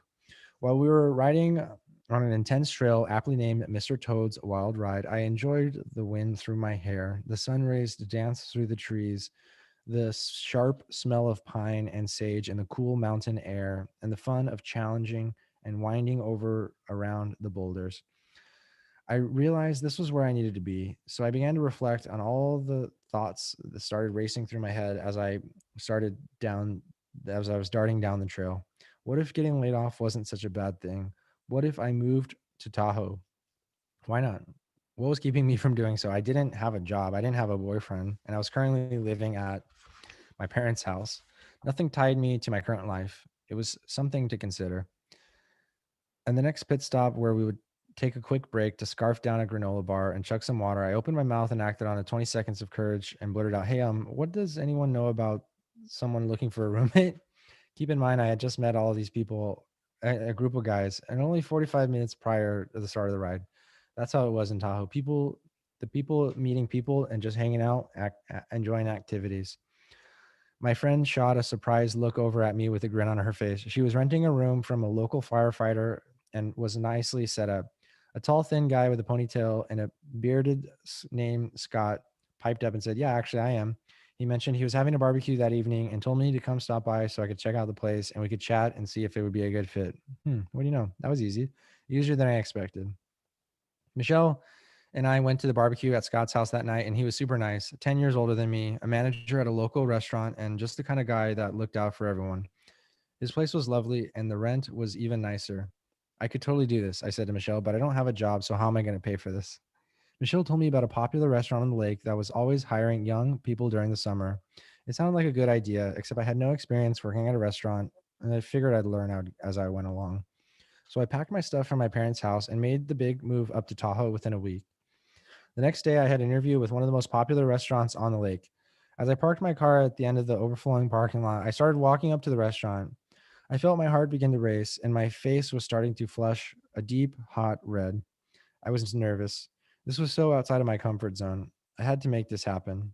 I had already I had already committed to Scott and paid for the first month's rent. I had moved all my stuff in. I really had to make this happen. I stopped and looked up at the deep blue sky with towering pine trees hovering above me. Took a long, deep breath in through my nose and said to myself, "You got this, just start." I proceeded to walk up to the outdoor hostess stand and announced with confidence who I was and that I had an appointment with Bob. She smiled and kindly escorted me inside upstairs to meet with Bob, the restaurant's general manager. He asked me some questions, and less than 10 minutes later, he shouted the magic words, "You're hired." Yay, I would start as a hostess there next week. Things were coming together. I hosted all summer long and rode my bike to work every day on the trails through the forest. On my days off, I went mountain biking, wakeboarding, hiking, or running in the Sierras. That fall, the restaurant started training me as a busser, the person who cleans up after the tables and helps out the servers. Now I was making tips, and I was starting to meet a lot of the servers and managers. About 2 days before Halloween, my friend Michelle invited me on a mountain bike ride in another town a few hours away called Downeyville. And it was a well-known all downhill ride, 17 miles to be exact, of pure downhill. This, I would come to find out, was a mountain biker's dream because there was no climbing, just a fun downhill ride. To begin, you would ride a shuttle up the hill with your bike attached to it and then jump out on your bike and enjoy the ride all the way downhill. It sounded easy enough. Yes, I exclaimed, excited for the adventure. Two of us made our way up there, jamming to Depshi mode in the car, jamming up to Depshi mode in the car and catching up. We rarely had the same days off, so it was a treat to get to hang out together. We pulled into the dreaming little gold rush town from the mid 1800s and saw a sign that read Population 131. We pulled our bikes off the rack and got dressed in our gear and made our way toward the area where the shuttle would depart. Michelle had done this before, so I followed her lead. Mountain biking was relatively new to me. This was my inaugural Tahoe summer. I grew up riding mountain bikes as a kid a lot, though it was my favorite thing to do ever. Mountain biking in Tahoe is a more advanced type of riding due to the terrain and many obstacles along the ride, both natural and man made. There were also boulders, smaller rocks, roots, trees, and stumps, fallen trees blocking the trails. And then there was the man made obstacles like stairs, bridges for another type of challenge. Remember, I was a coordinated klutz at this time, and I never really said no to a challenge. So, our mountain biking had all been very intriguing leading up to this point. I already had my fair share of falls, crashes, bumps, and bruises while mountain biking so far, but that was par for the course. Normal for me. All of this the case. I wasn't quite ready for what was about to happen. We shut it up to the top of the renowned Downville downhill single track trail, which has 4,400 feet of drop over 17 miles. No one was in sight, and we were the only ones on the shuttle. Surprisingly, we had the entire trail to ourselves. It was a beautiful October day. We mounted on our bikes, clipped into our pedals, took a gulp of water, and started off down the trail. The beginning mile was a smooth, winding trail through a serene meadow of greens, auburns, and autumn's oranges. Then the trail started to narrow as it wound deeper into the forest of epic pine, oak, and maple trees. Suddenly, I was flying, not the good type, like flying straight off my bike into a Superman pose. Everything was in slow motion in my mind, yet I flew off that bike with velocity. I flew over the handlebars with no warning or notice. What happens? Did I take my eyes off the trail? Is it possible I had momentarily become distracted by the captivating scenery? I had been so at peace and so calm, feeling one with nature and the beautiful colors of Mother Earth around me. And then the next minute, I catapulted like a cannonball being shot out of a cannon, soaring through the air. Yes, so much for a calm moment in Mother Nature. My arms were outstretched in front of me like a literal Superman or Superwoman pose. I collided hard with the hard packed dirt and sharp rocks, but somehow gracefully coordinated klutz. The left side of my body hit first, and as if I were sliding into home base in a way too intense baseball game. A burning fire like sensation ripped through my left forearm and elbow from my crashing landing into the dirt. Oof. I lay there still for a moment, silent and still. The wind was knocked out of me, an impact from my 145 pounds of bones, muscles, and organs abruptly hitting the ground. My stomach was doing flips and acrobats of sorts. I tried to breathe, but it wasn't easy. Short little wheezes and gasps of air were all I could get. I slowly propped myself up and awkwardly pushed myself onto my knees. Ow, everything was in pain. My hands, my chest, stomach, arms, and legs. I felt like a semi truck had hit me. I sat for a second in shock. I didn't really know where I was. I looked up at the sun twinkling through the trees and playful gimmers of the deep blue sky. I attempted to take a deep breath to get my breathing back on track. I just focused on my breathing. I was able to get a short breath in and out, and then another breath in and out. My breath was coming back, and I was slowly coming back to my body. What happened? I looked around and I was all alone. Michelle was ahead of me, blazing the trail since she knew the way. She was also out of sight and probably miles ahead by now, not knowing that I had dramatically soared off my bike. My bike was a good 15 feet behind me up the mountain, laying off to the side of the trail. I also assessed what had happened. I had rammed into a rock or roots off the tree so hard that the impact launched me forward. The launch had enough force to unclip me from my pedals somehow and eject me over the bike's handlebars. It was a good thing I had been come disconnect from the bike in the process. If I had soared through the air still attached to my mountain bike, it could have been even more disastrous, if you can imagine that. Another good thing was that I had landed on the trail. Had I veered off to the right, even by just 15 degrees, I would have been tumbled down a steep ravine that led to a river. It was in the first third of a ride, about 5 to 7 miles in, about 30 miles with 12 miles still to go. I had to keep going, catch up with Michelle, and still finish the ride. At some point, she would stop and pull over and wait for me, as is customary when riding with someone. I didn't want her to worry, and so I took a few more slow, deep breaths in through my nose and out through my mouth and out through my nose. And I could feel my breath returning to its steady pace and the oxygen circulating back into my bloodstream. I stood up and brushed the top layer of dirt off me and then quickly glanced over all of my limbs. Everything was still in place. I went back to my bike, picked her up, got back on the saddle and clipped in and headed down the trail for round two. A few minutes later, I started to feel my body again. I didn't know that I was I didn't know that I wasn't feeling it since the crash. I had been numb from the shock of the collision and I couldn't feel my hands or arms.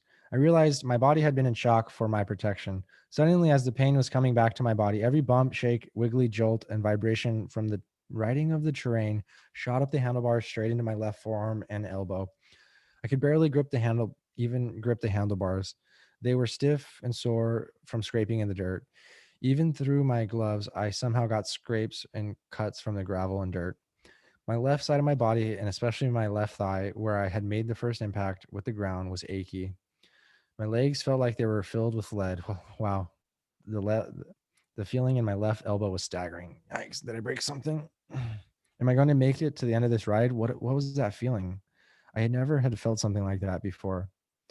The worries and doubts of being able to finish the ride flooded in my mind and overcame my thoughts. I felt myself going into panic mode, sympathetic function. My arm was freezing cold like ice. There was a burning sensation akin to when you've iced something for too long. If the good thoughts, in with the good thoughts, help with the bad thoughts. I immediately started to chanting the old mantra and that had gotten me through the marathon. I was an old pro at this. I took deep breath in through my nose and out through my nose over and over again. I kept my eyes on the prize to get back to the car safely, smoothly, and successfully. I was still riding, yet barely focusing on paying attention. Focus. You need to get your head in the game. I yelled internally to myself, "You've got this. You're going to make it." I finally met up with Michelle at some point, though I'm not exactly sure when. The rest of the ride was a little blurry. I was exerting a lot of energy to fight off the pain and just to get through the ride. I do remember some bridges. Those hurt a lot. Every groove in the wooden bridge was another upset to my body. I was really working on focusing on my mantra. I was focusing on everything except the pain in my body. When will I meet up with Michelle? When I meet up with Michelle, she said, "What happened to you?" When I met up with Michelle, she said, "What happened to you? Where'd you go?" "Over the handlebars," I exclaimed, and her jaw dropped. "Come on, let's go," she said before I could ask before she could ask to explain. I didn't want to come about it or focus on it. I just wanted to make it down the rest of the hill, the ride in one piece. We continued the rest of the ride in tow. There was an uphill climbing for a while, and then the ride mellowed out for a bit on a wide path. And I thought we were nearing the end. It's deceiving when you haven't done a ride before and you don't know what to expect. I stayed close to Michelle as she guided us the rest of the way. There were still some gnarly spots to get through, but I knew I couldn't focus on the fear I was feeling or the uncertainty. My body was shaking with the adrenaline, and I did everything I could to jam my negative self talk and overpower it with positive thoughts and focusing on what I wanted. I imagined we were back at the car, unloading our bikes, high fiving, smiling, and celebrating that we made it. We finally made it back to the car, and I felt like an eternity. We did the high five. I smiled, relieved at the accomplishment, and laughed uncomfortably about my crash. Vision manifested. As I was taking off my camelback with water, I still had my mandarin orange hoodie jacket on. Michelle looked over at me and shrieked and asked, "What's happened to your arm?" I looked down and pulled up my forearms to my biceps, just as I was doing a bicep curl. Blood had seeped through my jacket and was all over my left elbow. I didn't know until now that I had deeply sliced my elbow open. I gently pulled the jacket sleeves over my arms and cringed as I saw the gaping wound, showing a good amount of my bone caked with blood that was starting to congeal in globules. What the fuck? Now I saw the blood and gaping wound exposing my bone, and the pain level kicked up to a 10, even higher than I had experienced on the ride. It was like my body and mind were just catching up to the 45 minutes earlier. We need to get that cleaned up, Shay, Michelle said with a concerned tone. She was a badass and didn't alarm easily when it came to things like this. So her concern worried me a little bit. My mind was blank and I didn't even know how to comprehend what she said. Huh? Come on, there's a medical clinic around the corner. I'm taking you there right now, she said with determination. Because mountain biking had revived this sleepy little gold mining town, and the trail just completely was usually filled with cyclists from near and far from the annual mountain bike races, the clinic was conveniently located near the end of the trail. They were used to seeing injuries like this all the time. We walked in, and with 5 minutes, I was on the hospital bed and back in the back office. The doctor was asking me so many questions, I think mainly to get my mind off, focused on something else. Yeah, I was a coordinated klutz, but I had never experienced a wound this wide or deep. The doctor told me it needed stitches. Okay, I mumbled, not really comprehending that meant a needle was about to go into my skin. I didn't like needles, and my body always had reacted negatively. She put some lidocaine around the wound and told me she was going to begin. As soon as she punched the needle punctured my skin to start stitching the process, my breathing became shallow and fast, and my heart rate skyrocketed. I was attempting to get a proper breath in, but it wasn't happening, and I began hyperventilating. I felt my world starting to spin, and I became hot, sweaty, and clammy. My vision got blurred, and the lights started to fade. I was about to pass out. The doctor screamed, "Breathe!" It rattled in my head and echoed, and then in a much calmer, soothing voice, as if it were a different person, I heard, "Breathe in through your nose, hold slowly, hold out through your nose," and then started doing it in unison while guiding me. Again, breathe in through your nose slowly, hold out through your nose slowly, and hold. This guided breath work was beginning to bring me back to life. My blood pressure and heart rate began to return to a healthy, steady level. I was beginning to think clearly again. It was like a switch had just been flipped and my body was turning back on. What the F just happened? They gave me some orange juice and some crackers, as I hadn't really had a proper meal all day. And the doctor proceeded to sew 6 stitches into my elbow while I practiced his breathing technique over and over again until the process was complete. On the drive home, my elbow felt funny. It was tingly and sore. On my left thigh, I noticed I had also had a soccer ball sized bruise starting to form. Oh, it was tender to the touch. I had multiple scrapes on both arms and hands, and of course, my knees. The coordinated klutz had struck again. Michelle and I swapped stories about the downhill ride and shared with her what it was like to fly over the handlebars. It was crazy. We brainstormed Halloween costumes for the local Tahoe party we were going to. And since I was nicely bruised in stitches, Michelle suggested I complete the look to be a run over bike messenger. We used a little black paint to represent the tire marks on my body, and I threw on a bike jersey, a bent helmet, and messenger bags. Super, I was ready. At least I could make a positive out of my battered body. It was a hit. I always think of this story when I think of a mindset reset. I had been in so much pain on the downhill ride that mountain, but my and mindset and breathing got me through it. And I had been so uncomfortably close to passing out when getting those stitches, but once again, the breathing got me through. I retained my consciousness and made it, and actually ended the day on a positive note. Box breathing. You're never devoid of the power to reset your mindset. no matter how stressed or overwhelmed you are. And we all know what it's like to be seriously stressed, which happens far more often than we'd like to admit. This is why the tool of box breathing is paramount tool to have in your back pocket that you can harness at any time if you're feeling panicked, like when I was about to get stitches.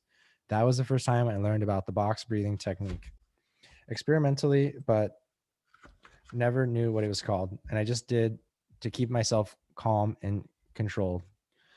The box or square breathing technique is a great anti anxiety process. Now more than ever, respiratory health and mental toughness, it is a priority, says breathing experts like Shane and Angie Saunders. About 10 years later, we learned about box breathing from a trauma physician who worked in an ER in Southern California. He told us when patients come into the ER and were hyperventilating, walking them through this technique for just 3 minutes would calm them down mentally and physically. Yep, I had experienced this to be true. We also learned about this practice from retired Navy SEAL Commander Mark Devine, the author of Unbeatable Mind. Devine mentors and Navy SEALs trainees had been paramount in the development of Navy SEAL BUDS training program, as well as the Air Force Special Operations Training Command. This breathing technique is something used by military personnel in life or death moments when stress is at an all-time high.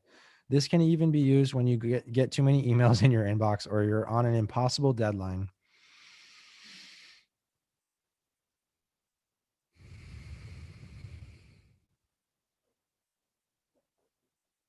Or you're on an impossible deadline. I lost my spot. Hold on.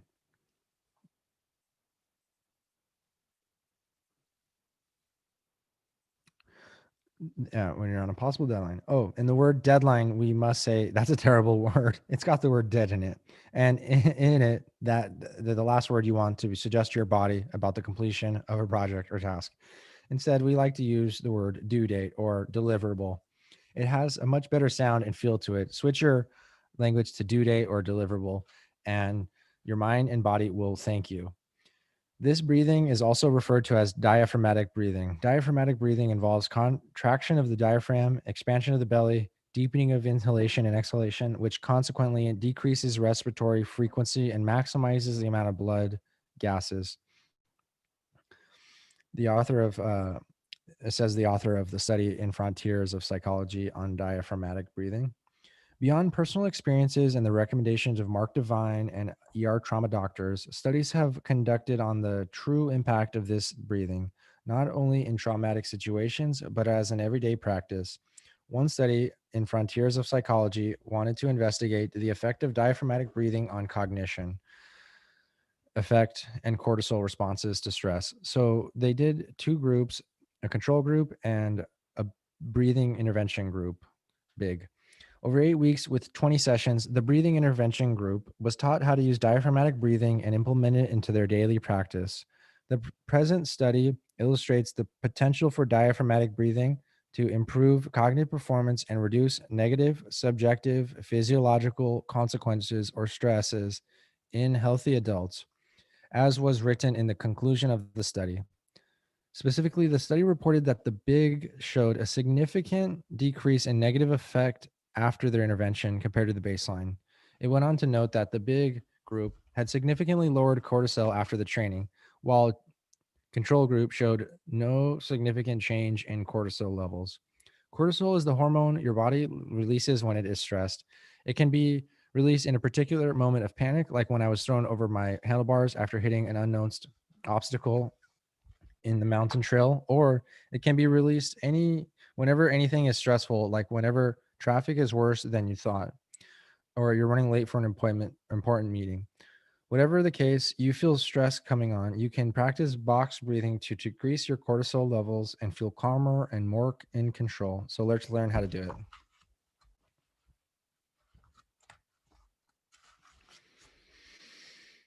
There it is. In, hold, out, hold. Calm and relax and in control. Just to start, imagine a box in front of you. You can reference the box in this figure. Important note, you need to be able to expand your belly outward on the breathe in. Doing this, and so doing this breathing technique properly requires you to be sitting up or sitting back. Meanwhile, hunched over will not work. Before we start, you must start by emptying out your lungs by deeply exhaling. Now let's breathe. Breathe in slowly for 3 seconds. Hold for 3 seconds.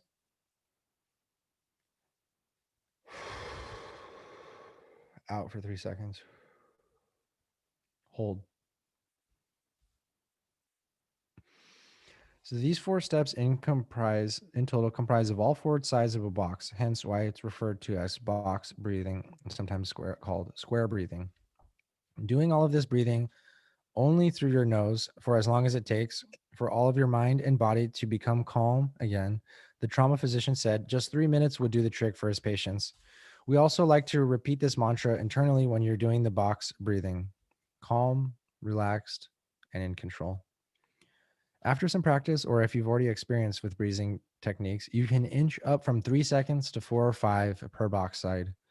Ultimately, your goal should be 5 seconds for each side of the box. You'll notice you'll feel your blood pressure and heartbeat normalize as your cortisol levels decrease, which will help you with mental clarity so you can problem solve efficiently. Being calm and in stressful situations increases your mental toughness and emotional resilience. As Mark Devine says, the breath is the link between the body and the mind. The power of gratitude. We cannot underestimate the power of a grateful feeling. It is impossible to be both a negative state and a positive state, such as gratitude, at the same time, which helps with stress just as much as box breathing does. We constantly check in with ourselves to make sure we are feeling grateful and expressing gratitude throughout any given day.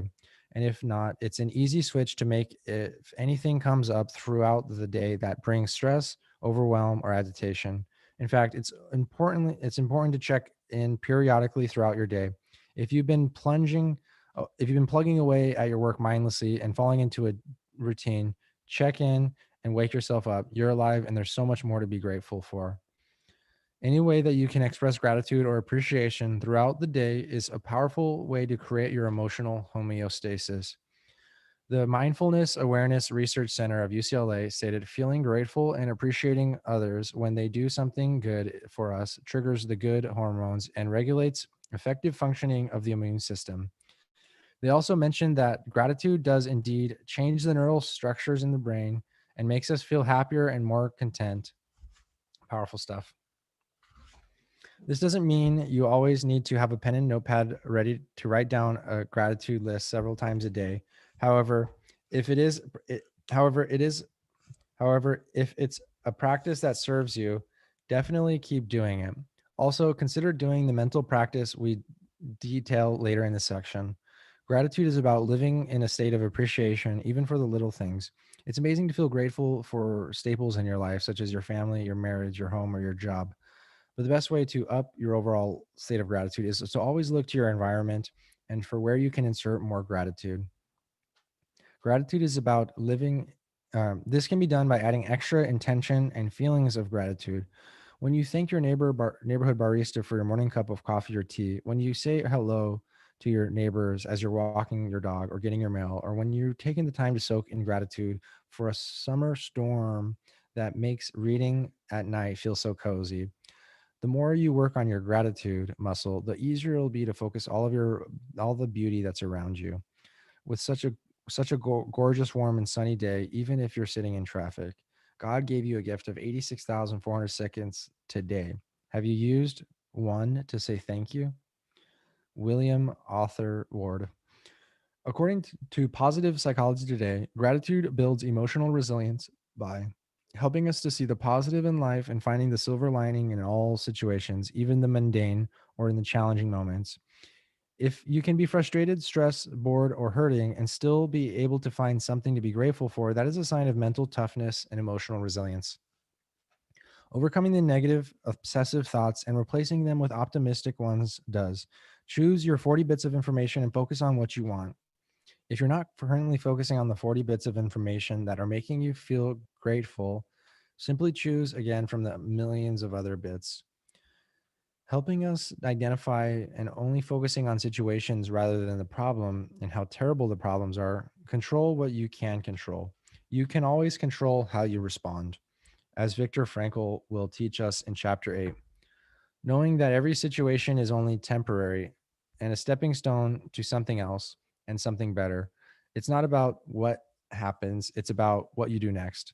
Ensuring you maintain a good health when you flood your body with positive emotions, happiness and love and joy. Feel how every cell in your body seems to wake up when you take a moment to truly feel gratitude from the top of your head to the bottom of your toes. Showing appreciation for who there are for people who are there for you when which can strengthen relationships. Say thank you and let people know how much they are appreciated, while also truly taking a moment to reflect on your appreciation for them. English writer and philosopher G.K. Cherished Penn penned the quote, I would maintain that thanks are the highest form of thought, that happiness is gratitude doubled by wonder. How can you slow down moments of your day to be in awe of the world around you? How can you be in more constant state of wonder about the beauty of your life and the circumstances that have propelled you to exactly where you are today? Take a daily assessment of how much you appreciate what's around you to date. We know when times are hard, it can be challenging to shift your mindset onto what you appreciate most. This, however, is when you most need to have an attitude of gratitude. That's what mind power is all about. When we think of gratitude and appreciation, we think of the trip we took to Fiji in 2016. Every local we met on the island greeted us with bula, which is the form of hello that means life, or wishing you happiness and good life. When they said it to us twice, bula bula, it felt like they were injecting life into other visitors onto the island and into us. What stood out to us was how what stood out to us most was how sincere they were when they said it. We felt the energy so sincerely every time we met someone who shared this message with us, and the depth of their appreciation and ours was so moving that we actually teared up when we left the island. Since then, we have held ourselves accountable to being just as intentional and thoughtful and as invested in our appreciation, both when appreciating someone, like the neighbor who watches our dog when we travel, and when appreciating something, like the first sip of a morning coffee.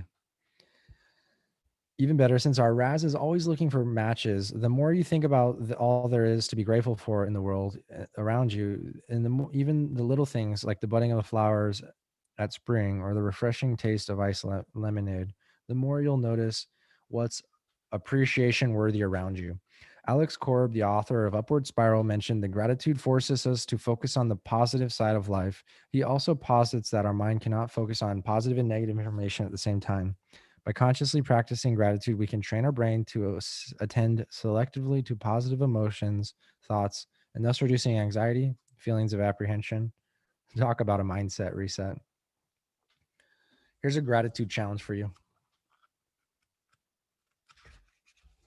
Okay, it's time for your challenge. Write down a list of 100 things you're grateful for.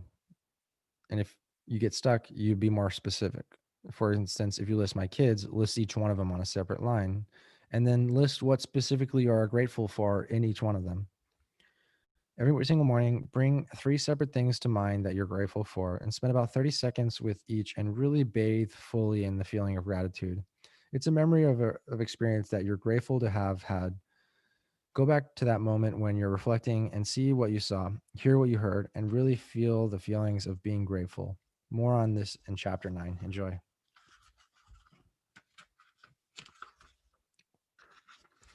Dealing with overwhelm. Gratitude is also a way to find peace throughout overwhelm, whether it's a mistake induced or just a hectic week.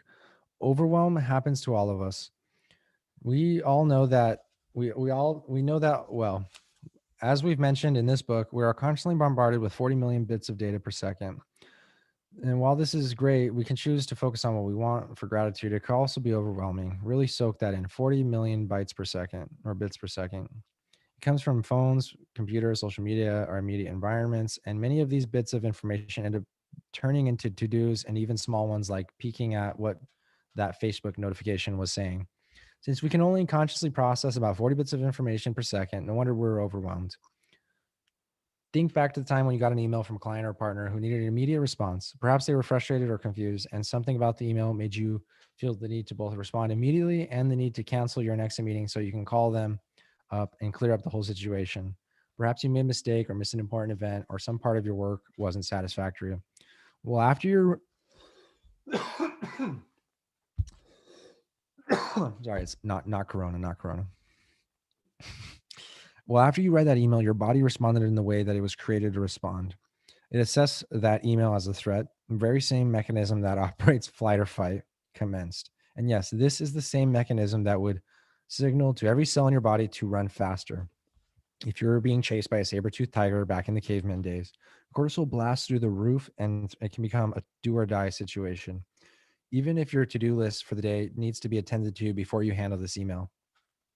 Our bodies and our minds can't tell the difference between an email that needs an immediate response on a tight timeline or a saber-toothed tiger.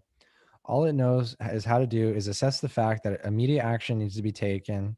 And since the body is primarily concerned with staying alive, it will do whatever it needs to in that moment to survive. When many of these emails and to-dos are bombarding us all at once, we feel blah, don't you? The exhaustion from fight or flight mode continues to pile on and on. Uh, wouldn't a day on the beach right now with no email or no phone or no anything be perfect? I'm mentally packing my bathing suit and sunglasses just thinking about it. The first step to fight overwhelm so you can be diligent and moving forward through your to-do list is to get out of that blah state. So we created a mnemonic device called blah. Follow the blah method whenever you're feeling blah. B, breathe. According to the article, breathing techniques to lower blood pressure on vital heart and vein, slow breathing activates the parasympathetic, parasympath, parasympathetic nervous system, which decreases the heart rate and dilates blood vessels, reducing your overall blood pressure. As your breathing becomes slower, your brain associates it with a state of relaxation, which causes your body to slow down and other functions like digestion. This signals to your body that everything is okay. The threat has been neutralized. Specifically, you can follow the box breathing method during this step. L, look up. Look up and allow your awareness to expand. Go into the mental toughness state, peripheral vision, just like we went over in chapter 5. As you're doing the box breathing method, pick a spot on the wall in eye level in front of you, and while keeping your head straight on, now expand your awareness to open up the peripheral part of your vision. And now both of your arms and like your now put both of your arms up like a football goal post with your hands at the side of your head, with your fingers moving slightly. As you look up, notice the wiggling of your fingers in your periphery. Remember, this leads to the way for creating more problem solving, which will help you approach your to do list strategically and innovatively. It also zaps the negative state. You'll feel more expansive in your thinking and be more open to creativity, innovation, and much calmer. A in the blah method stands for access. Access a positive emotion. Dismiss the feeling of blah by inserting in an attitude of gratitude because we'll say once again that it's impossible to be in a negative state of mind while you're feeling grateful. Express gratitude for something or someone think just think of something in the present moment that puts you into a positive state of mind. Bring to mind something or someone that puts you in a positive, but that puts a smile on your face, or just take a moment to appreciate the fact that you're alive. H in the blah method, handle it. Write down all the things that are swirling around in your mind. And if you ever ask someone what they're overwhelmed about, they usually tell you everything. I'm sure you can relate to this. So make sure you write everything down on the paper. You can work better when you see it right in front of you and then prioritize it. You'll learn in chapter 9 the best and most realistic way to do this is with daily MVPs. Now you can handle whatever it is you need to do with confidence and ease, and now get to work. This four-step method is sure to deliver a calm, cool-headed, and in control state of mind the next time you need it. Don't just take our word for it. Do it yourself and show overwhelm who's boss. You. Here's a mind power exercise for you guys. Hey, what's up, automation channel? Question to consider and amp up your mind power. Do you ever get overwhelmed? What negative emotions or feelings do you experience when you're overwhelmed? And what would it be like if you could pop out of an overwhelm in a matter of seconds? That'd be sick. Satisfaction state. A key to creating emotional resilience that isn't often talked about is to take a minute between every task to appreciate ourselves. We deserve more satisfaction. I know, I know. Some days are so overwhelming. There aren't enough hours in a day, and your to do list is so long it's trailing out of your office door. You may not think you have an extra moment between each task for anything, but hear us out. You have you ever torn through a day mindlessly moving from one task to the next without so much as a pause between the crossing of one thing off of a to-do list item to the starting of a next? If you're a super achiever, that's probably how every day goes. It's so easy to fall into the constant state of production. It becomes robotic because your mind is flooded with your to-do list and it's accompanying stress, and it's hard to shift out of the head down and let's get this done mentality. We teach our clients to instead pause for just a moment to feel a sense of satisfaction after they complete each item. We practice this too. We are rigged to think from our hustle culture that the next thing in our mind should be what's next, without even a moment to appreciate what we've accomplished. Now, we aren't all telling you to bask in the glory of getting one thing done for hours. Just pause for a few seconds to feel a state of sense of satisfaction for your hard work. The problem is when we operate on a go, go, go basis, we create a negative mind body association with all of the work we do, every single task and project. There's a lot of individuals who say they'll never be satisfied. Will certainly get the merit doing, wanting always to be more, do more, and have more. Dissatisfaction is a great driver. We highly encourage the individual to become a super achiever and to go for more. At the same time, it's important for you to stop and pause for a quick moment to feel satisfaction for your work. That's not going to give.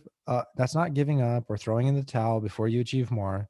We're not talking about. We're not rolling to the credits to the movie. This is the pause to feel a bit of satisfaction.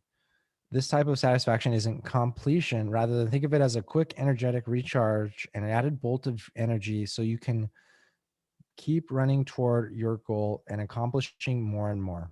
Here's why. The unconscious runs and preserves the body as an emotional mind. Satisfaction is a positive emotion, but people cut out of the positive emotions from the work they do and instead focus on getting it done.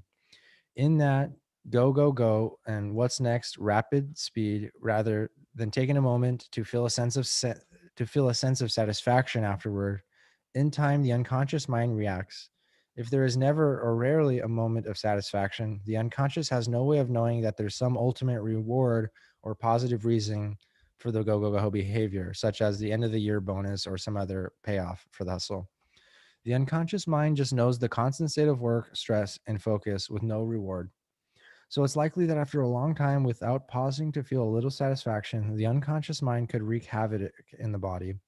Next thing you know, a negative association turns into negative triggers, like a negative state of mind or feeling or of anxiousness that is always brewing under the surface. Even when you're out to dinner with friends or enjoying a Sunday afternoon stroll, that lack of appreciation has become a constant state of underlying negativity because nothing was accomplished with intentionality or satisfaction.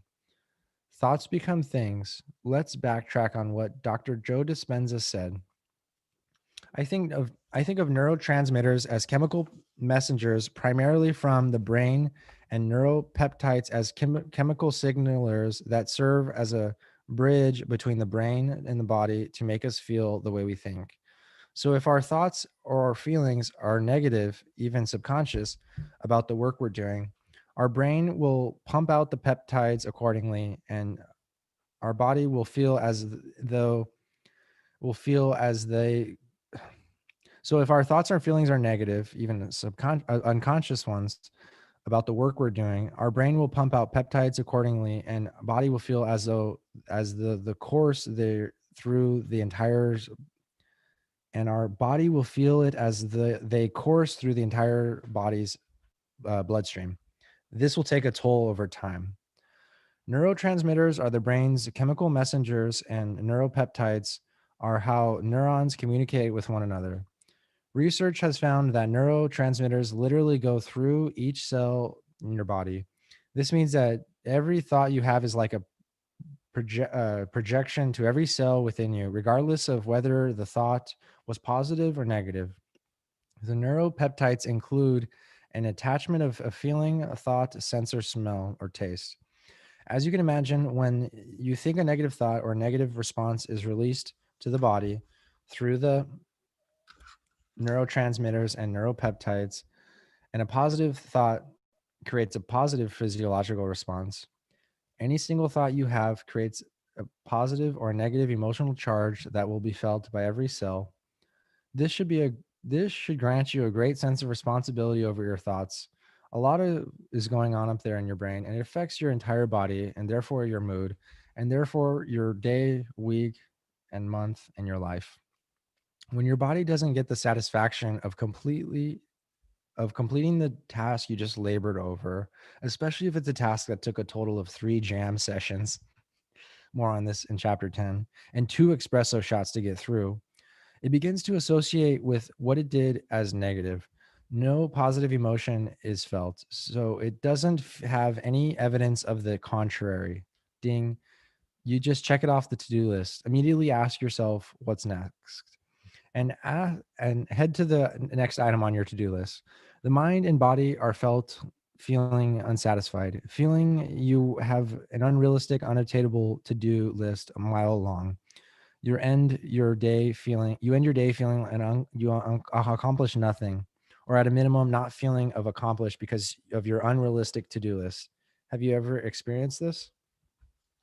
We live in such a go, go, go world that we do not stop to feel viscerally satisfied once we're done with one to do list item, since we have unrealistic expectations for what we can get done in a day. There's just no time. You got to keep moving. You might have said to yourself frenetically, if we think about it, our ancestors had days based on one task done in repetition. They worked at a plant or in a mine or on a field. They continued with the same task with focus and then completed it every day and felt satisfied and fulfilled because they did what they needed to do. They didn't sit down for dinner and go to bed thinking through their to-do list for the next day.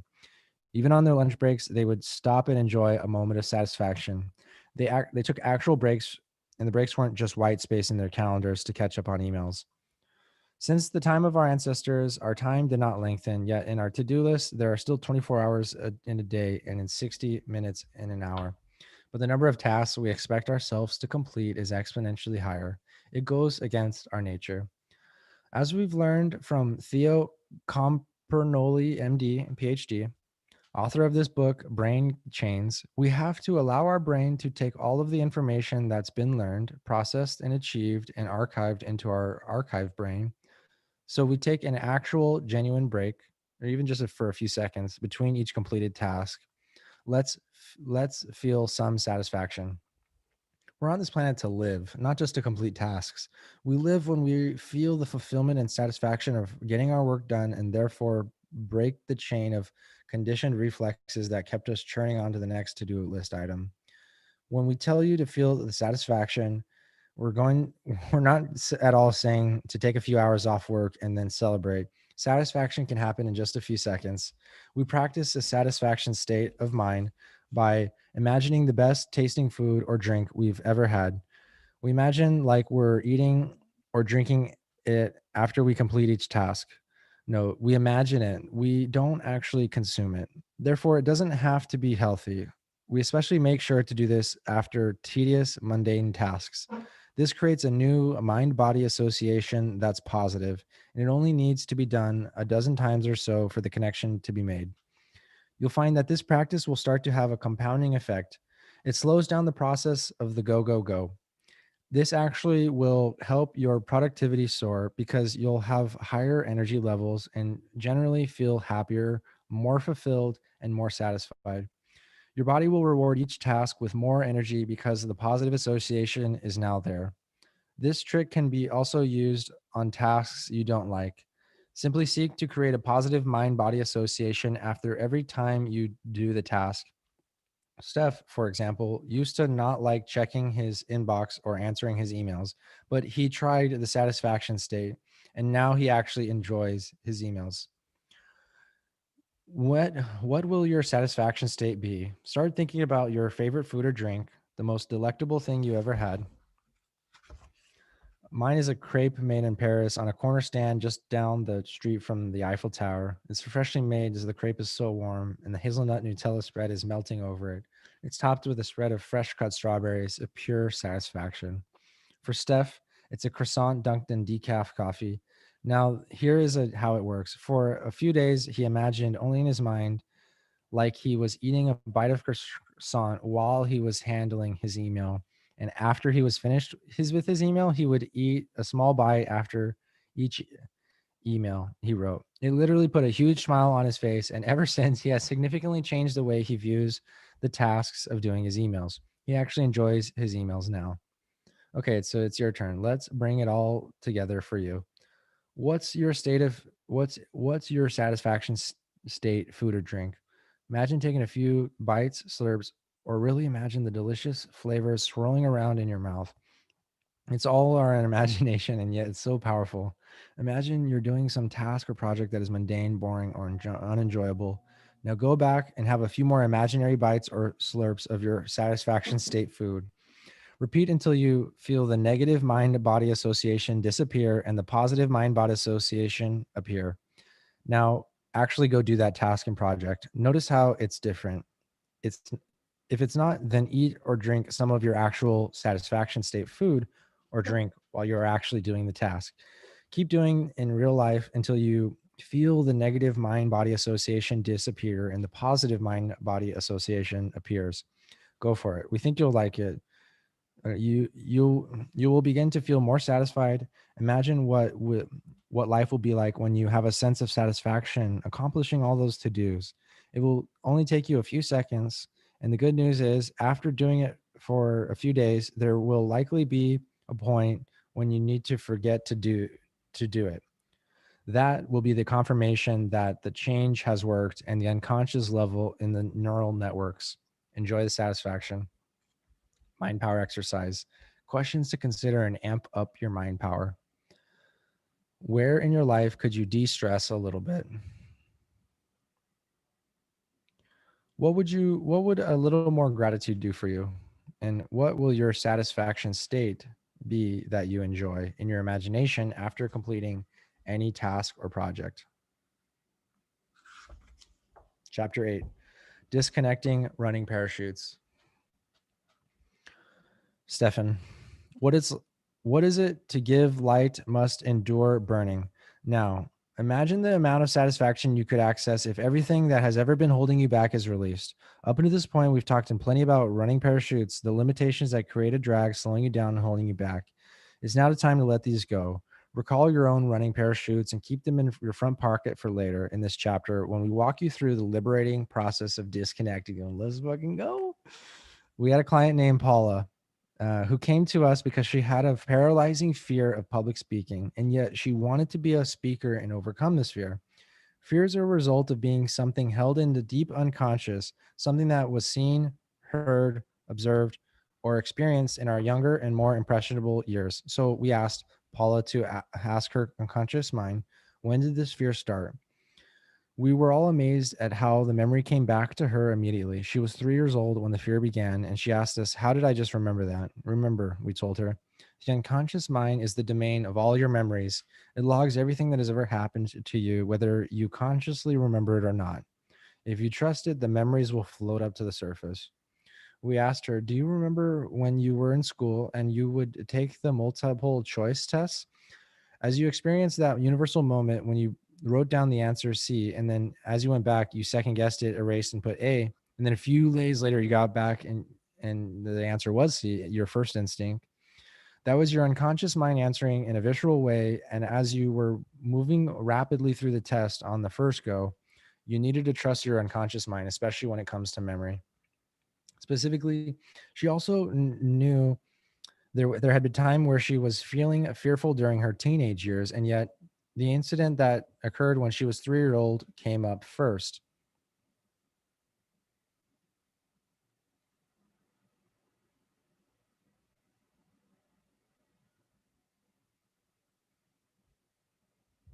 I'm trying to. I thought I read over the. I'm trying to figure out what she remembered. Okay, so specifically, she also, remembered a time where she was being fearful during her teenage years, and yet the incident that occurred when she was 3 years old, it came up first. We told her to trust her first instinct and to trust that event at 3 year old as being the first. There was something about that incident that puzzled her. When thinking about it now, it's actually no big deal. I don't see a real emotional charge, and it really wasn't that traumatic at all, she told us. Right. It's not traumatic to you now as a 6 year old. However, it was for you as a 3 year old. That right there marked when your unconscious mind started to do fear, which became a ratified emotion as you grew up with a whole set of behaviors with it, like fear of public speaking. You formed a whole set of neural networks associated with fear from that one experience. Oftentimes, it's possible the root cause or source of all of your fear or negative emotion is now from an inconsequential or trivial incidents, but it's only inconsequential or trivial from your mindset today. That was the classic example of running a parachute. She hadn't even thought about this incident in 50 years. Still, its corresponding emotions had been operating beneath the surface in her unconscious mind ever since, ever since, influencing the way she has experienced fear. But now it was creating so much drag for her, it was slowing her down, specifically in the area of public speaking. I want to know what happened to her when she was 3, but I guess it's probably private. So the fear was enormous, just as it said that many people fear public speaking just as much as they fear death. She was right there at the fear level, and yet she needed to speak at an upcoming meeting for work. To snip her running parachute for good, we had to go deep. Here's a perfect metaphor to think about how to get rid of our running parachutes. If you have a weed in your yard and you try to pull it out of the ground and it breaks at the stalk right above the ground, what happens? The weed grows back. But if you get your hands dirty and you dig deep into the earth and pull it out by the roots, what happens? The weed stays gone. In Paula's case, we had to pull her weed out down to the roots where it had been planted at age 3. And if you pull it out by the root, it removes that emotion from everything in the past, from the then until now. The weed is gone. All of that negative emotion disappears from the past and massively transforms your present and future. We told her to take her imaginary time machine back to the age of 3 and told her to see the event down below her and in front of her, with the future panning out in front of her. Then we asked her to find a lesson from the situation. Wow, she said as her eyes were closed and she was visualizing and recounting the incident. I went out of the front door. I went out of the front door of my house one day, and there were 2 huge dogs outside that ran up to me, excitedly jumping. They weren't going to hurt me, but I was young and small, and they were so big, they towered over me, looking like giant beasts with their big teeth. I was scared to death. I ran back inside, jumped in my bed, and covered my head with my pillows. I was shaking uncontrollably and was so freaked out. All right, this is what happened. From that point forward, I was so scared those dogs were going to get me. I never wanted to go outside, she recalled. And we thanked her for sharing and reminded her of the importance of finding a lesson in it, especially while she was still mentally in the memory. She thought for a moment and she came to her simply. Have courage and have strength, she said. She realized she was courageous and she was strong, and she derived this from going back to the event. It's crazy, she said. I thought beforehand I was totally over that event and there was no emotional charge left. But when I had first came back and put myself in the memory, I could feel it all again. But now I can't anymore. It's gone. We told her to let go of all the fear, not just the from that moment at age 3, but all of her entire timeline and her entire life applying the lessons she had learned from her conscious. Then we told her to return back to the current moment. So she was so shocked how quickly it worked. We asked her how she felt about the public speaking now, and she said, "That's funny. I don't feel that surge of panic anymore." To test her, we asked her to talk about something she really loved, which was for her cats. We told her that she had 15 minutes to put together a 2-minute presentation on cats. and then she could come back to the room and give us a presentation. And she said, okay, enthusiastically left the room, conducted her research, and prepared the presentation. She came back to the room and nailed it.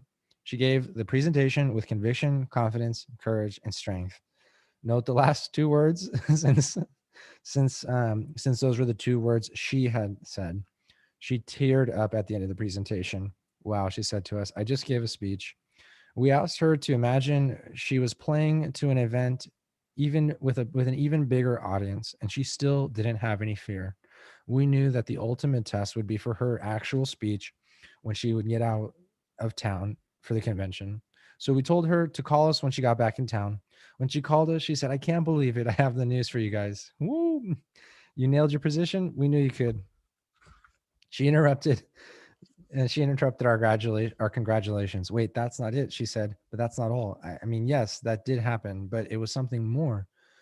We never talked about this, but I used to self-medicate because of my fear of flights and the heights you soar into the plane.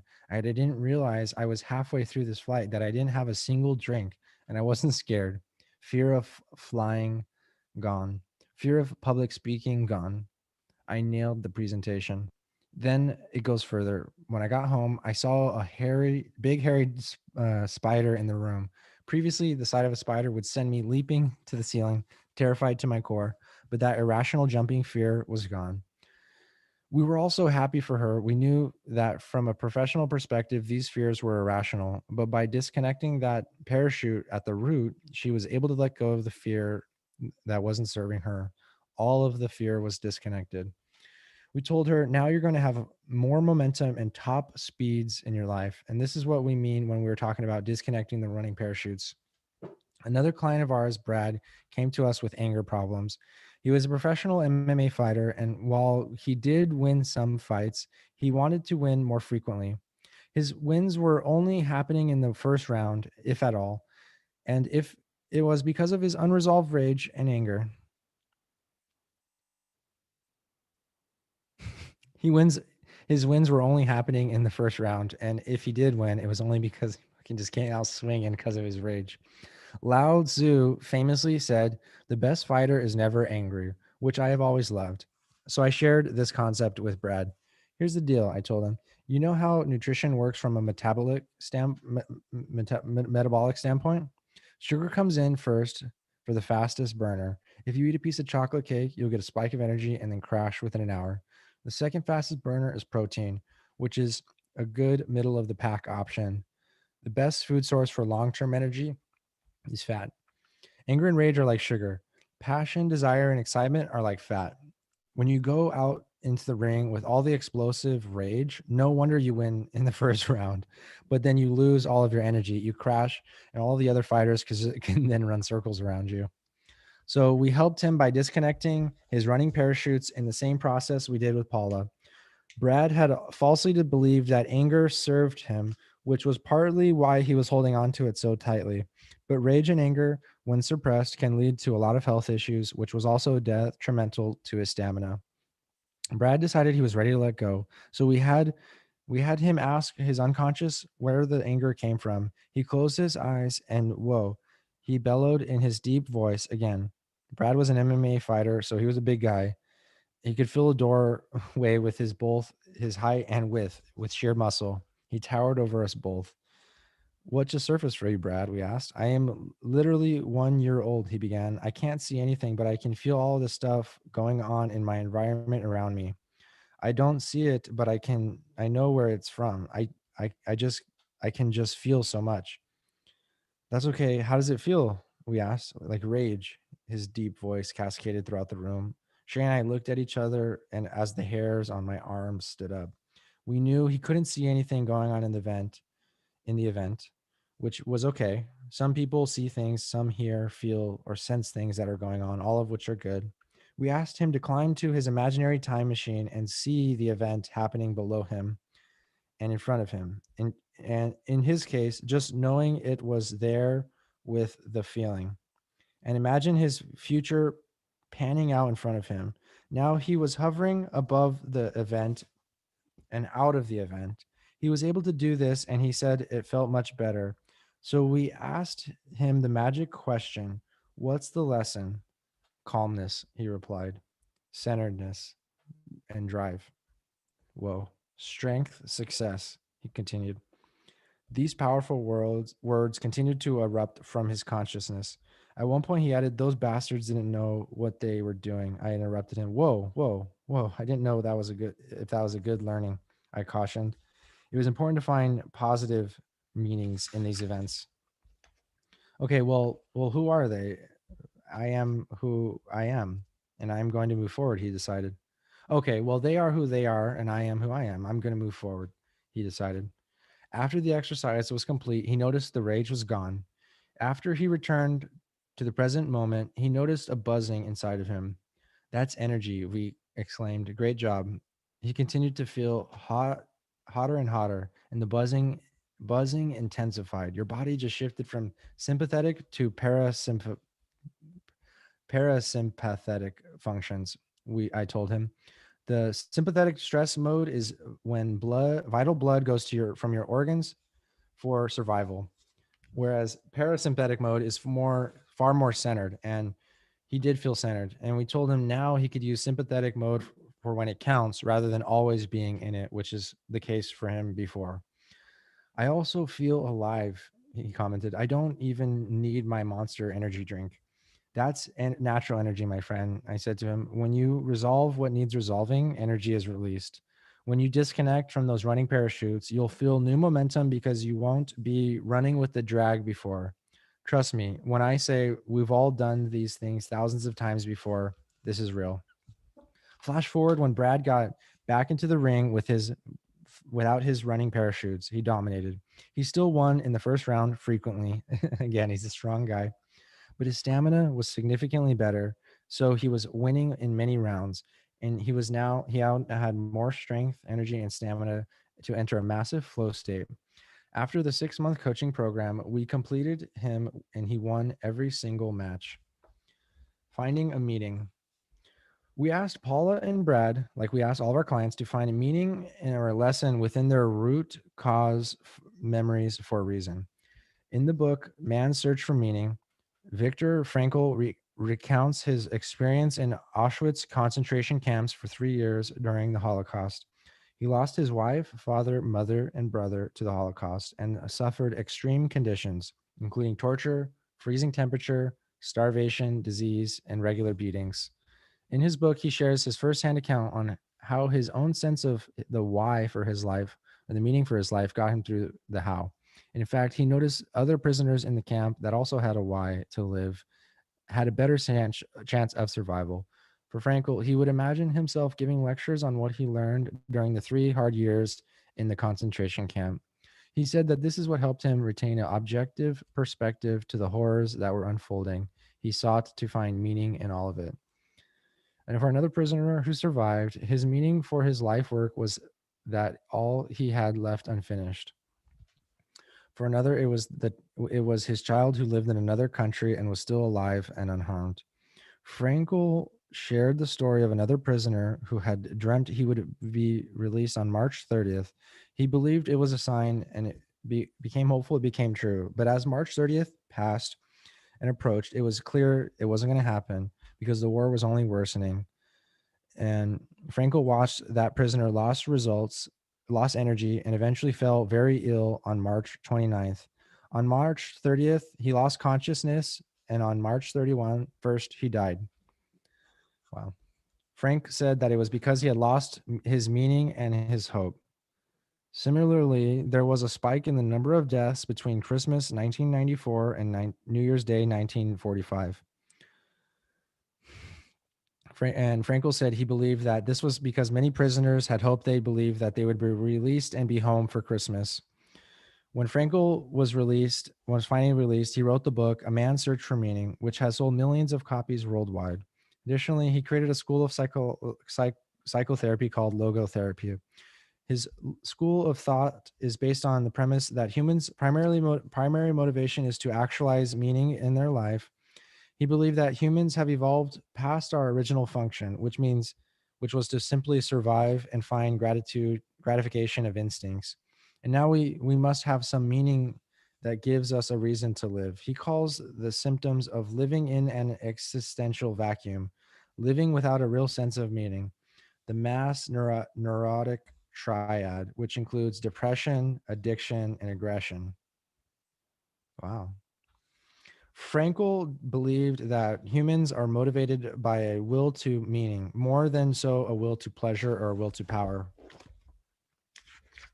You know that the meaning of your life and your work, you defined it. And in chapter one, when we decided to build your foundation and creating your passion mantra, your purpose statement, and your life goals, and equally important is to find meaning in everything that happens, even the challenges, even the painful memories that have marked our lives. Frankel's principle are not only about finding meanings in life, but also finding meaning in suffering, even in the worst experiences. He says there's a gap between an external stimulus, a situation that occurs, in your response. In this gap, there's a freedom of choice. There's a gap between external stimulus, a situation that occurs, and your response. And in that gap, there's freedom of choice. You will always have the freedom to decide how you want to respond to what happens, no matter how bad or life altering it is. It can be as simple as deciding to like rain, or finding the silver lining as I did, or as major as believing that the global pandemic won't destroy your business.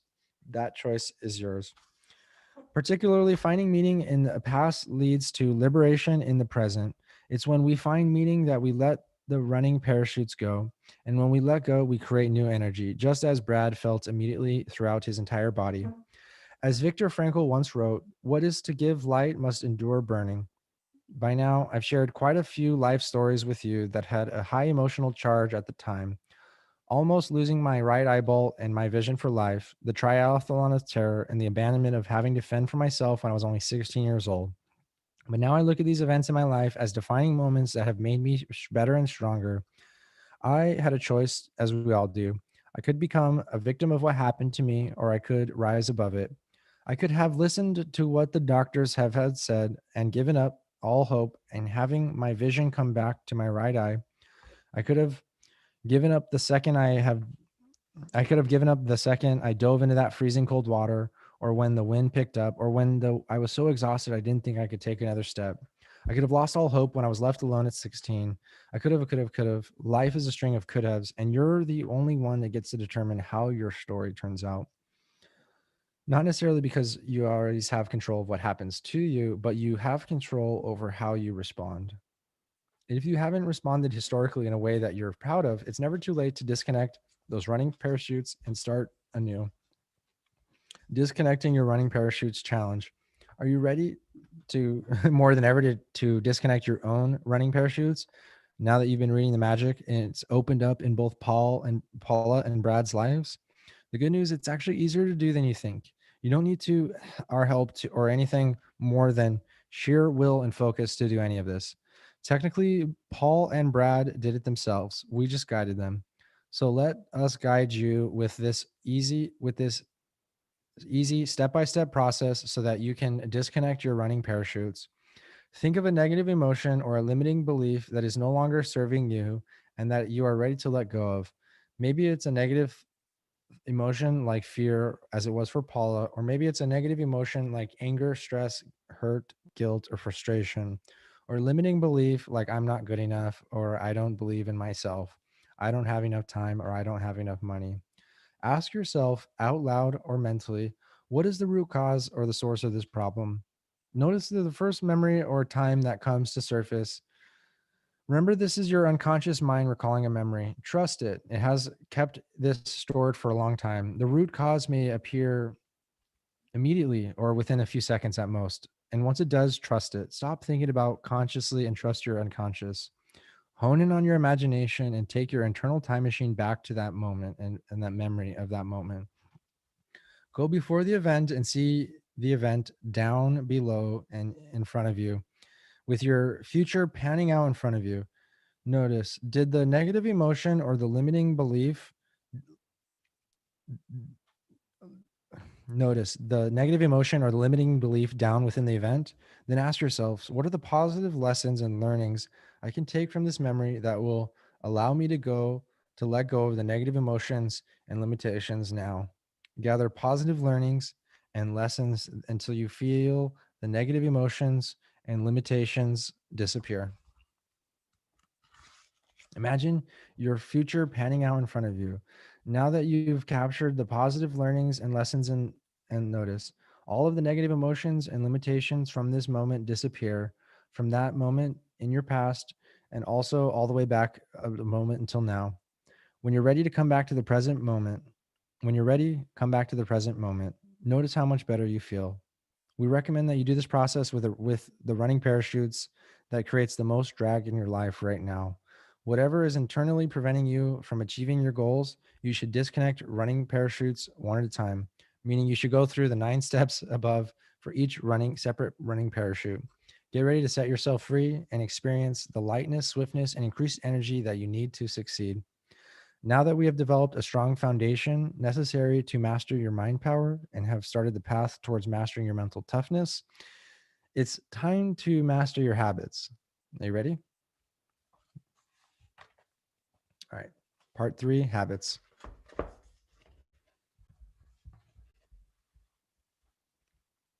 Wow. Yeah, automation channels, coding PLC. Nice. Chapter number 9, mind powering planning, or mind powered planning by Stefan. By failing to prepare, you are preparing to fail. Every few weeks, Shay and I love getting away from all the noise of our everyday lives. Just like you, our lives are hectic, and the hustle and bustle can get overwhelming sometimes. We love getting in the car together and driving up to the mountains. It's quiet, still, and removed from everything else. We can drive until we find a spot where there's no cell phone signal, so we are never even tempted to check our emails or text messages out of habit. Sometimes we even stay for a few days. One time back in 2013, we went on one of those quiet weekend getaways. Shay was driving, and I had my phone in my hand. It was nighttime, and we were winding through the prairies and the mountains, and I could barely make out the peaks of the mountaintops in the dark. Finally, my cell phone service top bar flashed, and those powerful words, "No service." Cool, I said to Shay. Let's find somewhere we can stay for a few days. We didn't have a hotel or a lodge reservation, but shortly after, we stumbled across a little lodge with a wooden sign that read vacancy. It was sounds like a horror movie or something. It was old school without the use of a buzzing neon electric sign, which was typical of the city. The property had a row of tiny cabins with just the essentials: a bed, a couch, a fireplace, a coffee machine, a bathroom. Humble and cozy, it's all we needed. Even better, the cabins were all along the hillside overlooking the prairie. We settled into the cabin and started that fireplace and went out on the porch to stargaze. Absolutely amazing. They were crystal clear in the mountain sky, shimmering brightly without the interference of any light pollution. That night, we slept better than we had in months. Deep, deep sleep until the next morning when I heard that classic rooster sound. Shay was still asleep, but I heeded the rooster call, made myself a cup of decaf coffee, and went out onto the porch to watch the sunrise in a rocking chair. It was just dawn. The warmth of the sun was just beginning to peek over the mountain view, and I took a moment to survey the beauty of nature, the fresh mountain air, and the faint sound of rooster and dogs barking in the distance. It was deeply meditative, and then I heard a noise. Rumble, rumble, rumble.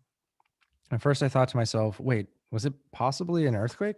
As I tried to assess the rumbles, not only did I hear it, but I felt the vibrations too.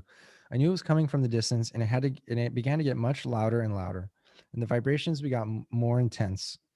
All of the ruckus woke Shay up, who came outside next to me, asking, "What's happening?" "I don't know," I exclaimed. We stood on the porch in anticipation.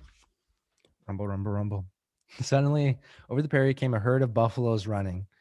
At this point, we could see a herd and feel all of it. We both couldn't believe ourselves. Wow.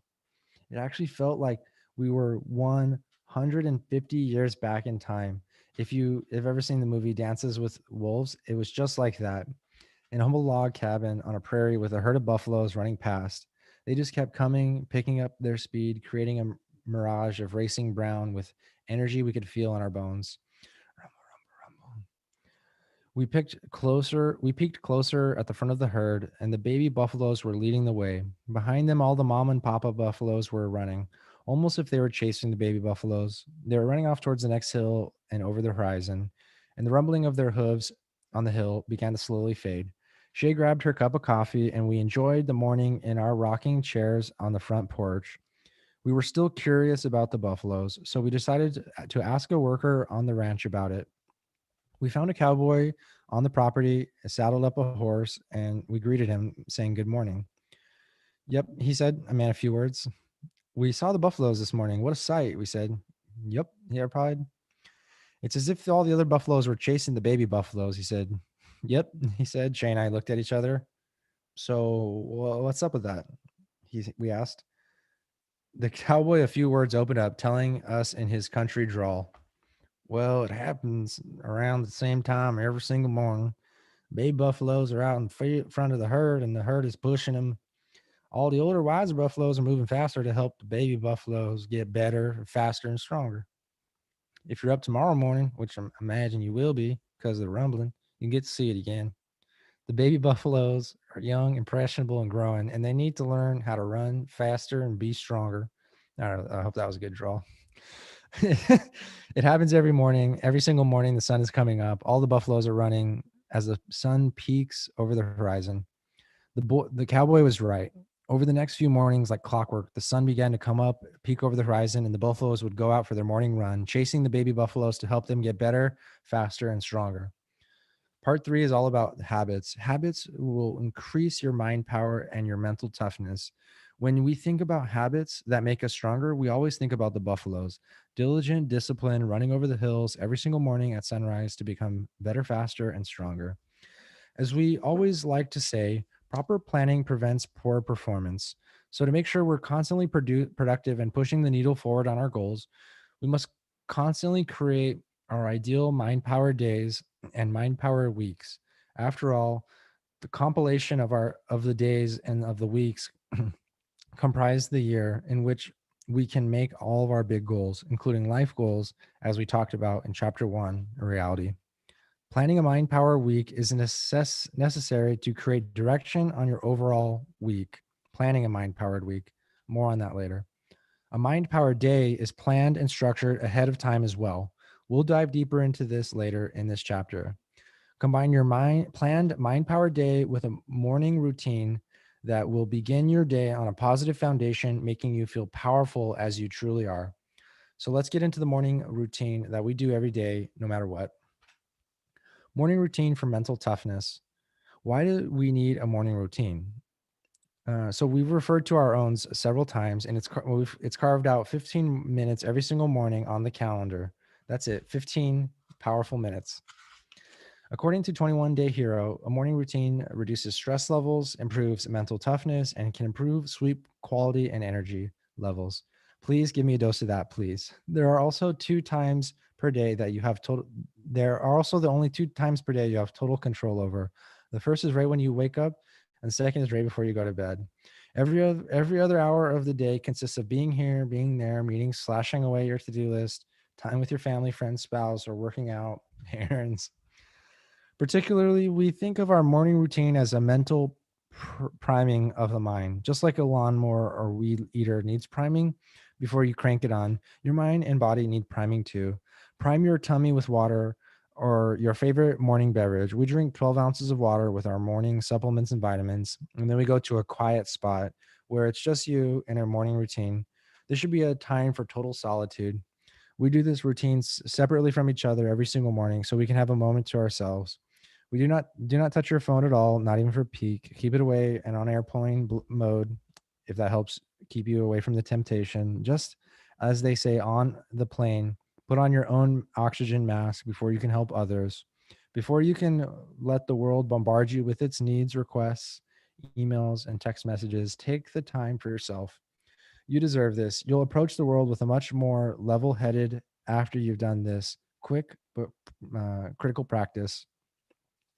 All you really need is just 9 minutes. If you think even that's too much time, it really isn't. 9 minutes is a sliver of your day.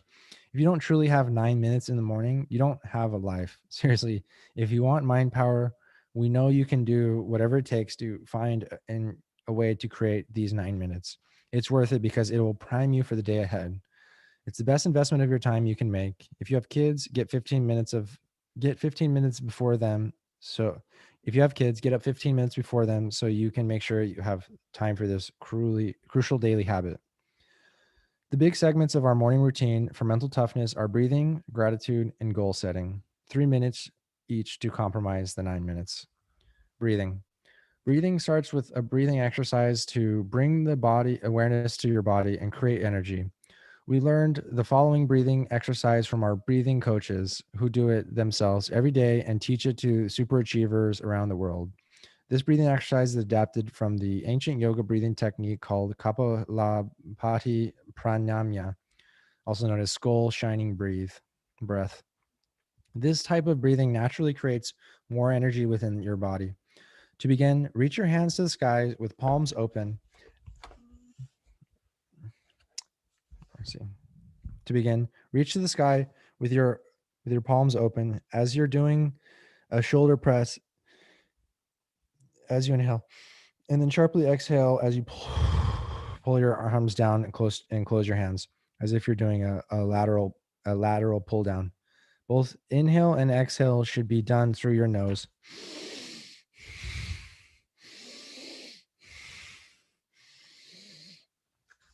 And both inhale and exhale should be done through your nose.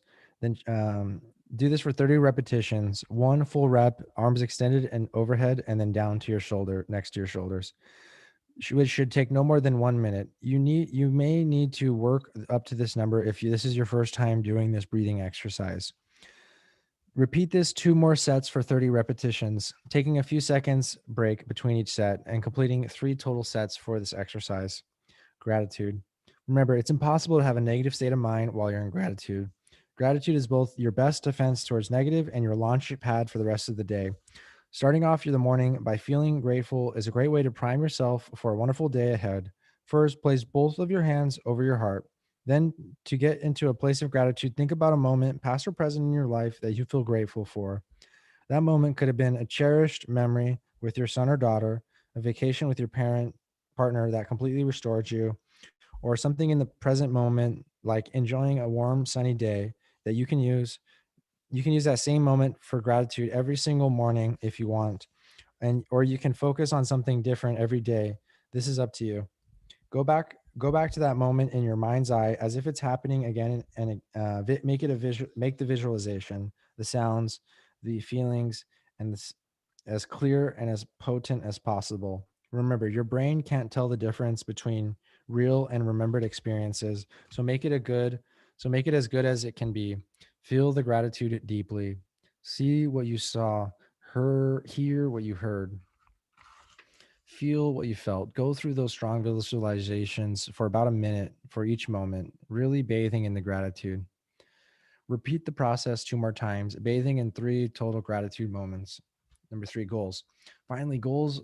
Focus on 3 goals you want. These could be the goals for the day, the week, the month, the year. Now would be a great time to write them down. And we'll talk a bit about that in chapter 11 about the importance of writing your goals down. Then spend some time mentally lingering on each goal. Pretend it's already happened and energize the goal with your certainty, as we talked about 100% certainty in chapter 3. For these few moments, everything you want in your life is yours. Soak in how good that feels and really really see yourself achieving each goal. After implementing the morning routine for mental toughness into her daily schedule, one of our clients said, "Wow, I have so much energy, drive, and motivation throughout the day.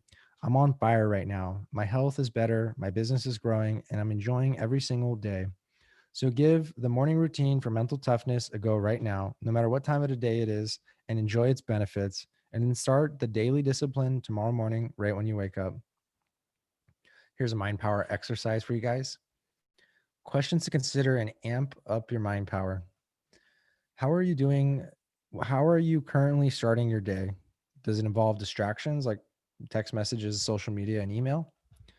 Could you get up a little bit earlier to make sure you prime your mind before the world comes at you, including your kids and your spouse or your business team members?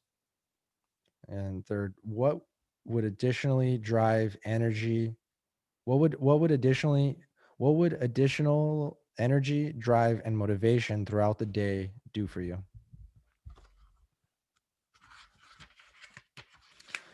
the mind powered week. Now let's get into the nitty gritty of building the mind powered week. We adapted this process from the concept of planning the perfect week in Michael Hyatt's book, Living Forward, which is about creating an effective life plan to live the life of your dreams. We have added a lot of our own best practices to it and calling it the Planning Your Mind Powered Week. You also know how we feel about the word perfect. For us, it's the Mind Powered Week is an ideal week with everything happening in a dream scenario. We plan our mind powered week ahead every Friday, once we've concluded our work for the day and week. As we're closing up the office and getting ready for the weekend, we take advantage of all the momentum we still have from being in the zone all day from a state of flow. Friday is our preferred day to do this rather than on Sunday night, which some people do. And that is okay if it works for them. In our experience, working with thousands of people, most people aren't in the zone Sunday nights as they're enjoying the weekend activities or time with their family. Friday works best for us. And if there's another day that works best for you, that's okay too. Just make sure to choose one officially and then stay consistent. We schedule recurring weekly events that were chosen at the beginning of the year. These could be date nights, family nights, game nights, workout classes, self care nights, you name it. Create these weekly events in accordance with your values and principles and make sure you're fulfilling these values on a weekly basis. Personally, we do weekly date nights on Friday, and we also do a relationship review every Sunday night during dinner, and then enjoy an audiobook or documentary. You should also plan your vacations at the beginning of the year if possible. If you don't, you'll likely fill up your calendar with work activities and put a vacation on the back burner. This is a surefire way to burn out quickly. Someone who masters their mind power also appreciates the value themselves enough to take time off. There's a lot of benefit in recharging your mind and body. Okay, let's keep moving and learn the specifics of creating a mind powered week. When it's time to plan for the week ahead, we sit down in front of our big computer screen, which has our calendar for the week ahead. Any any type of calendar will do, including if you prefer a physical handwritten calendar or the calendar on your smartphone. First, we schedule my personal time from 6 to 7 every morning, which is where we do our morning routine for mental toughness, our morning hike and workout, and a bit of reading and watching development videos. Some people call this the holy hour or the hour of power. For we schedule our lunch. For us, that's at 1 p.m. every day for 30 minutes.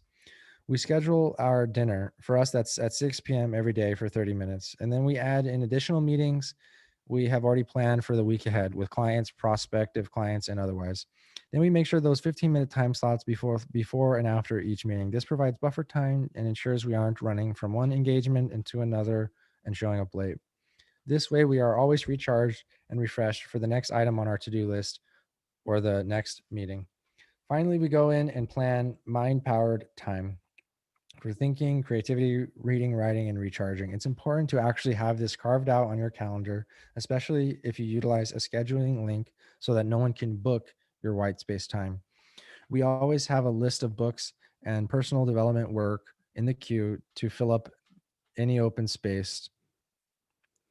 The most successful executives in Fortune 500 companies do this on a daily basis so that they have time to think. If all if this is all too much planning for you, you need to know all the super achievers today plan. There's a time and place to go with the flow, like on vacations or your days off if you want. Ultimately, if you're going to level up, you need to plan in order to create success and mastering your mind power. And again, if this is too intense for you and you want more spontaneous time, just block out parts of your calendar and with blocks called planned spontaneity. We as humans beings are creative creatures of habit, and we want to make sure we are following good habits instead of negative habits that aren't leading us to the results. If we don't want to take charge and grab our days by the horns, we risk our days grabbing us by the horns. Benjamin Franklin said it best: by failing to prepare, you're preparing to fail.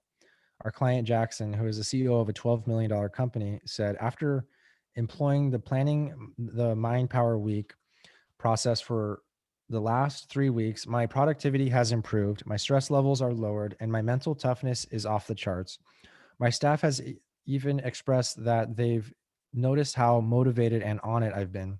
With all of this planning in my mind, I know it's a huge win if you can even nail just 50% of your ideal week. Seriously, we can count on the number of times we hit our full mind powered week with 100% accuracy. Just know that it will be a work in progress.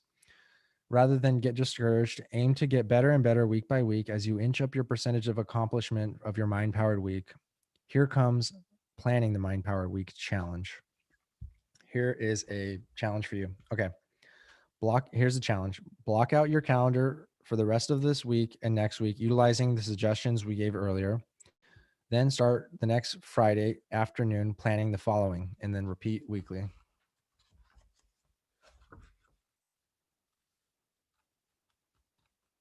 Guys, we're getting almost done with this. Like I feel like we're so close. Let's knock it out. Setting weekly MVPs. When I was in college, a professor performed the metaphor set forth by Stephen Covey called The Big Rocks of Life. There was a large, clear, empty bowl on the table in front of the lecture hall, alongside a bowl of big rocks, a bowl of pebbles, and a bowl of sand. These rocks are your three most valuable priorities, the professor said, holding up the bowl with three big rocks. The pebbles are the other things you need to get done, but they aren't quite the priorities. If they fit, great, he said, holding up the bowl of smaller pebbles. He then picked a bowl of sand. The sand is extremely tempting, he warned. We can get all these tasks done in 3 to 5 minutes, and each task feels good because of the dopamine rush. These are the tasks most people focus on all the time, distracting themselves from focusing on the highest priorities. The professor put the big three rocks in the jar to symbolize the three main priorities of the day. Then he added the pebbles, which took up some of the space around the rocks, and then he poured in the sand, which went around all the pebbles. The jar was medically for the jar was a metaphor for what successful people do. They start with the three main priorities, and then if there's time for anything else, they fill around the cracks, and then he returned the rocks, sand, and pebbles to the original jars. However, this is what happened after. However, this is what happens if you first put in a smaller task. And the professor poured the bowl of sand and the pebbles into the main jar first, and there was barely enough room for just one of the big rocks, a big priority, to fit in the jar on top of the sand and pebbles. We can so easily lose our time and our days in small tasks that don't actually move the needle forward on our big effing goals, which we'll talk more about in chapter 11. For now, big effing goals are the same as what Jim Collins calls big, hairy, audacious goals. These are the type of goals that are so big and hairy that require someone who is bold and brave to go after them. That's why it's critical to create mind powered with our main priorities, our MVPs. In addition to client meetings, weekly recurring events, our morning routines, lunchtime workouts, and our 15-minute buffer times either before or after each meeting. We have to ensure we're moving the needle forward on our big effing goals to do this. We set our weekly MVPs. MVPs are something we learned from Stephen Covey billions of years ago, or years ago, and then again from Darren Hardy when he interviewed a billionaire who followed this advice. Begin with a big sheet of paper on a whiteboard, our favorite, and then draw a big cross in the middle with 4 quadrants, and then label 1, 2, 3, and OD on deck.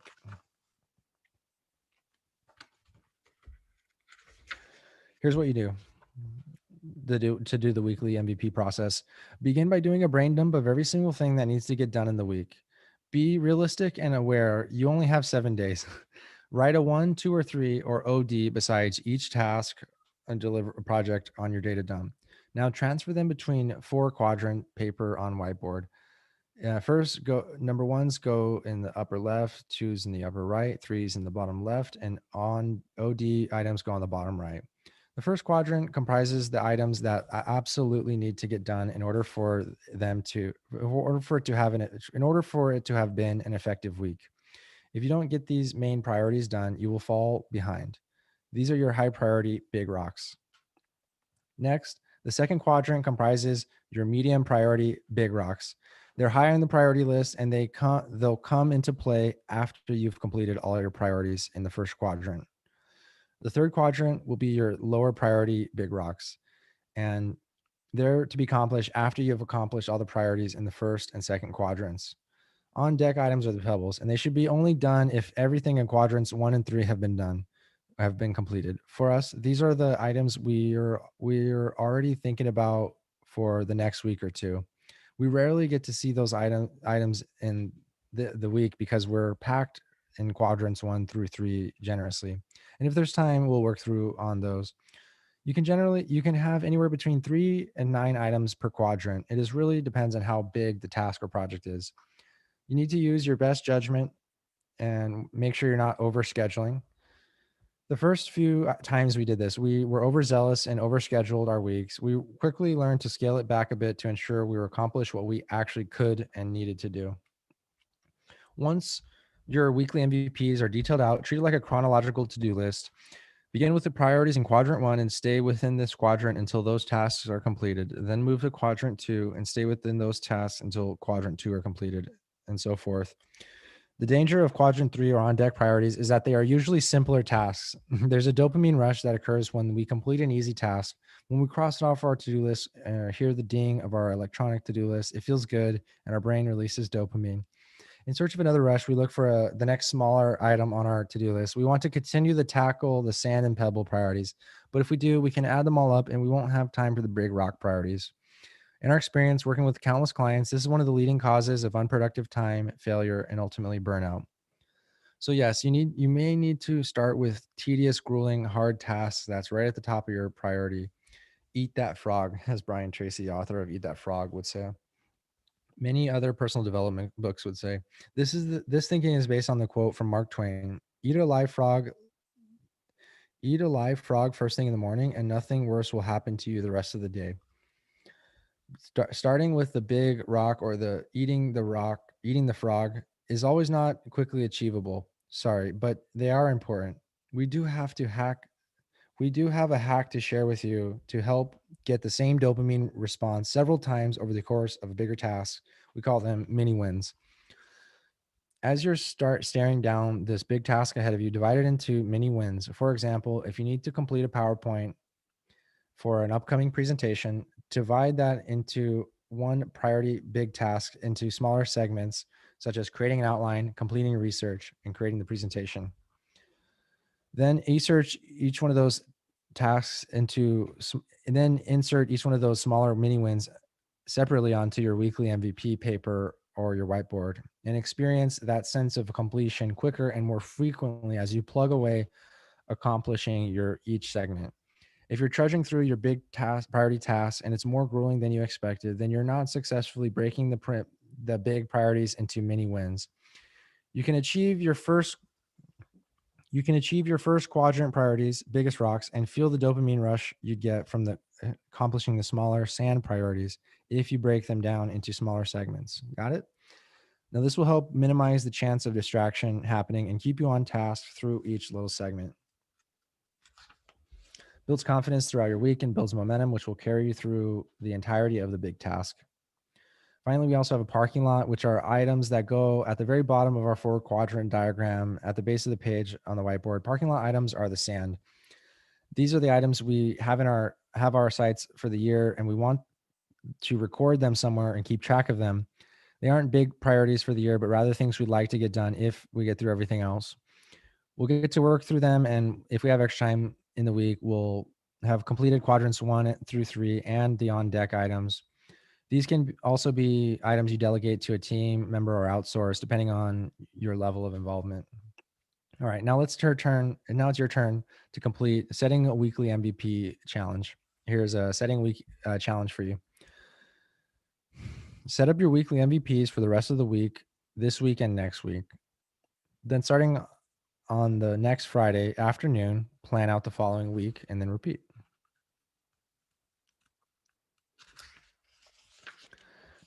We do this planning process at the same time we do the planning the mind-powered week process. Setting daily MVPs. As entrepreneur Jim Rohn told Darren Hardy, don't start your day until it's finished on paper. We can't overstate the importance of planning your day ahead of time. We make sure we're ready to start the day by finishing it on paper, by planning it the night before. We often like to think that mind power is something we can achieve after years of fine-tuning our minds and having the sheer will and grit. We believe it's a long game and not a destination, rather something we consistently develop every day. We believe it happens on a micro scale. Mind power is developed in small, repetitive daily acts that create habits of mental toughness that become routine. Our everyday routines contribute to our daily MVPs, which contribute to our weekly MVPs, and so on. They are created in pursuit of our big effing goals. When done consistently over time, these everyday routines create habits that sharpen our mind power. James Clear said it best in his book, Atomic Habits. When nothing seems to help, I go and look on a stone cutter. I go and look at a stone cutter hammering away at his rock, perhaps 100 times without much of a crack showing in the it. Yet at the 101st blow, it'll split in two. And I know that it was not the last blow that did it, but it was all that had gone before. Collectively, the tasks and projects accomplished on a day-to-day basis should accumulate to accomplish all of your weekly MVPs. To do this, you have to plan our days according to each weekly MVP. We begin by planning in chronological order the night before. Our preference though is it can be done in the morning.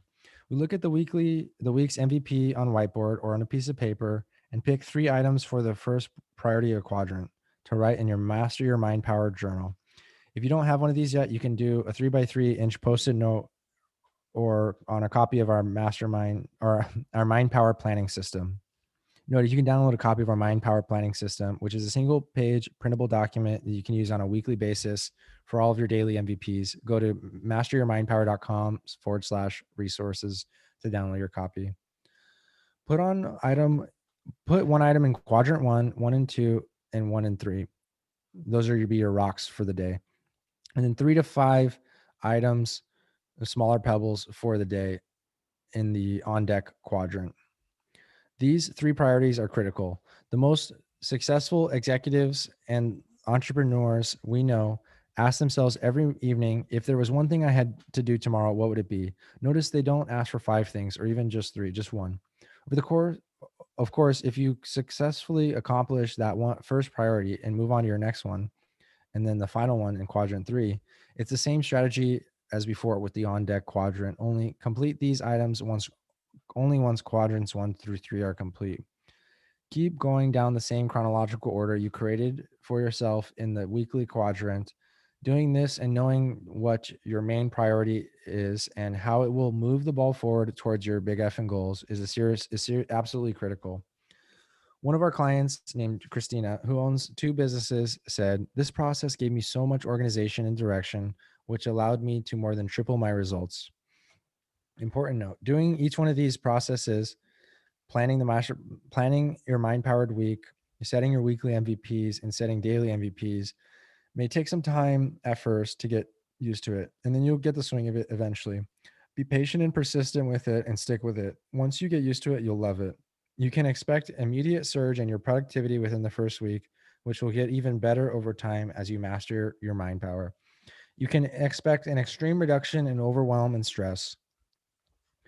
Even with evening routine for mental toughness.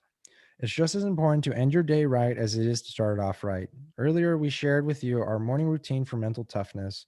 There are many high performance books and articles that talk about the morning routines. Rarely do you hear people talk about having a successful evening routine. One of our evening routine is just as important as our morning routine, if not more. The big segments of our evening routine for mental toughness are satisfaction and debriefing, preparation for the following day, and preparation for sleep. So, number one, actually, Darren Hardy talks about um, a, an end of the day routine a lot. Um, he's like a high performance habits kind of coach. So, he's been referenced a couple times in this book. So, number one, satisfaction, reflection, and debriefing. What is that? So remember in chapter 7, we talked about the satisfaction state. Well, guess what? We can make sure at the end of every workday for which us is at 6 p.m., we stop for a moment and feel a little satisfaction for what we just accomplished. Shay has an imaginary crepe and I have an imaginary croissant dunked in decaf coffee, just imaginary. This raises the feeling of satisfaction inside you and Max and positively links this satisfaction feelings to the completion of the day. Eventually, there will be a point where you forget to do it, and that'll be the confirmation that you have a positive mindset association about the completion of your day, feeling satisfied. This means you should be able to pause and feel satisfied with your hard work. Next, we pause to review our calendar, our weekly MVPs, and our daily MVPs, and reflect on what was accomplished or not. It was If it was accomplished, we cross it off if we hadn't already, and we pat ourselves on the back.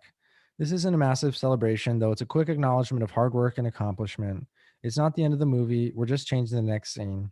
If tasks and projects that we wanted to get accomplished didn't get accomplished, then we get learning on why we didn't accomplish it. Was it too big? Was it unrealistic to have expect to have got it done?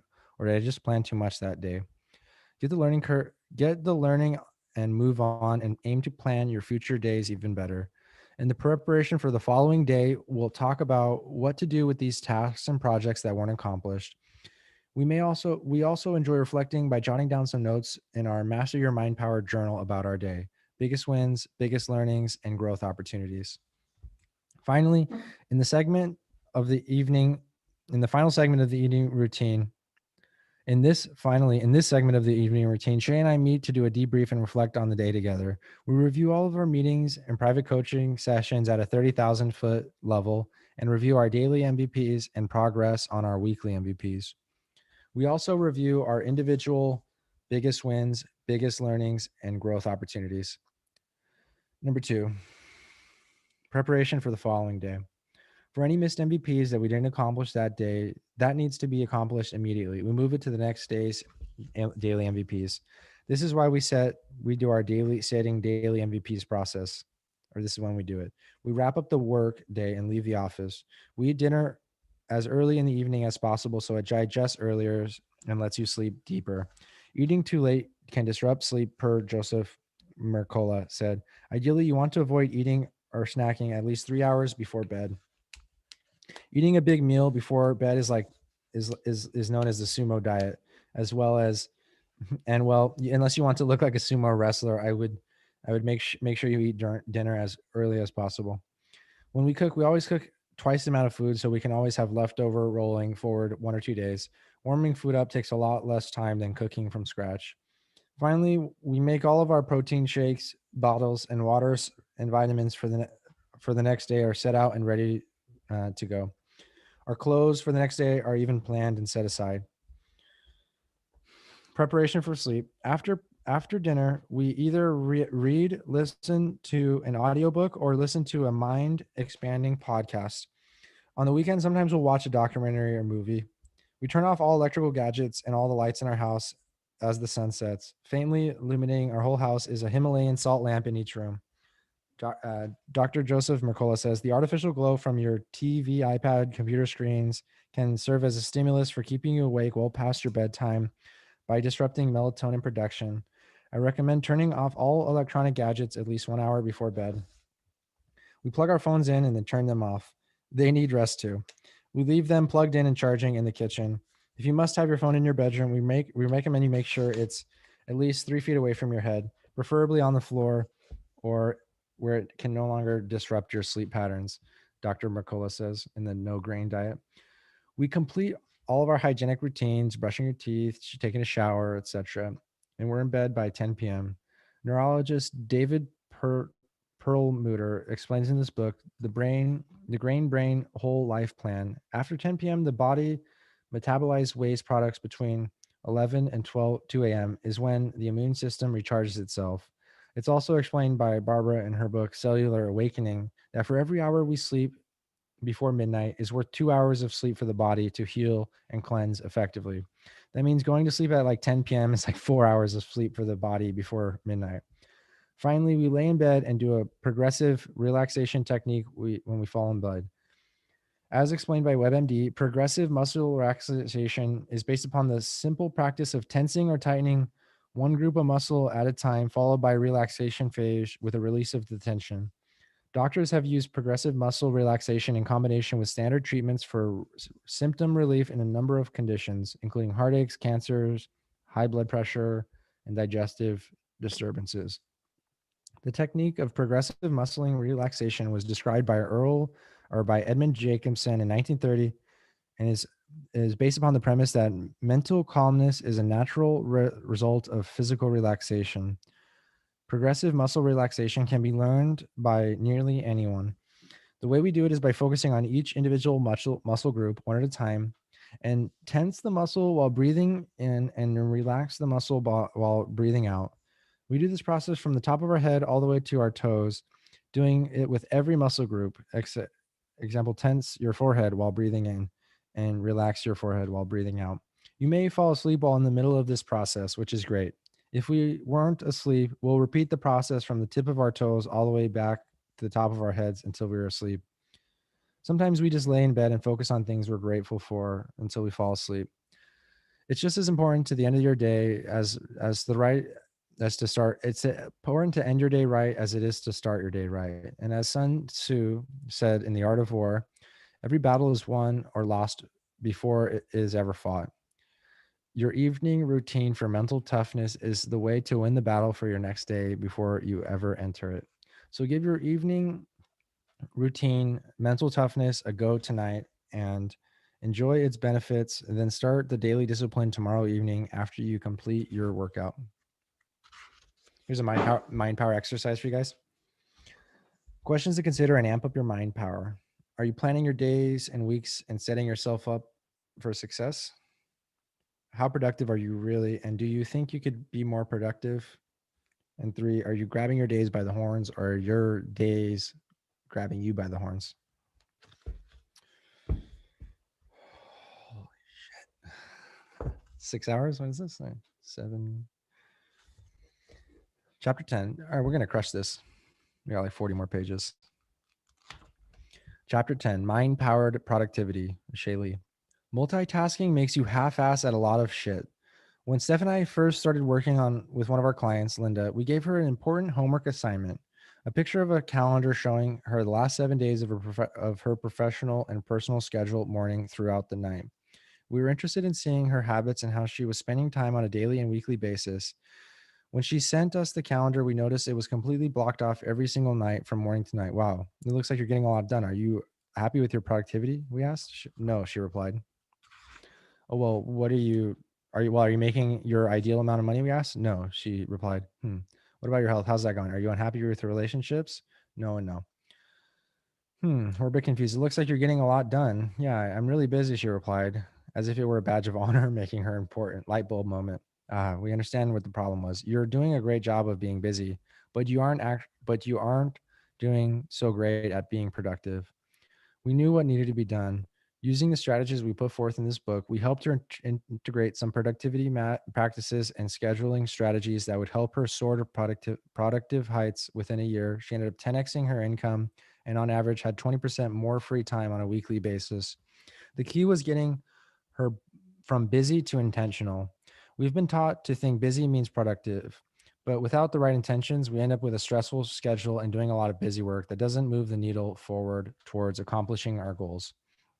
So when you constantly say you are busy, what you're curious to know is what we're curious to know is what have you been productive? Are you achieving the results you want? Are we also check ourselves on this one too? On days when we're feeling particularly busy or overwhelmed, we rely on the sign in our office that says, "Am I doing right? What I'm doing right now helping me to achieve my goals?"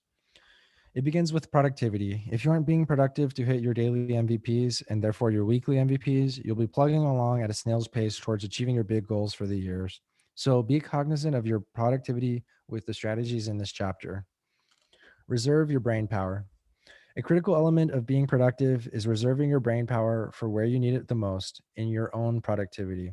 So in addition for the work we do in planning out the calendar for the rest of the week or the day, we also make sure to eliminate any distractions that can zap our precious energy throughout the work week. The daily distractions like what should I wear, what should I do, what workout should I do, what should I wear, what should I eat for breakfast, what should I eat for dinner, to make sure we are as prepared as possible for the week ahead and give ourselves to our can give ourselves our best selves to our clients and our work. We use Sundays to prepare. We do a meal prep, cooking in bulk ahead of time and storing in glass lock containers, and plan what we're eating for the days ahead, both lunch and dinner. So all of our cooking is done up front. Then when lunchtime rolls around every day, we know exactly what we're eating and it's pre-made. So we don't have to prepare anything, pick up anything, or order anything. So now we have some variety. We always want to have at least 2 proteins, like grilled chicken and salmon, and 3 side dishes like steamed veggies, a mixed salad, and sweet potatoes. all cooked and ready to go.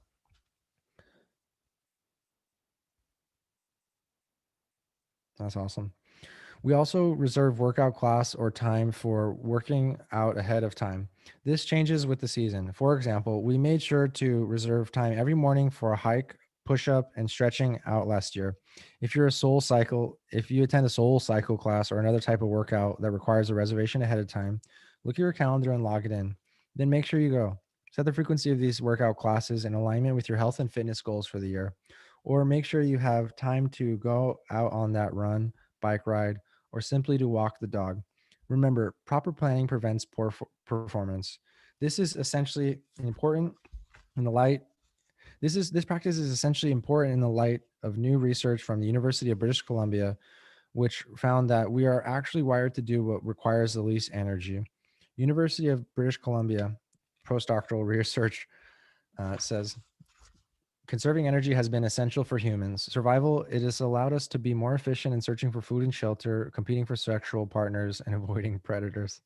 So when we're left to our own devices without the strict schedule in place, we're more likely than not to slide into lazy behaviors like that hour between client minutes, filling that hour between client meetings with social media scrolling instead of getting a head start on a new project, or ordering a greasy lunch instead of eating a healthy one because we didn't plan ahead and make something healthy from home. Think about the difference between telling yourself you'll go to the gym today and signing up for non-refundable cycling class at the gym. If you tell yourself you're going to go and you don't hold yourself accountable, the plan isn't in place. You're likely to change your mind because the research says that your brain is literally rigged to prefer laying on the couch.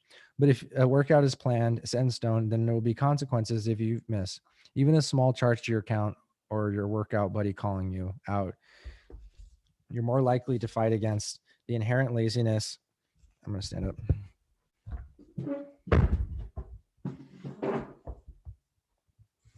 You're more likely to fight against the inherent laziness. And doesn't mean anything is wrong with you. We all have it in our DNA, but know that we tend to choose the path of least resistance, and that should motivate us to plan our days and our weeks in a way that leaves us with no time for decision that may sabotage us.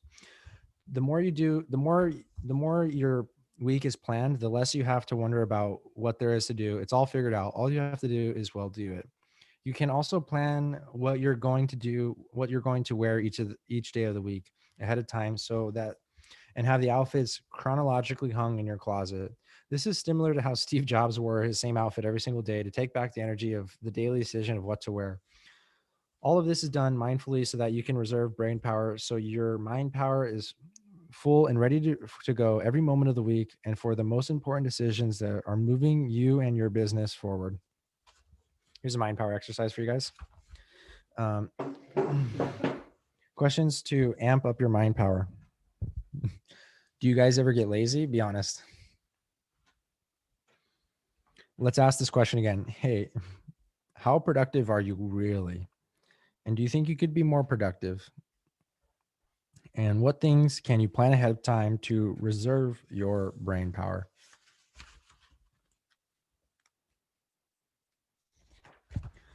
Ultradian rhythms and jam sessions. Once you removed all energy zapping decisions from the week, it's time to get out our dirty little it's time to get our hands dirty with the work itself. We're talking about the big projects, the ones that push the needle forward, that require significant chunks of time to complete. The best way to get into a productive state of flow is to work in 90-minute increments. You may have previously heard of the Pomodoro technique, which is a time management technique which says to work in 25-minute increments with a 5-minute session in between. After 25 minutes, then it's a 15 to 30-minute. The drawback of the Pomodoro technique is that your brain is most likely going to get into the flow state after 20 to 30 minutes. Interrupting it with a 5-minute break when you're just getting into flow, you lose out on that productivity. We instead recommend 90-minute increments. Once the 90-minute timer goes off, finish the sentence you're working on or the thought you're having and close your laptop or notebook. Take a 15-minute to 30-minute break to let the brain refresh. Go on a walk, get a glass of water, snack, stretch. Give your brain the white space just to let it refresh. Make yourself take this break, even if you think you're in a good state of flow and could keep going. It's better to take a break than to keep going and risk burning out. Your brain will appreciate this break and it will allow you to be more efficient and productive throughout your jam sessions. According to the book Brain Chains by Dr. Theo Compernel, our archive brain needs time to archive what it's been learning, consuming, and creating, to use and to develop understanding, insight, and knowledge. The information has to be reflected on and stored in our long-term memory by our archiving brain. This is simply impossible to do without disconnecting, he writes in the book. Disconnecting means what it says, disconnecting. Put the task and project away and don't busy your mind by using breaks by using the break to check your phone or your email. Give your archive brain the time it needs to store what it's learning in its long-term memory. We schedule these 90-minute jam sessions in advance throughout our week during our Friday afternoon planning your mind power week. They're color coded just as our client meetings and buffer times and lunch times and morning routines are. We also schedule the breaks around the jam sessions. This has specifically been set aside for jam sessions and corresponding breaks for the tasks that are top priority. Now, these 90-minute jam sessions with a 15-minute of idle time rest comprise 120-minute total, 120 minutes a total of a jam session, creating an ultra-rhythm rhythm. An ultra-rhythm rhythm is a cycle that occurs every 24 hours. What many people do, especially if they're busy or overwhelmed with a full to-do list, is they'll keep pushing through that 15 to 30-minute break. That's supposed to be the idle time. They're caffeinated, hunkered down, and work well beyond the 90 minutes rather than allowing their brains time to rest. What they don't know is that actually robs them of the ability to achieve high periods of productivity or to feel refreshed when the next 90-minute jam session begins. It goes against what the body really wants to do, which makes it challenging to work with the body and launch into new productivity. With 90-minute jam session, you'll take full advantage of the energy peaks and valleys throughout the day. We had a client named Debbie who said after following the adding of the 90-minute jam sessions into her schedule, this method has helped me be more productive, get into a flow state, and have more energy throughout the day. The best way to take advantage of the 90-minute jam session is follow these steps. Let everyone in your environment know you're heading into a jam session. You will need to train your environment if in the past you regularly let people interrupt you. Tell your co-founder or team in the office, or if you work from home, tell your spouse or kids it is uninterrupted time to not disturb you.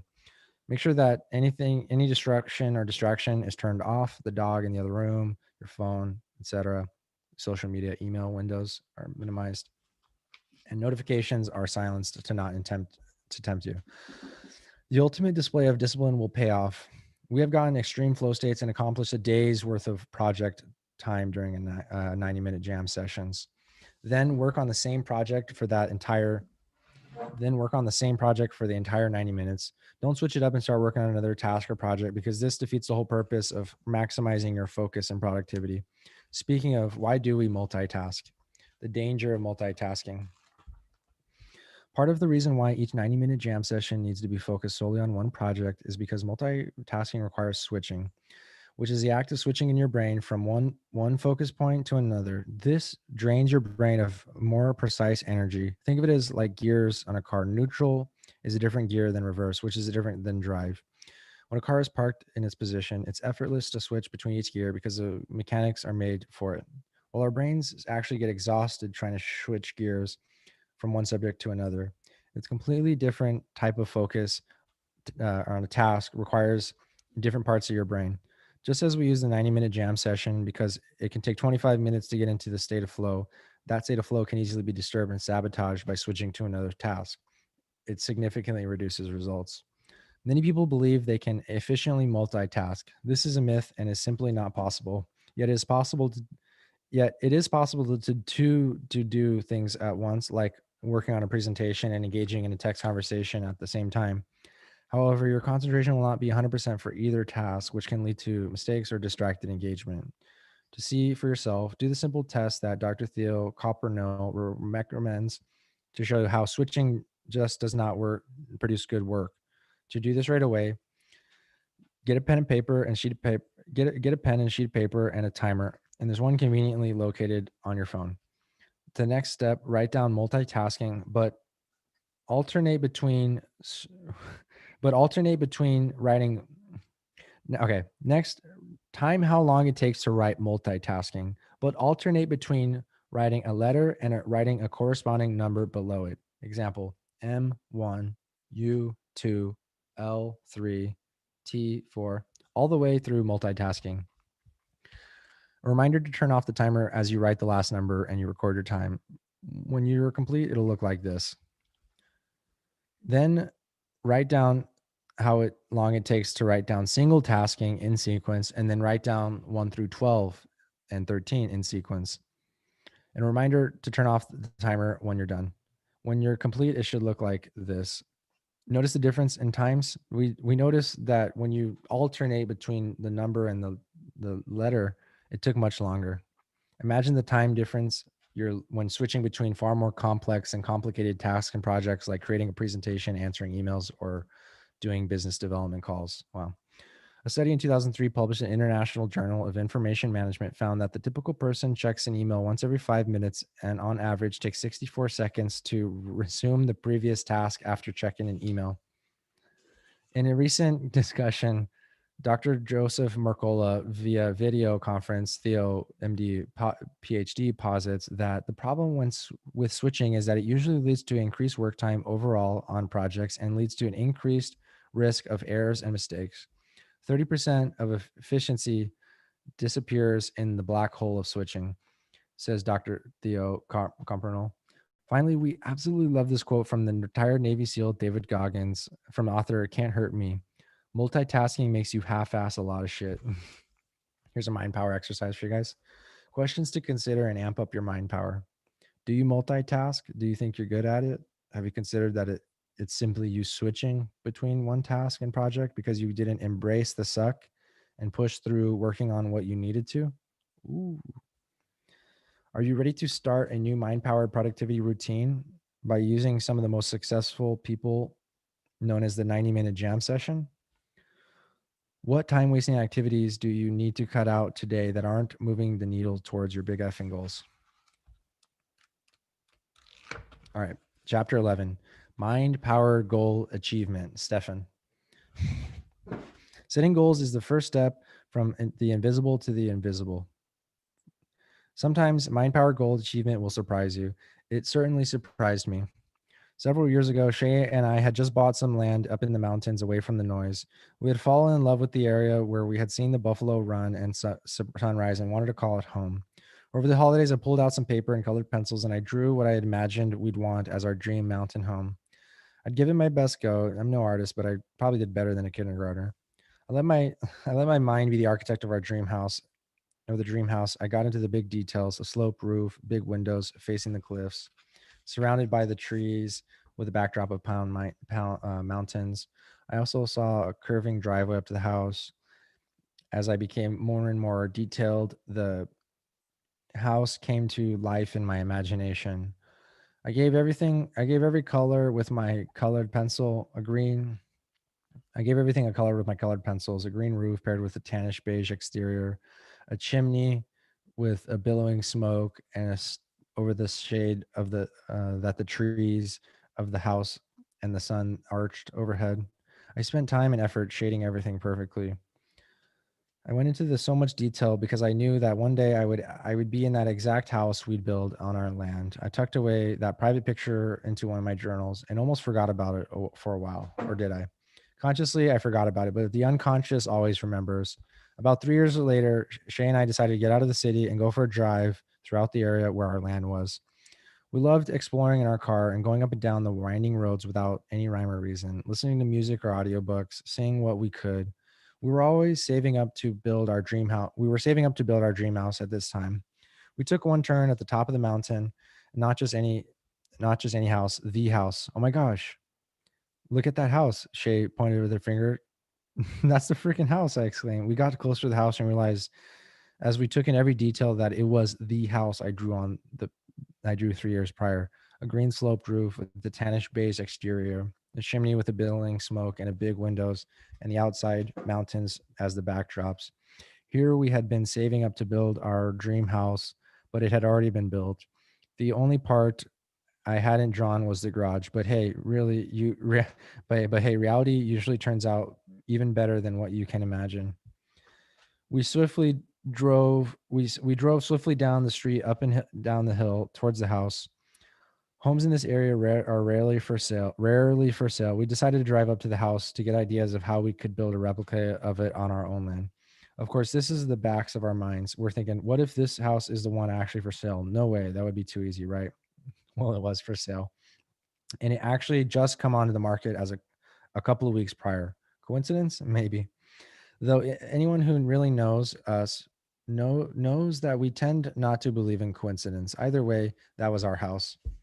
And we would have been nuts not to take action on it. We jumped on an opportunity and put in an offer the next morning, which was accepted within 24 hours. By the way, this is called taking action on your dreams and goals, which we'll talk more about in chapter 12. We have done all the processes. We had done all the processes thousands of times that we're sharing in this chapter on goal achievement.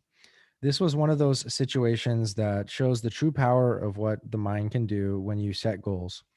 When one of Napoleon Hill's most famous quotes is, "Whatever the mind can conceive and believe, the mind can achieve."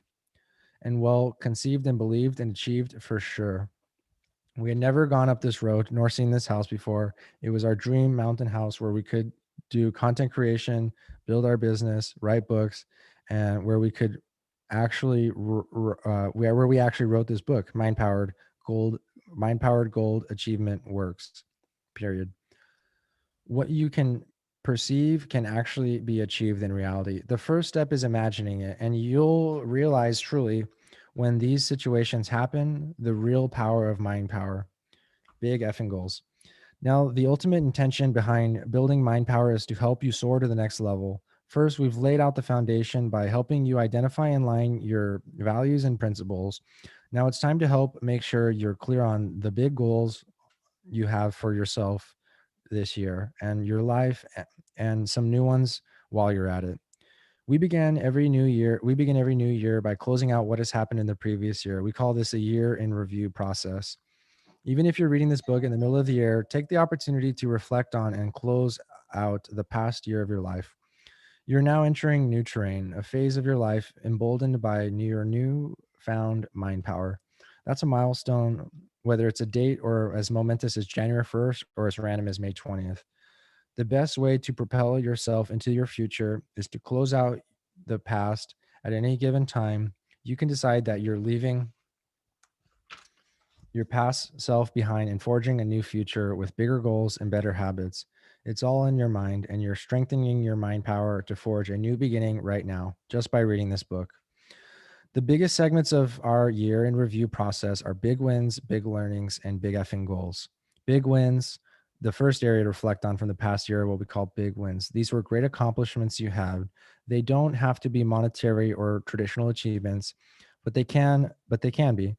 They could also be as simple as wins that matter to you and align to your values, such as the alignment of the amount of time you spend feeling present with your kids, or how naturally energized you feel thanks to your nutrition conscious diet.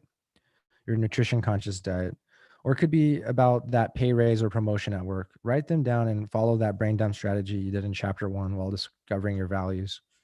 Big learnings. Next, reflect on your big learnings. These were the lessons and learnings from the big challenges and obstacles you experienced in the last year. We need to find the silver lining in each of these challenges to give positive meaning to all of the past events. Those with true mental toughness know that nothing ever happens for the not. No, nothing ever happens for naught. There's always something to learn from every situation, even the most traumatic events. So even if something still stings to this, ask yourself, what did I learn from this? And then big effing goals.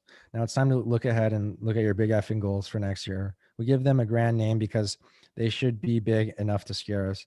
They aren't easily accomplishable, but of course, we will still accomplish them. And they will require some time and some unconscious rewiring to achieve. You should feel your mind stretch beyond its normal capacity to even imagine them. Create several big effing goals for each context of your life, family, career, health and fitness, relationships, spirituality, personal development, etc.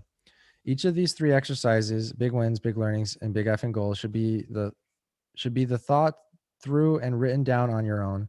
But then it's important to review them out loud with someone you trust. Talk with your significant other, a best friend, or a team member at work, or hire a mind power coach. Speaking your wins and challenges out loud helps you conceptualize them differently, and sharing your big effing goals with someone who is rooting for you to succeed creates a new level of accountability. Remember to return to the same level of support remember return that same level of support to your accountability partner. A note here, since goals are big enough to scare you, you may find yourself hesitant to even say them out loud. You may even laugh when you do because it's uncomfortable. That's why it's important for you to share them with someone who's dreaming on the same level as you, a mind power coach who can help you reach the next level. Otherwise, if you're sharing the big effing goals with some people who lack a possibility mindset, as we've talked about in chapter 4, you could be negatively influenced by crabs in the bucket. Remember, in chapter 6, we said to beware of crabs in the bucket. Write down your goals. Once you have clarity on your big effing goals for the year, write them down. Then keep doing it consistently. Write them down daily. Do it every single day. We cannot stress this enough. The Harvard Business School did a study on the power of writing down your goals. They surveyed and followed one of the graduating classes that found that year, and the 3% of graduates who consistently wrote down their goals and earned 10 times as much more money than the 97 of graduates classes combined. How we word our goals when we write them down also matters. They need to be written down positively. For example, the mind doesn't process negative thoughts. Remember, when we're stating a goal, say I don't. When stating a goal like I don't want to gain weight anymore, our unconscious mind and our body only hear gain weight. I can't register the not. It can't register the not. Remember the mental toughness challenge in chapter 5. You can apply the same mindset here, and if your goals have started and if your goals stating what you don't want, just ask yourself, what do I want? And what do I want instead? Then write the goal from a place. Then write the goal from a place of what you do want. Here are some examples of common negative goals. I don't want to be tired every morning. Rephrase to I want to wake up. I want to wake up with abounding natural energy and refreshed and exciting for a new day. Instead of saying I don't want to worry about finances anymore, rephrase it to I want money to flow to me easily and effortlessly. Additionally, our mind can't distinguish between gain or lose. So more or less. So saying I want to lose 10 pounds could also be interpreted as I want to gain 10 pounds. Oh no. Saying I want to make 10,000 more could also be interpreted as I want to make 10,000 less. Yikes. So avoid saying I want to weigh less, because weighing 1 pound less is technically less weight. Refrain from saying I want to make more money, because $1 more is technically making more. These are not likely the goals you're hoping for. Got it? We've seen all of these things happen so many times that with people you have. So we've seen all of these things happen so many times with people who have gained more or less written in. We've seen all of these happen so many times that people who have written gain or lose or more or less written in their goals. Your mind only hears the number and the context. Make sure there's a complete clarity with what your unconscious mind and your body are hearing. Understanding and consequently manifesting create goals that have specificity and are focused on the end result. Rather than writing I want to weigh less, I want to lose 10 pounds. Write down something like I want to be at 150 pounds by such and such date. Rather than writing I want to make more money, or I want to make 10,000 more money, write down something like I want to make $100,000 total by such and such date. Getting specific with your goals is so important. Ken Blanchard, a best-selling author of the book Leading at a Higher Level, according to the research, goal setting is the single most powerful motivational tool in a leader's toolkit. Why? Because goals because goal setting operates in ways that provide purpose, challenge, and meaning. Goals are the guideposts along the road that make a compelling vision come alive. Goals energize people. Specific, clear, challenging goals lead to greater effort and achievement than easy and vague goals do. With that said, let's take a closer look at how to get really specific and clear when you're writing down your goals using the SMART format. SMART goals. You can use a SMART format to write down your goals. The SMART format has been around since the early 1980s, and a SMART format is more effective than writing a goal vaguely. One study published in July 2017 in British Journal concluded that writing SMART goals is fundamental to planning effectively results-oriented action. Even though there were many goal-setting templates and guides, it appears that none currently offers a relevant and complete structural template to aid the construction of written goals statements that satisfy the criteria for SMART goals. What are SMART goals? Specific. Your end outcome is specified. We discussed earlier, and it bears repeating rather than saying, I want to make more money. You say specifically how much more you want to make. Otherwise, it might not work in the way you intended, because technically $1 more than what you currently make is making more money. For example, perhaps this year you have a goal to make 100,000 in income where you just made 60,000 last year. Avoid saying I want to make more money. Say I want to make 100,000 in income next year. Again, the mind doesn't process negatives. It doesn't know the difference between more or less or gain or lose. Get specific. Say the actual amount you want to make. Write down the end goal and the outcome. Write down what your end goal outcome will be and measurable. This is also important. While getting specific, you must also have a way to measure your outcome. Rather than writing down a vague goal like, I want my relationship to be better, specify something that you can measure. We talk openly every night, and we take daily strides to communicate better and feel love and joy toward each other. We go on a walk every day. We evaluate our relationship on a scale of 1 to 10 every week. Measurable goals have a metric you can gauge as long as you plug along, and help you to know how you're doing and if you're moving in the needle. A is attainable, achievable, or act as if. It's definitely a big effing goal to write down something like make $1 billion in Q4, but make sure that your goal is something that does feel attainable and achievable for you. We certainly do have clients who have a goal for $1 billion, but your goal needs to be and feel attainable for you, with some stretch, of course. If you're currently working on the edge of 5 to 6 figures for your yearly income, setting a goal like make $1 billion is a bit out of reach unless it's not. Ultimately, you know what's right for you. We weren't here to limit you. In fact, we let this part of writing a SMART goal be totally up to the client, because we're the guides and cheerleaders for the big goals, all the big goals ever set. This needs to be a personal reflection. An important note is beware of running parachutes during this step. If a goal seems unattainable, it is truly unattainable and out of reach, or is it a running parachute? Also, A can act as if you already have it.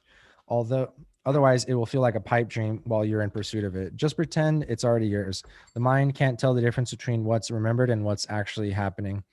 Big effing goals demand the best from us, and we know if we push ourselves further, we can attain them. They aren't out of reach for us. The goals that we are out of reach we don't actually try to attain. They feel more reachable. They feel more reachable when we imagine and act as if we already have it. This doesn't mean fake it until you make it. This means imagining it vividly and becoming the person you need to become in order to achieve that goal. R is relevant goals. Is reaching this goal relevant to you? Is this goal in alignment with your values? Is this goal relevant to your big effing goals for the year? These are all important questions to ask or to consider as you make these are all important questions to consider as you make sure your goal is relevant. Don't bother writing down a goal you don't care about. Write down goals that are important to you. As we discussed in chapter 1, you should also write down goals that are in alignment with your values. Also, write down goals that are in alignment with your big effing goals that you set at the end of the year. We'll talk more about this in the chapter in aligning goals section. T, timely. Timestamp or create a date of completion for your goal. What date do you want to achieve this by? Added trick. We do the timestamp for each of our goals, add or before onto the date. We want to remain open in achieving it before or ahead of schedule. Why the heck? Why the heck not? If we have a revenue goal, we add or before, so we are open to achieving an even higher amount. An example of a smart goal that's timely. If it's October 1st now, I, insert name, Zack Scriven, have easily and effortlessly ran 26.2 miles before. Start by choosing the date at which you want to achieve the goal, and then add your name and include the phrase or sentence about what you have achieved and accomplished by this date. Tony Robbins said it best when he summarized his perspective on goal setting. Setting goals is the first step from the invisible to the visible. Now, use the worksheet on the next page to write down some big effing goals in the SMART format, utilizing everything you've learned thus far in Figure 11. Mini wins. Oh my God. Once you write down your big effing goals, they're not going to manifest overnight. If you've set goals that are big enough, called big effing goals, then they'll take the entire year to achieve. This is why it's critical to set mini wins for both the confidence in the beginning and the middle, and to keep the momentum towards the big effing goals. Mini wins are smaller wins or micro goals that work up over time in pursuit of achieving the bigger goal. With big effing goals, it's important to stay committed for the long haul and achieving the big effing goals. It is a marathon, and it's not a sprint. The mini win is the secret to keeping you on track. Let's say you have a goal to run a marathon, and you have never ever run one single mile. Don't wake up tomorrow to expect to be able to run 26.2 miles. Instead, set a goal to walk 1 mile by the end of the week. And if that's too easy for you, jog that 1 mile. Once that becomes easy, accomplishable feat, set a goal for 2 miles with a date, then 5, and so on. People will often fail when they go too big or too fast right off the starting line for their goals, especially if they're not prepared. Most people burn out and get discouraged. Remember, it's a big effing goal marathon, not a sprint. We were coaching salesperson named Frank who wanted to increase his income from 30 to 60,000 year over year. He had a big effing goal of his own, which was, it is now December 31st of 2017, and I, Frank Johnson, have successfully made 60,000 in income. That was a big effing goal for him, which would double his income. The mini wins look like this. I successfully made 10,000 in the first quarter, 12,000 in the second quarter, 18,000 in the third quarter, and 20,000 in the fourth quarter, totaling 60,000 in 2013 or 2017. These mini wins pulled him through the entire year towards his big effing goal, which ultimately he achieved. Yes. Also, notice how his first mini win started smaller than each of the ones that incrementally got bigger with time. This is a strategy we do with all of our clients to build confidence and create momentum. Since the mini wins will lead up to the big wins, it's paramount to have accountability, work with a friend who has a smaller goal, or hire a mind power coach to make sure you stay on track towards the goal. When we go after big effing goal alone, we are more likely to give up. That isn't true for everyone. And you certainly can get to a goal on your own, and hiring a coach or leaning on an accountability partner or a group may expedite that process. You know best what will work for you. After you know your outcome, you have your mini wins defined, and then you get started. More details on this in chapter 12. Then it's time to get work and aim to get better 1% every day.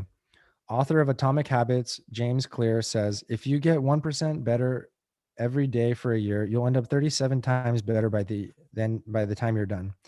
Clear recommends to be realistic on how you push yourself towards that goal and do so in an achievable format, and then strive to get better 1% every day. Now use the 3 worksheets on the next 3 pages to rewrite your big effing goals and write them down into mini wins to support each of these 3 big effing goals. So it'll look like this.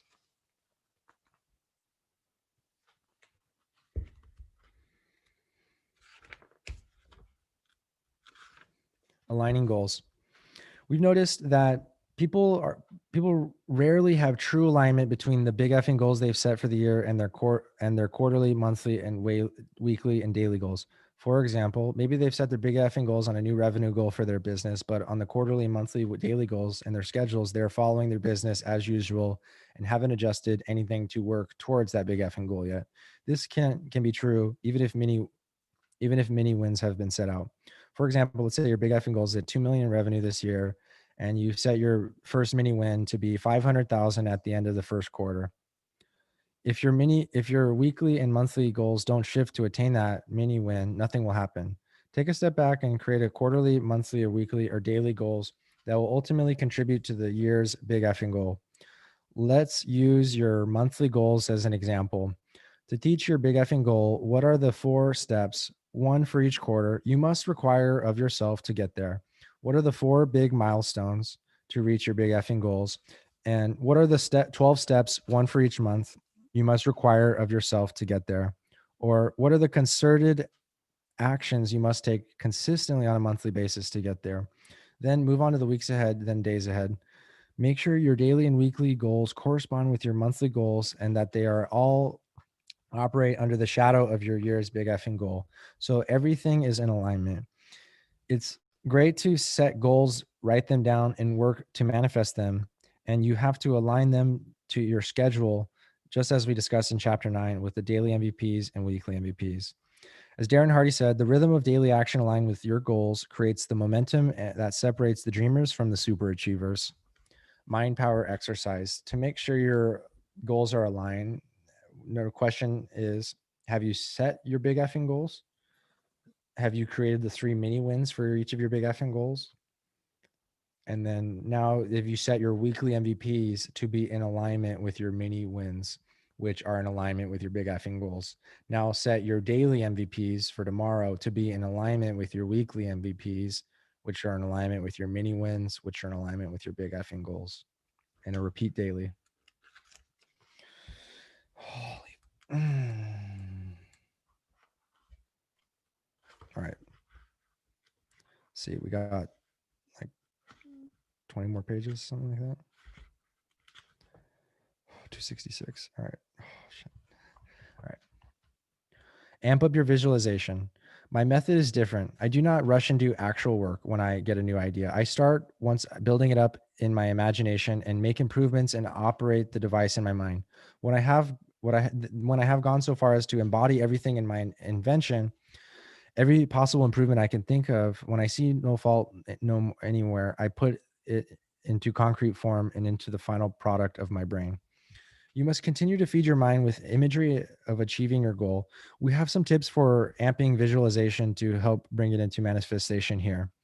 Here are they. First, choose one of your big effing goals. Identify the moment when you'll know you'll have achieved this goal. If your goal is to hit 7 figures this year, you could imagine it getting an email from your accountant notifying that you hit the threshold, or logging into your bank account on your laptop seeing that money in your checking account, or looking into a total number on a tax form. If your goal is to hit a certain weight this year, you can imagine jumping on the scale and seeing that. And once you've captured that moment, then you'll know it's achieved. Pretend like you're there now, achieving that goal right now, off in the future. And that's right. Just step into the picture or the movie of that right this moment. Make this moment even more vivid. Turn up the colors, make it more focused, and make it more clear. Every single color should be brighter and bolder than any other color you've ever seen before. If you're colorblind, just imagine everything brighter and sparkling a little bit. Really soak in the feeling of the accomplishment and the fulfillment. Churn up those feelings. Maybe you can even imagine a crowd of people cheering for you, or the real bravos of your team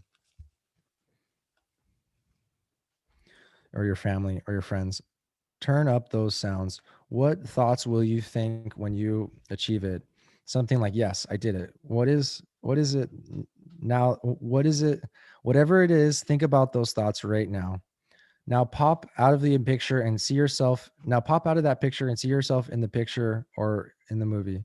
Imagine you're watching yourself in the movie or achieving the goal. Like a movie projector projecting light onto the movie screen, project your certainty that you will achieve the goal into the movie. With every breath you take, step even greater into the certainty that this will happen. With every inhale and exhale, you're becoming more and more certain. Do this for a few breaths and feel 100% certain that this goal will indeed happen. Imagine your future is outstretched in front of you like a road. Watch this movie screen and picture and insert your future date and where this goal will be achieved. Now come to the present moment into your body and open up your eyes. Now you're destined to achieve the goal. Now it's written in your future for your universe. You should be more certain than ever of what's waiting for you down the road in your future. If you haven't already, go ahead and take one of your big effing goals and do this process now. That's it, right? All we have to do is manifest a goal, right? Nope. We have one more thing to talk about in our final chapter of this book, which is the importance of massive action taking. This is crucial in your quest to master your mind power. Chapter 12, Mind Power Action. Shaylee. The path to success is to take massive, determined actions. Steph and I met in 2004. I was going to school at San Diego State University to get a second degree, and he was working as a territory manager at Michelin Commercial Tire. We had two parallel lives while living in Pacific Beach and only lived about a mile away from each other. We both ran the same route on the boardwalk and even worked at the same SDSU gym. I now wonder how many times our paths crossed throughout that 1 year period when we lived, worked, and worked out so close to each other before the fateful day that we bumped into each other on the beach. When we met serendipitously, we hit it off quickly and spent time together for the next 3 days straight. The days became weeks, and we were literally connected at the hip. Within the first week of meeting each other, I used my 20 seconds of courage and asked, "Hey, do you want to go running with me on this boardwalk?" I thought this would be a good time to show him that I was active and athletic. Yeah, he said quickly without hesitation. Let's do it. It was a Sunday morning, and he came to my place early and ready to go, and like he had already consumed 5 massive cups of coffee. I would later learn this was just his natural energy.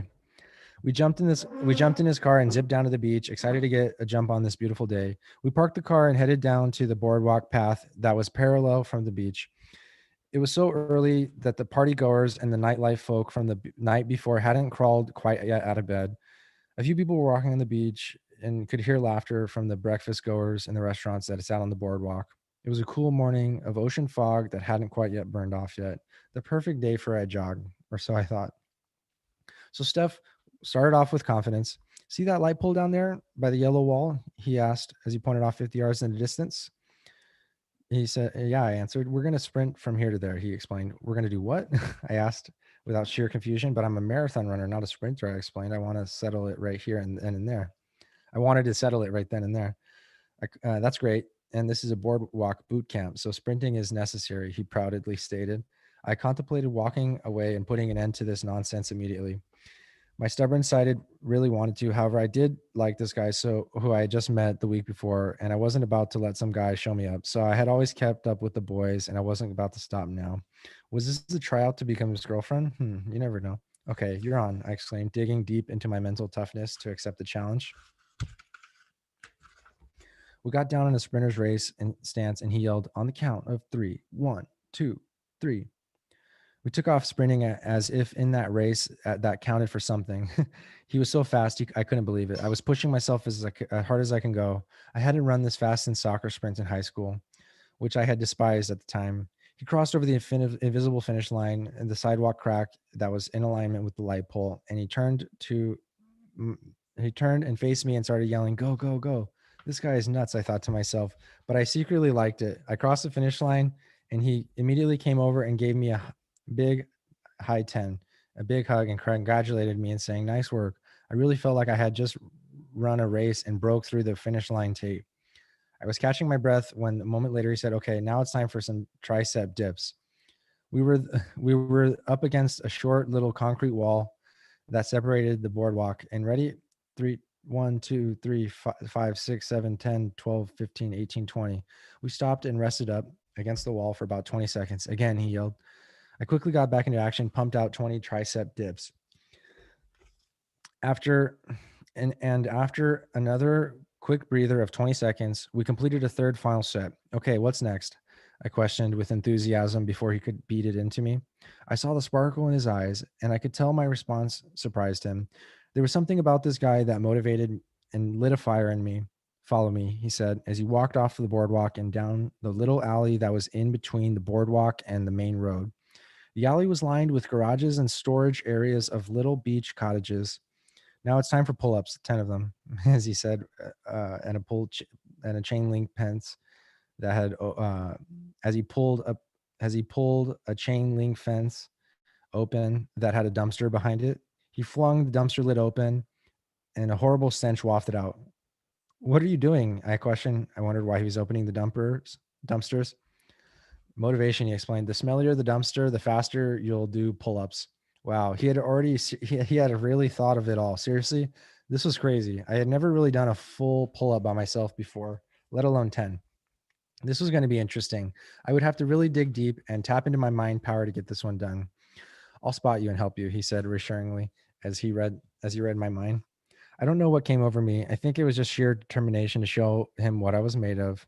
I jumped I jumped up and grabbed the bar near the that was at the top of the chain link fence and situated my grip, palms facing outward, and the wrenched scent of the days old garbage went right up my nose. Ah, I grunted, pulling up my body weight with all the might towards the bar.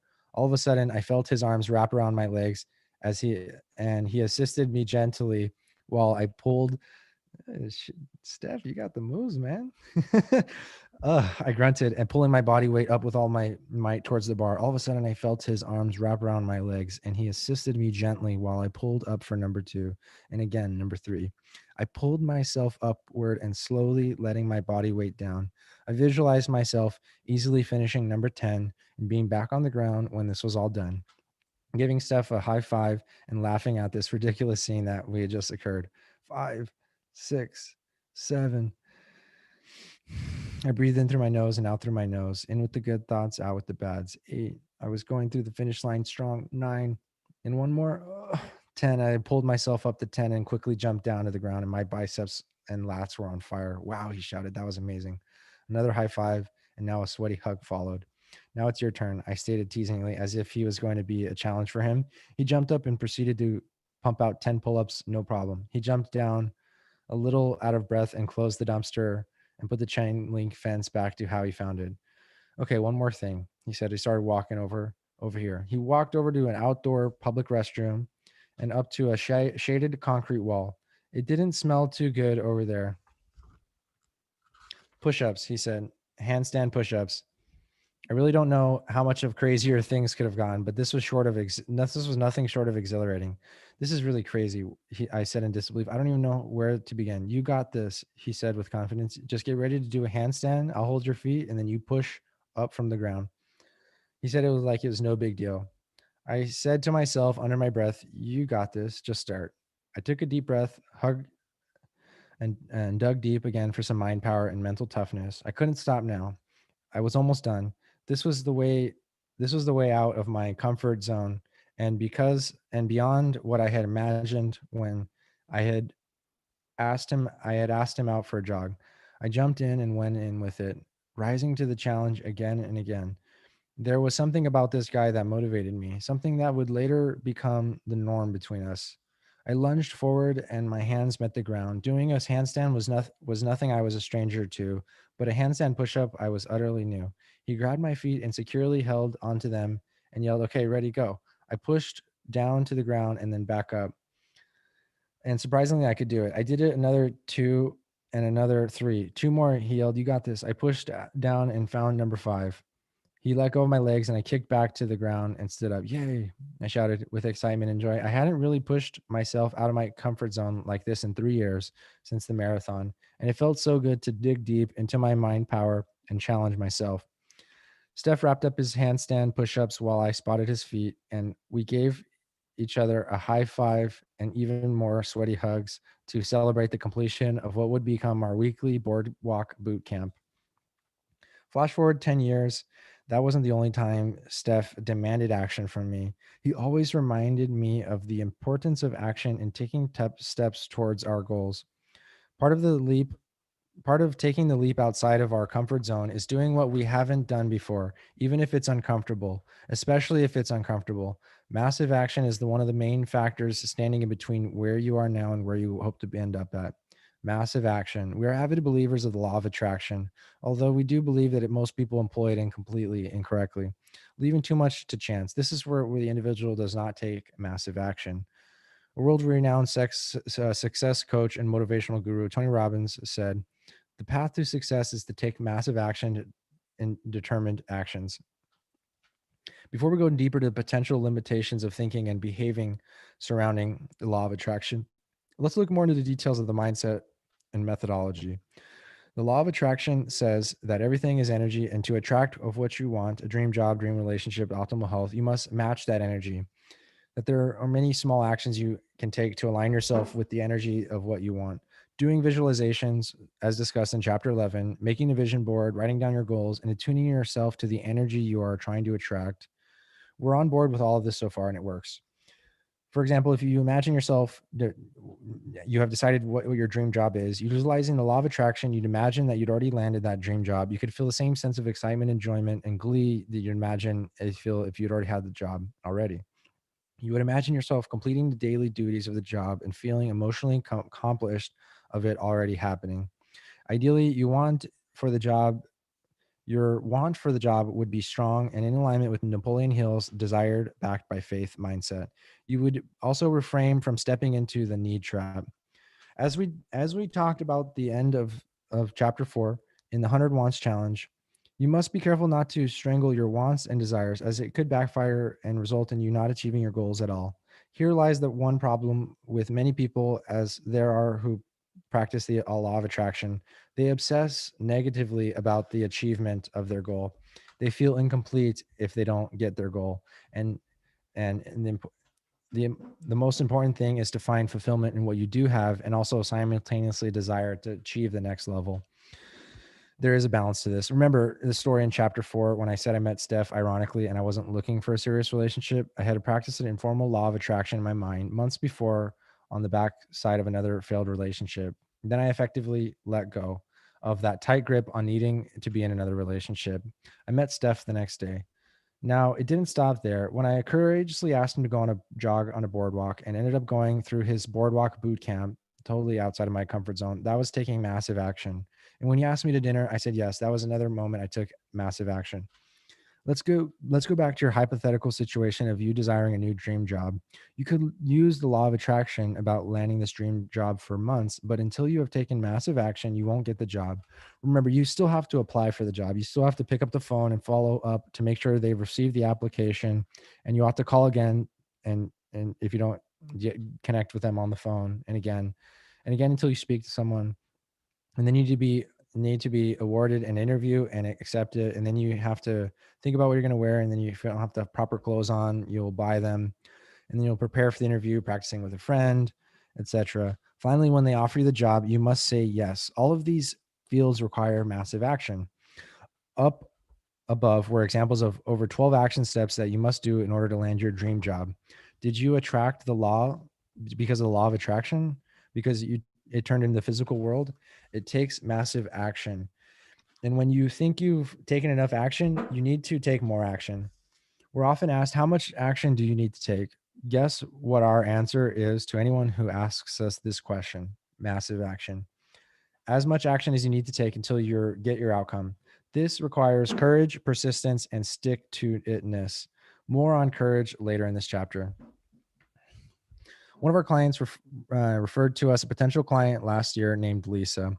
In our free consultation session, Lisa told us she was working on manifesting her ideal soulmate. We asked her what she was doing to manifest. She says, "Oh, I'm waiting for him to manifest." She said, "Oh, great. So you're dating, either out or about online dating?" She said, "Oh no, he'll just appear when the time is right." Imagine both of us simultaneously smacking the palm to our forehead at that moment. "Lisa," I said, "you need to get to work. Not only will it to happen, but you need to make it happen. This requires action, and then you will need to be the experience, the magic of manifestation." Steph went on to say, "Well, as much as the romantic movies have made it out to seem like you could just meet the love of your life on a whim at the grocery store, which is possible, or on a plane or at the boardwalk. You also have to take an action to go to the grocery store and to expedite the process. Also, ideally, should be going on dates, getting out there and meeting people, or at least online or something. You could also meet your ideal mate serendipitously on a beach, like how and Steph and Shay met. But unless you take initiative to go on a date, spend time together, that person will never become your actual mate. This was a huge breakthrough for her, and we hadn't even started the formal coaching. After 6 weeks of coaching, disconnecting with her running parachutes in the relationship department, while helping her break through unresolved issues with her father and doing the law of attraction and also taking massive action, she manifested the man of her dreams. They are also still happily together to this day and are engaged to be married next year. Success. Law of action. Let's take a look at the phrase law of attraction. We don't think it's a coincidence that crossing out the ATTR within the word attraction leaves you with action.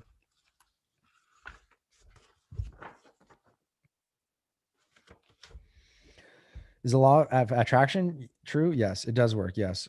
Do we use it? Yes, we use it every single day. And yet, massive action is essential for it to work. We believe that this is the hidden secret within the secret, referring to the law of attraction in the book and the movie about it. We call this the law of action. Most success seekers are lacking this essential law. It's not because they're not doing it, it's just that they could be doing it much more. One of our favorite quotes is Leonardo da Vinci. It had long since come to my attention that people of accomplishment rarely sat back and let things happen to them. They went out and happened to things. Every day we were going out, happening to things, reaching our clients, and now includes you as a remote client reading this book to do the same. Remember the house. Remember the house. Our current house that Steph envisioned and I drew in colored pencils and a piece of paper. That was the law of attraction in action. We went searching for that homes. That was action. When we put in an offer, that was action. When he drew it initially off of his vision, that was action. When we counter offered their counter offer, that was more action. When we signed the purchase documents, more action. When we moved in, lots of action. That was a law of attraction coupled with a law of action. Your mind is powerful. We hope we know just how much powerful it is by now. But the mind must also work alongside the law of action with massive action for it to actualize its full power. In the movie The Secret, Jack Canfield tells the story of how he tried to manifest $100,000. Once he set his goal, he made the image of a 100,000 bill and put it on his ceiling where he could look up at it and see it every morning and every night.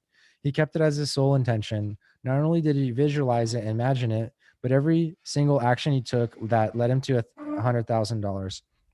One idea was to get more book sales, and imagine that if he gotten uh, he imagined that if he got a press in a major publication, that could really help him jumpstart some more sales for his book.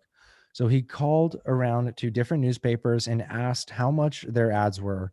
They were more than he wanted they were more than he wanted to spend, so he kept looking and kept taking action. One day he was approached by a journalist who asked him if he could ask him some questions about his book. He asked which publication she was with, and she said the National Enquirer. He knew then his manifestation and efforts and actions led to that moment. He made over $92,000 that year and was thrilled. Then his wife suggested something. If I worked for 100,000, couldn't I make it work for 1 million? Smart thinking, eh? So he got to work manifesting 1 million. Later that year, it in the shower, he came up with the idea for the Chicken Soup for the Soul series, and he acted upon it. He signed a book deal for $1 million for the chicken for the soup or Chicken Soup for the Soul, and the publisher put a smiley face on the check because it was the biggest check they'd ever written for a book. Wow. Now, Canfield didn't keep on chugging along his normal days. He brainstormed new ways to make more money, and when he manifested his idea for the Chicken Soup for the Soul, he acted upon it. You can't manifest anything without taking massive actions. So you've been trying for a long time to manifest something and it hasn't been working. Our question for you is what action have you been taking? Here's mind power exercise for you. 3 questions. Are you taking enough actions toward your goals and dreams? Are you achieving the results you want all of the time? If not, are you taking actions consistently to achieve those goals? Could you take more actions now? If so, why aren't you doing it right now?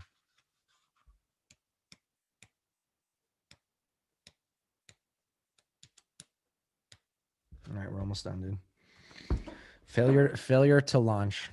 One of the main reasons people don't take massive action is because they think every action must be perfect, every single one. As we discussed in chapter 3, since perfection is rarely ever possible, if ever possible, this causes a failure to launch. Remember what I kept saying to myself to get through that ridiculously challenging boardwalk camp? You got this, just start. You need to start. Instead of striving for 100% perfect, aim for 90% perfect. It'll take you the same amount of effort to get that last 10%. You just have to start and take the first step. You've got this. Just start towards the career, relationship, or the health that you've wanted. We know too many people who have paralyzed themselves and delayed taking that first step because they're so sure it has to be perfect before they can start. They wait for the perfect moment, the perfect sign, the perfect you name it. Here is the harsh but truth reality. You'll be waiting for a long time if you're waiting for perfection. A really long time. For most people, waiting for the perfection to take action, opportunity passes them by. We have seen this too many times to count. It's so unfortunate. Don't let yourself be that person who fails to launch. Just start. Zig Ziglar once said, "You don't have to be great to start, but you have to start to be great." Martin Luther King said, Faith is taking the very first step even when you don't see the whole staircase. You will never see the full staircase. You must start anyway, and you will never have the chance to be great unless you give yourself a chance. You may make mistakes. You actually will make mistakes. It's part of the process of learning and growing. Ask Sir Richard Branson, who has failed too many times to count and is now worth more than 5 billion and owns over 400 companies. Thomas Edison said it best when he said, "I have not failed. I have just found 10,000 ways that don't work." Now that is a great silver lining mindset, don't you think? That's 10,000 failures, and then he achieved success. Don't worry about it. Just accept that you will fail. If you haven't failed yet, then it means you're not really going for it. You're not pushing the limits. It means you haven't truly left your comfort zone. If you have, you would have experienced failure at some point. We have failed too many times to count, personally and professionally. Going back to the triathlon and our decision to not swim laps in that lake early in the mornings was a huge fail.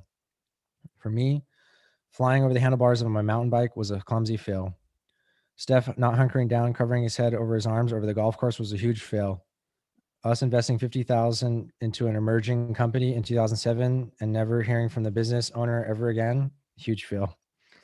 Now that we reflect on that as a $50,000 of learning, speaking to someone about a new business in 2010 without a rehearsed marketing one-liner or elevator pitch, hilarious, epic fails hundreds of times, we failed. All super achievers have failed. You will fail at some point. Get over it. Rip the proverbial band-aid off and get started. You got this. Just get started. Get into the unknown. And the worst that will happen is that you fail. And we have good news for you. That's going to be okay. You live and you learn and you move past it. And with more successful act, you'll be more successful, in fact. In chapter 3, we shared with you the powerful process for learning from our mistakes. In the section, bounce back after making mistakes. Remember the ICE method? Now that you have a tool, my leg itches. Now that you have a tool to sail through your mistakes gracefully and swiftly, nothing is stopping you from going for it. You have the mind power and the resilience to go out there, try something new, and just start regardless of what happens next. Here's your mind power exercise. Are you willing to fail? Do you have the courage to start something knowing that there is a high probability you could fail at some point? How many times do you need to fail before you know it's an integral part of the growth process?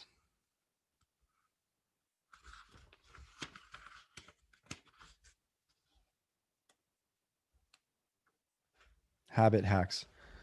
Holy fuck. This is getting fucking arduous. All right, no, we're good. We're good. I got this. Out with the negative thoughts. Wait.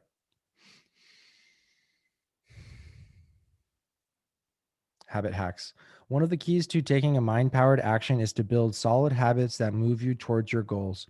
For example, perhaps you start most of your days frazzled because the minute your alarm goes off in your bed, you lay in bed while checking your phone, email, and your to-do list starts getting longer and longer before you've even put coffee grinds into the coffee machine. You know, logically, that Logically, that regularly doing the morning routine for mental toughness and setting daily MVPs is what you need to do to have more control of your day. But as many times as you've remembered to do it, the habit just isn't sticking.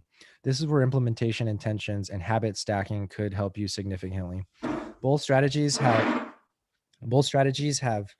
helped us and our clients create mind power action on a daily basis. These concepts are discussed in James Clear's books, Atomic Habits. To help start a new habit, Clear recommends what's called an implementation intention, where you get extremely specific about how you're going to do your new habits. So, if your habit is setting daily MVPs every morning when you finish your work, set a clear implementation intention for the new habit by writing down the behavior of when and where. Here is the exact formula for the Clear recommends. Clear formula: I will behavior at time in location. So the sample: I will complete setting the daily MVPs process at 6 a.m. or 6 p.m. in my office, or I will complete my morning routine for mental toughness at 6 a.m. in my living room, or I will complete a 1 mile jog at 6:30 a.m. in my neighborhood. Clear cited from a study that British journals of health psychology, in which were three groups.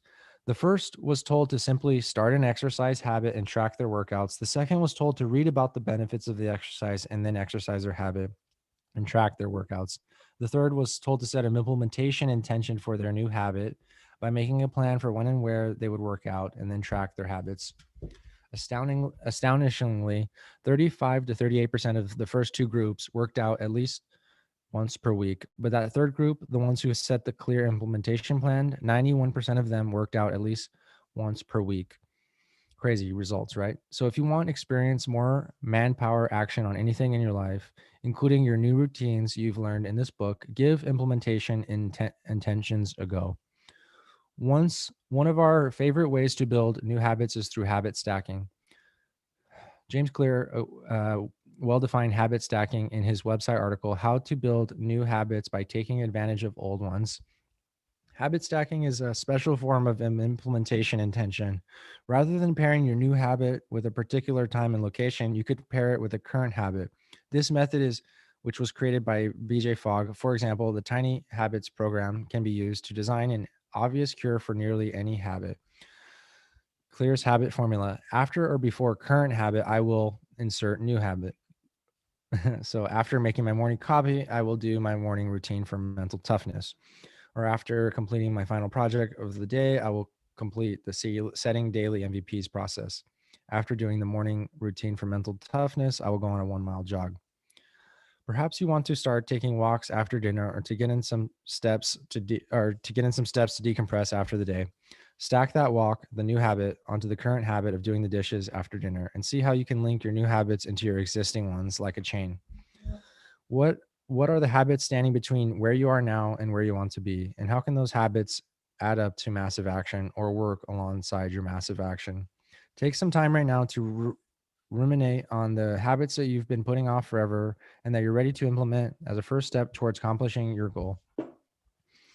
Then create an implementation intention paired with a habit stack for each one. Pull out a piece of paper of your own, master your mind powered journal, and or your favorite mobile device, and follow the two formulas for each habit that you would like to build, and then get started and take massive action. As Jim Rohn said, motivation is what gets you started, and habit is what keeps you going. For the record, it doesn't take 21 days to form a habit. As we have all heard, it takes the creation of the new neural pathways, and these are built over time due to repetition. According to the psychologist Dean Ware at PhD, believes that used to be quite complicated, such as driving or riding a bike, become automatic because of the neural pathways that are formed through brain repetition. You've ridden a bike or driven a car enough times that you do it without consciously thinking about. So in theory, your unconscious mind is really driving that car or controlling that bike. So when implementing your new habits, go for it, really go for it, and aim to do it every single day, not some of the time, but all of the time. Create these habits through repetition and hold yourself accountable to repetition through an implementation intention and habit stacking. It could take 3 days, 6 days, 9 days, or 21 days, or 30 days. Ultimately depends on the number of repetitions you do in the day, week, or month, and you need to do it as long as it takes to get the results that you want. Remember the buffaloes chasing the baby buffaloes every single morning, every single day. As the sun was peeking over the horizon, there they were. We still check on them once in a while to the present day. And guess what? They're still running their morning routine with the older buffaloes chasing those baby buffaloes to help them become better, faster, and stronger. Mind power exercise. Questions to consider to amp up your mind power. Are you ready to win? Are you ready to take massive action? Are you ready to live a mind powered life? And we got the conclusion. All right, we got the conclusion. Stefan, we imagine you are ready to win now more than ever, and you're also ready to take massive action required to do so, aren't you? We know you are ready to live a mind-powered life. You realized you are ready? You have both the power and the mind power. In fact, you have had it all along. And now, however, you have the tools to put that power to work. Now is the time to thrive, not tomorrow, not next week, not next month, or some distant future, right now. This requires you to lean into your fears, to lean through your fears, and requires you to do all of that which you fear the most. This requires courage. The courage required to actualize your mind power reminds us of a story we heard when a client who was of a Native American descent. You may have heard the story, which originates from the Cherokee culture and it bears repeating. It's a story of the two wolves, the fear wolf and the courage wolf. An elder within the tribe was sharing an important lesson was sharing an important life lesson with his grandson, and he told his grandson, there is a battle going on within inside each one of us, and the battle is between two wolves, the fear wolf and the courage wolf. These two wolves live inside of all of us. The fear wolf is evil. It is driven by rage, frustration, anger, sorrow, jealousy, fear, resentment, arrogance, regret, guilt, envy, doubt, and ego. The courage wolf is good. It is driven by love, courage, confidence, gratitude, happiness, joy, humility, empathy, compassion, generosity, hope, truth, peace, and faith, the grandfather said. After thinking about it for a few moments, what he realized, he said, Grandfather, which one of these wolves win? And the grandfather looked towards the son sternly in the eyes and said, the one that you feed. Every single day, we are all battling the fear wolf. The fear wolf is the one that causes us to doubt ourselves, our abilities, and our capacity to create our dream life. It prevents us from creating our ideal job, our dream relationship, expressing unconditional love, and doing what it takes to create optimal health. The fear wolf is what keeps us all keeping out of from all leaping out of our comfort zones and taking massive actions towards actualizing all of our dreams. It it it thinks it's keeping us safe. In reality, it's keeping us stagnant. As we discussed earlier in this book, fear is not real. Fear is a choice. It's an illusion, as described in the dynamic device, false evidence appearing real. Stop giving your power and mind and power away to fear. Quiet the voice of fear within and listen intently to the voice of the courage wolf. You have a choice. Which wolf will you feed? Dale Carnegie summarized it best when he said, inaction breeds doubt and fear. Action breeds confidence and courage. If you want to conquer fear, do not sit at home and think about it. Go out and get busy. This book was created to give you the tools you need to quiet the fear wolf inside and enhance the courage wolf within.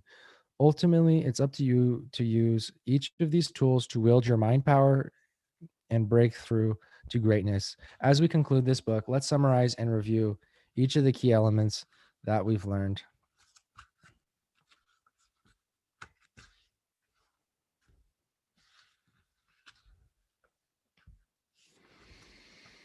Holy fuck.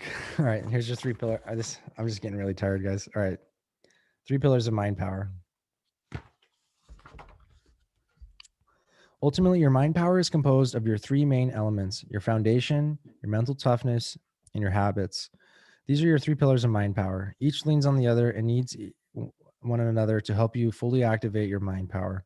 We began this book by talking about your foundation. Your foundation is what determines why mind power matters to you. What will you do with your power that you will yield? What will you stand for? What will you want for in your life? What switches on the passion fire within you? And how do you live your alignment with your life and purpose and goals? It's far too easy to wander through life without ever nailing down the answers to these big, important questions. But we need to do that and do soul searching in order to unearth our why, not in the passion sense, but maybe that if that is your passion switch, but ultimately our why for harnessing our mind power. What will it award us?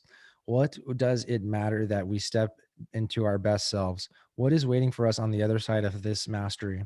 Shay and I have infinite ideas of what's waiting for us on the other side of this mind power mastery, and we're humbled when we say that we're still figuring out more on the subject every single day. We are still lifelong learners. We encourage you to step into the same mindset and accept that you'll never truly stop learning. Keep stepping up and showing up. Your mind power will grow with every new lesson, and now you will have to discover that unknown for yourself. We also had to begin on even footing where we felt confident and comfortable even taking full responsibility for everything in our lives. This isn't easy and it's essential. By recognizing you are at cause and responsible for everything in your life, you can now start to create more of what you want and less of what you don't want. We learned to look deeper at what happens to be on the surface, to know what taking responsibility for everything in our lives also means taking responsibility on conscious patterns and behaviors, as well as running parachutes that we have accumulated through our lives and to continue to materialize in real life situations in the present moment. We took a giant leap outside of our comfort zone, and we learned the fact that we may need to embrace the suck from time to time. We may need to know that fear is not real, it's a choice. Here's the thing: you can push much harder than you think. You can be much more. You can do much, much more than you think. You can push much harder, and your life will begin on the other side of your comfort zone. You just need to focus on what you want and take that leap of faith. By moving your focus to more of what you want, you're able to identify it in your own reality. This is a thanks to our reticular activating system. We urge you to lean into your 100 wants list and keep your eye out for them, while also knowing you actually don't need anything on that list to step into your full potential. However, keep driving hard towards achieving every single one of them that is important to you. We can find all of the fun and purpose and imagination thanks to our childlike wonder. Use it. It's there for the taking. Once our foundation became rock solid, we learned how to move from being mentally soft to mentally tough. This required belief in yourself, belief in your mind power, belief in the importance of every part of your foundation to master mental toughness.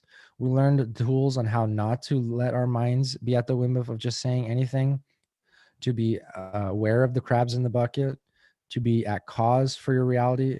You're also at cause for your mind, which is when we see it used being powerful in the I am affirmations and finding the silver linings, even in the starkest storm clouds. We are in charge of our perceptions outside of our circumstances and our own abilities. With this type of control and mental toughness, we can bounce back from anything that happens in our emotional resilience, even in small moments like full email inbox or when we make mistakes or while we're navigating a serious crisis. We now have the tools to rebound, to keep our minds tough and sharp no matter what arises, especially when we have a possibility mindset. With this mental toughness comes its own softness, a softness of gratitude. Since it's impossible to be in a negative state of mind while you're feeling gratitude, we learned how to find appreciation in, well, everything. Every single moment, gratitude reminds us to stop and smell the roses.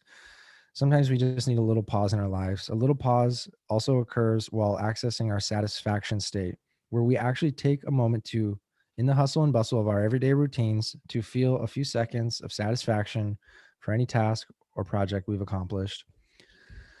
Finding satisfaction is just one of the many ways we can honor and free ourselves. We have all had running parachutes at one point in our lives. There's a deeper meaning for why we hold on to something that has created so much drag in our lives. We learned how to go back in time, derive the meaning, and disconnect the running parachute so we can unlock more freedom and true potential. Then we began to both instill foundational principles and mental toughness strategies into our habits. Just like buffaloes running over the hill every morning as the sun rises like clockwork, we too can implement the same powerful repetition in our own lives. We discussed multiple mind power habits you can implement in your daily routine, like the morning for your mental toughness, Morning routine for mental toughness. We your daily ritual where we begin the morning with breathing, gratitude, and goals. We also talked about staying focused and priority oriented throughout the week with weekly and daily MVPs. We now know that you need to avoid multitasking with intentionality. Routinely, we tap into our ultradian rhythms and to find our flow during our 90-minute jam sessions. We also know to end the day as powerfully as we started with the evening routine for mental toughness. We talked about the importance of setting big effing goals and the small wins to lead up to them. It's exciting to make them big because there's nothing you can dream up that you can't accomplish. You stepped into another level of mind power when you combine your newfound high definition amped up visualization technique with your ability to take massive action, an action that's 90% perfect because 100% perfection is virtually impossible. You'll be amazed when you see how your mind had the power all along to dream up the reality of your wildest dreams and to make it into your everyday existence. We encourage you to continue to take massive action backed by strategies that will catch you when you fall, keep you on task, and keep your three P's in alignment. Your principles, values, passion, and purpose. Beliefs are a byproduct of the convergence between our foundations and our mental toughness. They empower us and support our trajectory toward superachievement. Strong foundation, mental toughness equals invincible beliefs. Flow is actualized when we master our mental toughness and our habits in unison. We let nothing penetrate this flow state when we find it, and we consistently create the mindset, schedule, and habits to help us access this flow state. Mental toughness and exceptional habits equals flow. Behaviors form as a part of our foundation and harmonizes with our exceptional habits. When this happens, we are in alignment with who we need to be, remembering our three P's, and what we need to do in order to achieve all of our goals. Having the strong foundation, exceptional habits equals outstanding behaviors. This is what it takes to master your mind power. Here's what it takes to master your mind power. Here's the thing, you have always had it within you. While our stories may illustrate the principles we so believe in, we also know anyone can create the success that we have and our clients have. That's why we creating this guide was so important to us. You deserve to know and experience the full extent of your own mind power. It's been waiting for you to discover all and harness your whole life. Now is the time to do something with it. Even though we believe mind power is something that is innately within us all, it has to be fully actualized for us to witness and utilize its power.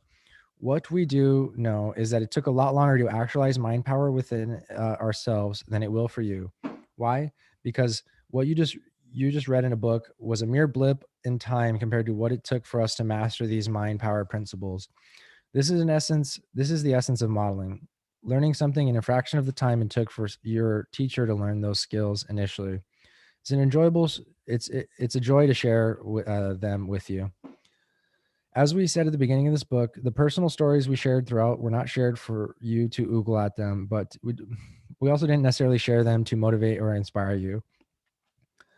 Instead, we want you to recognize we are just humans, just like you, doing the best we can. We mastered mind power through a lot of trial and error, and these stories reflect on how we've grappled with our own minds and made them work for us in times when we needed it most. We shared them in the stories of just a few thousand clients, just a few of the thousands of clients we have worked with, to help you understand how these principles took look in action. Hopefully, you learned a few daily practices and strategies you can employ to change your life massively. Ultimately, the real purpose of our stories was to assist you in to realize you can be more, you can do more, and you could have more. We hope we accomplish that intention. Put the other camera back in.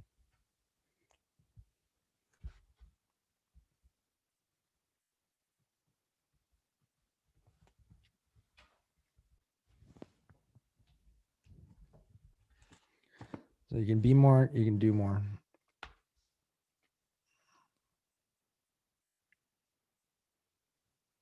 I got lost. We accomplish that attention so you plan to forge your own mind power stories so that you can share too. Please share your mind power stories using the hashtag master your mind power, mental toughness, and success training. As you create your own stories through your lived experiences of mind power, perhaps you can lean on these stories to guide you. You just got this. Just start.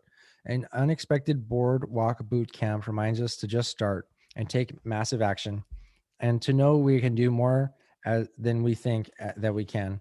Anytime you feel hesitant to begin, as the fear wolf, any, anytime you feel hesitant to begin, and the fear wolf within is winning within, feed the courage wolf by believing in yourself and decide to take action swiftly. Just start. That's the house. A simple drawing of a dream house leads to finding the exact house. This story reminds me of how we can be more and create more. We know that the more you visualize and imagine the life of your dreams, the closer to your own you'll be. That's the house moment. Perhaps it'll be manifesting your soulmate, your dream car, your dream job, your opportunity, or you get to fill in the blank with whatever you want most and then put your mind power to test to achieve it. Better, faster, stronger. The buffaloes chasing the baby buffaloes are a reminder we can build better habits to do more than we currently do with a consistent repetition. We wake up every day with the desire to be faster, better, faster, and stronger. And we can inch towards that better with every choice we make. Breathe.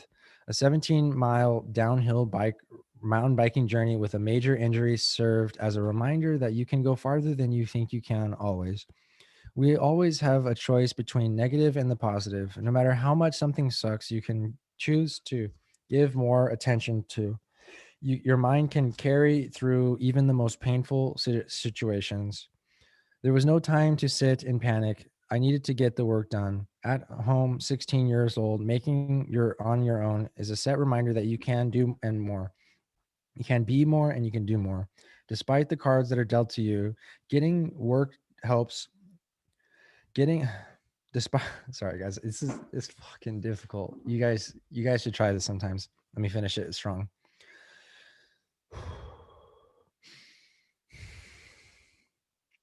There was no time to sit in the panic. I needed to get to work. Home alone, 16 years old, and making it on your own is a reminder that you can be more and do more despite the cards that are dealt to you.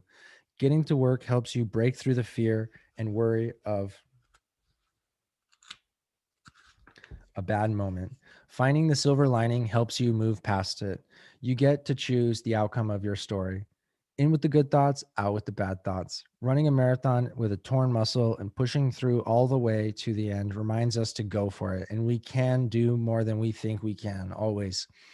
Sometimes you have to embrace the suck.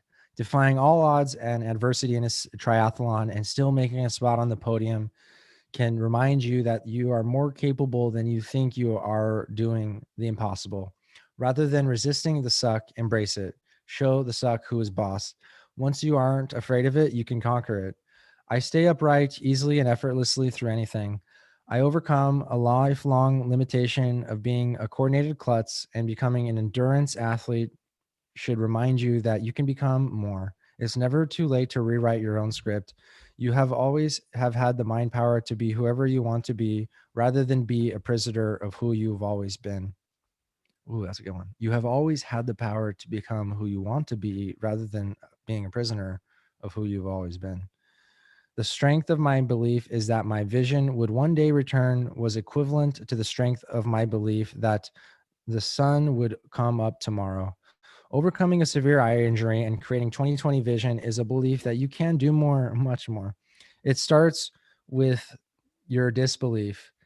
Your disbelief can do powerful work in reality and influence how things turn out. Don't settle for what someone tells you if it is doesn't feel right. Believe in what you know in your heart of hearts to be true, or simply what you want to be true. We hope this book has helped you begin the path to self-discovery towards mastering your mind power, to your health, happiness, success, and ultimate mind power. Stephen Shea. That's mastering your mind power read in one sitting. Thank you guys. Don't forget to subscribe.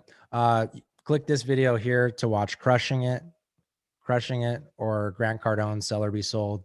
You guys watched this video. You guys like watching my audiobooks, so go check out another one. Thanks for watching. Thanks, Devin Shea. Master your mind and power.